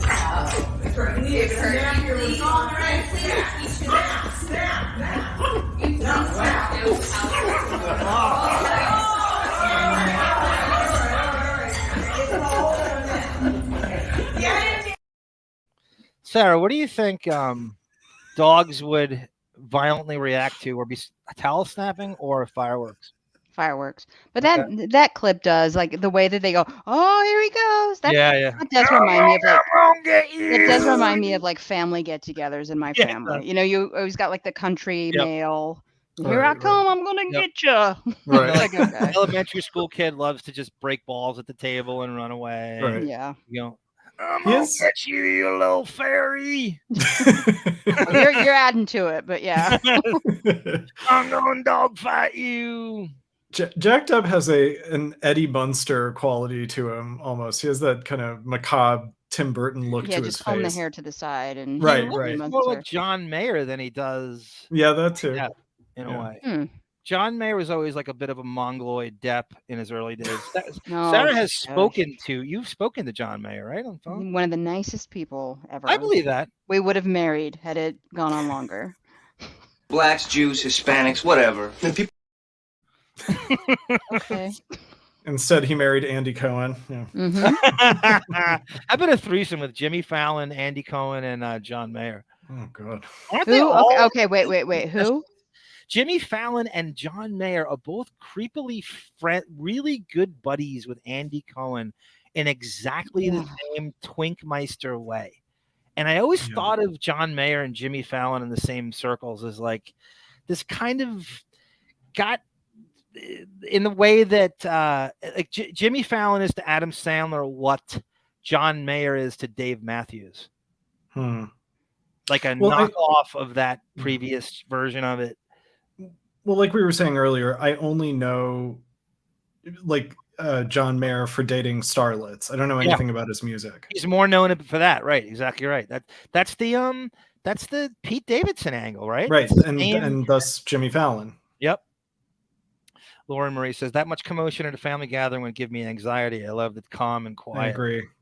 My family's somewhere in the middle of that. I don't know. I wish it was a little rowdier sometimes.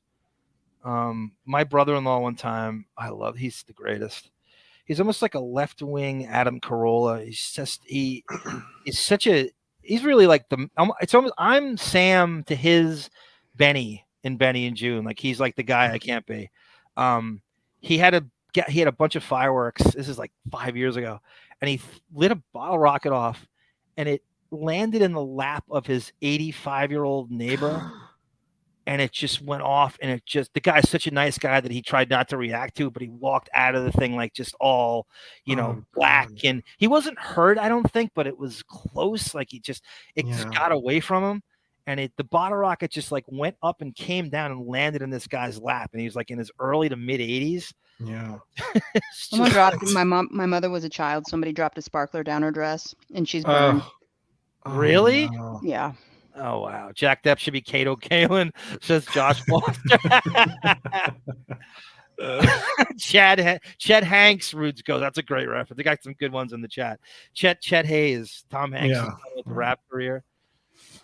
There's an Instagram account that's not his, so it's some crazy dumb super fan of. How do you become a fan of Jack's? He hasn't done anything. So they're fans of Johnny who pretend to be fans of Jack to get close to John.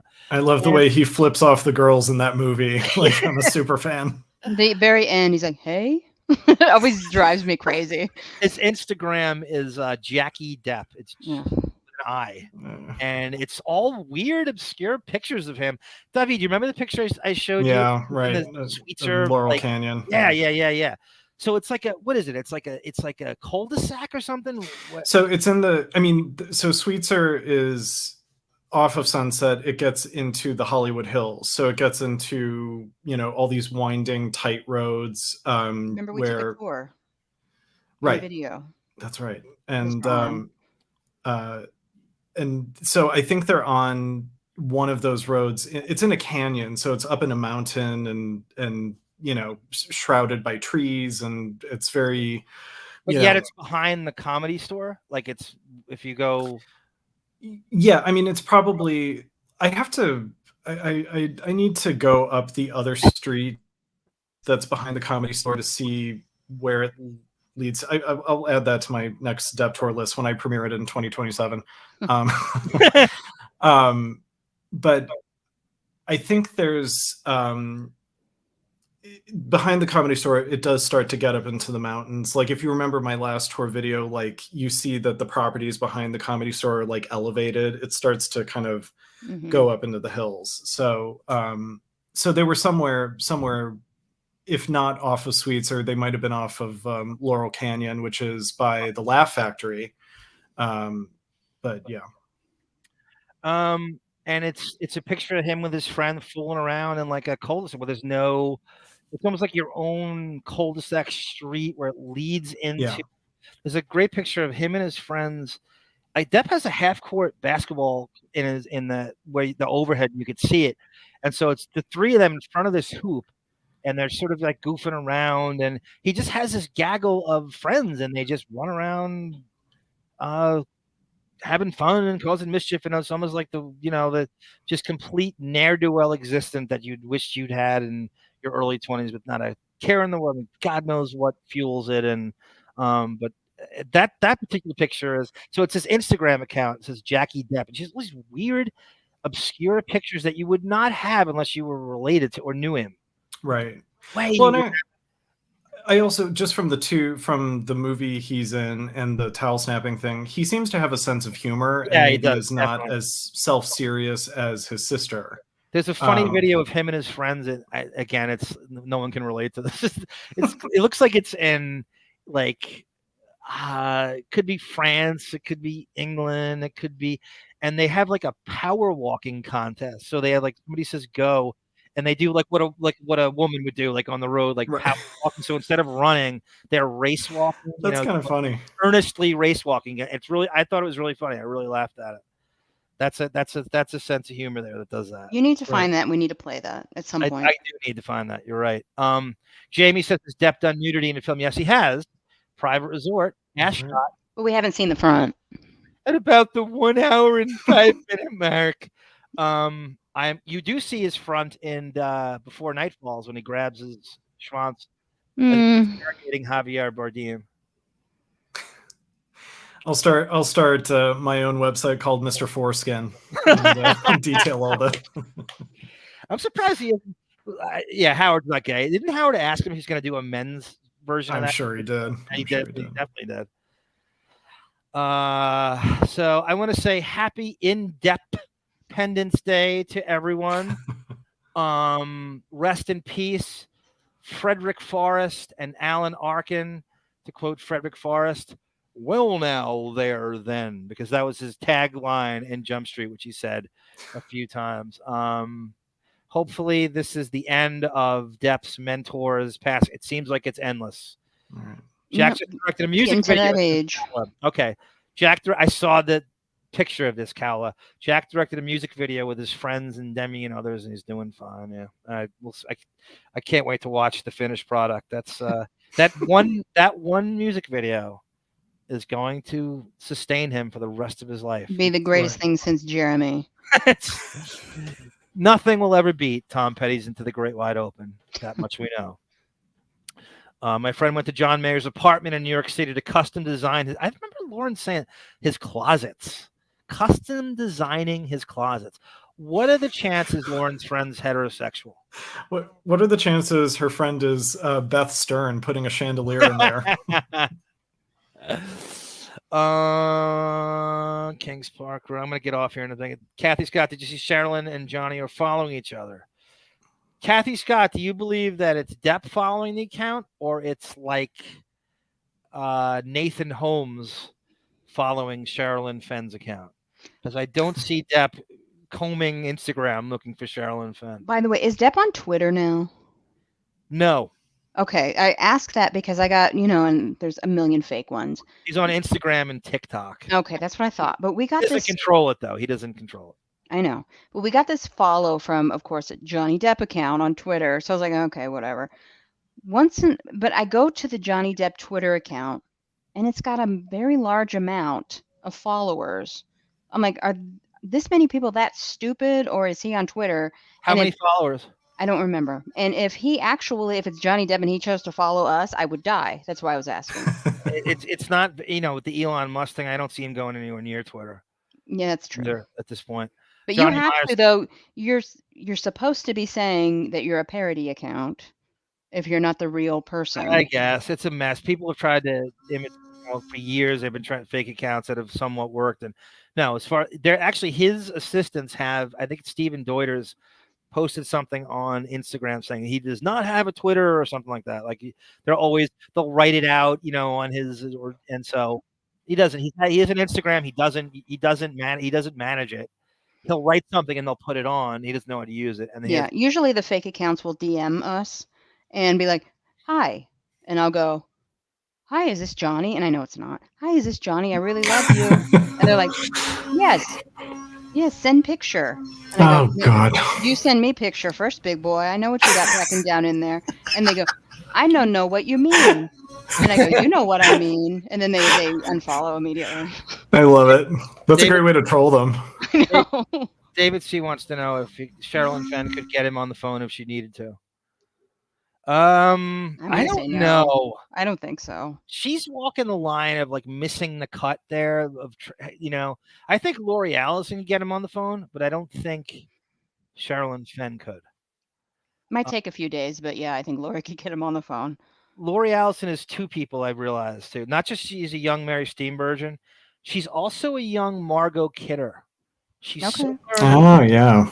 I see her the old wedding pictures, which I love so much, and the cake. And I want to know, Kathy, who was at that wedding. I want to know who we would know who was at that wedding. I want to know if his brother Danny was. I want to know if his brother Danny was at that wedding.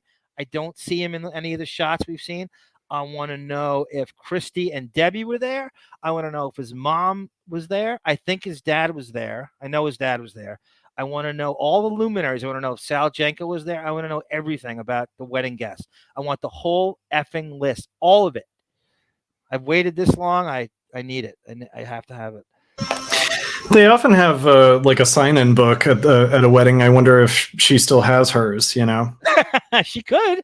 You don't throw those out, right? I mean, that would be something you would keep. You get a lot of compliments, David. Lauren Marie, David, you're such a witty, natural, good. I agree with that. Mm-hmm. And Johnny Myers says the same thing. And this is a guy who worked for the Electric Eel, for Christ's sake. And thank God you come on. I don't have to do anything when you do. I'm happy to pinch it. Yeah. Okay, good. I'll order DoorDash, and I'll answer the door to Amazon 5 times. I'll make 5 pizzas. I did an Amazon delivery, and I've had 2 bowls of lasagna today. Have you really? Yes. Have you really? You. Oh my God. You did it again. Anyway, happy Independence Day. Rest in peace, Alan Arkin. Rest in peace. Well, now there then. Frederick Forrest, I love you all. I will see you this week in some capacity. I think we're doing, David and I debuting Seinfeld, and we're doing a Jump Street again. 90210.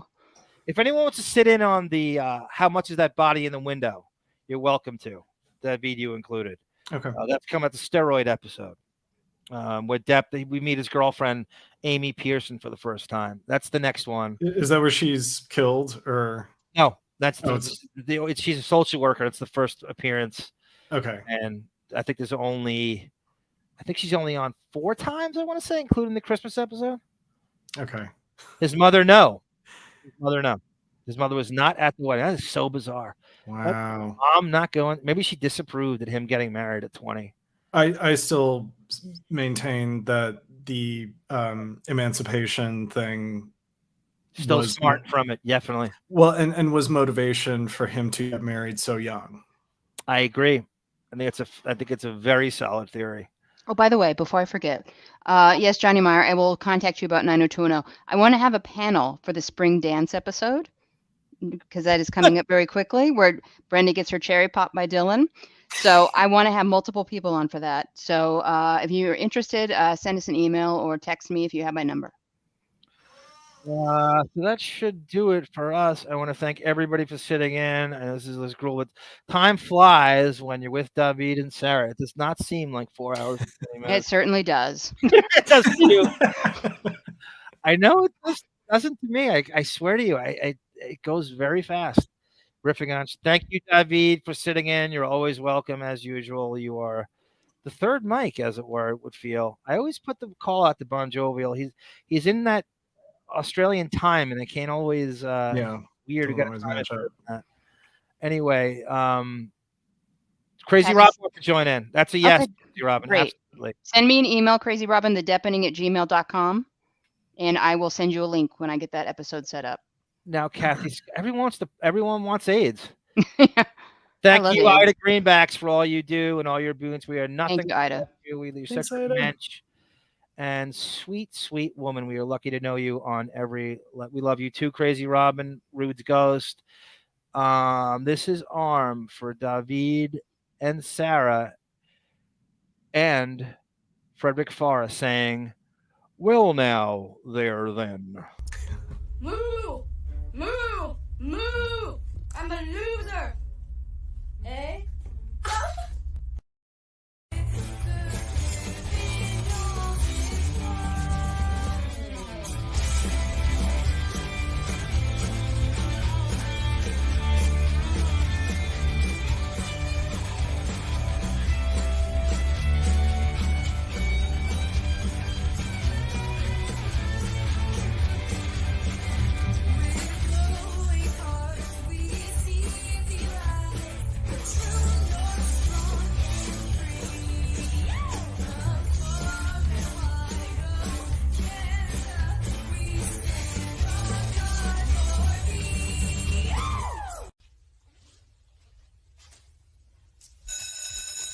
Sit down. Stay where you are. For the first time, I choose to walk out on you.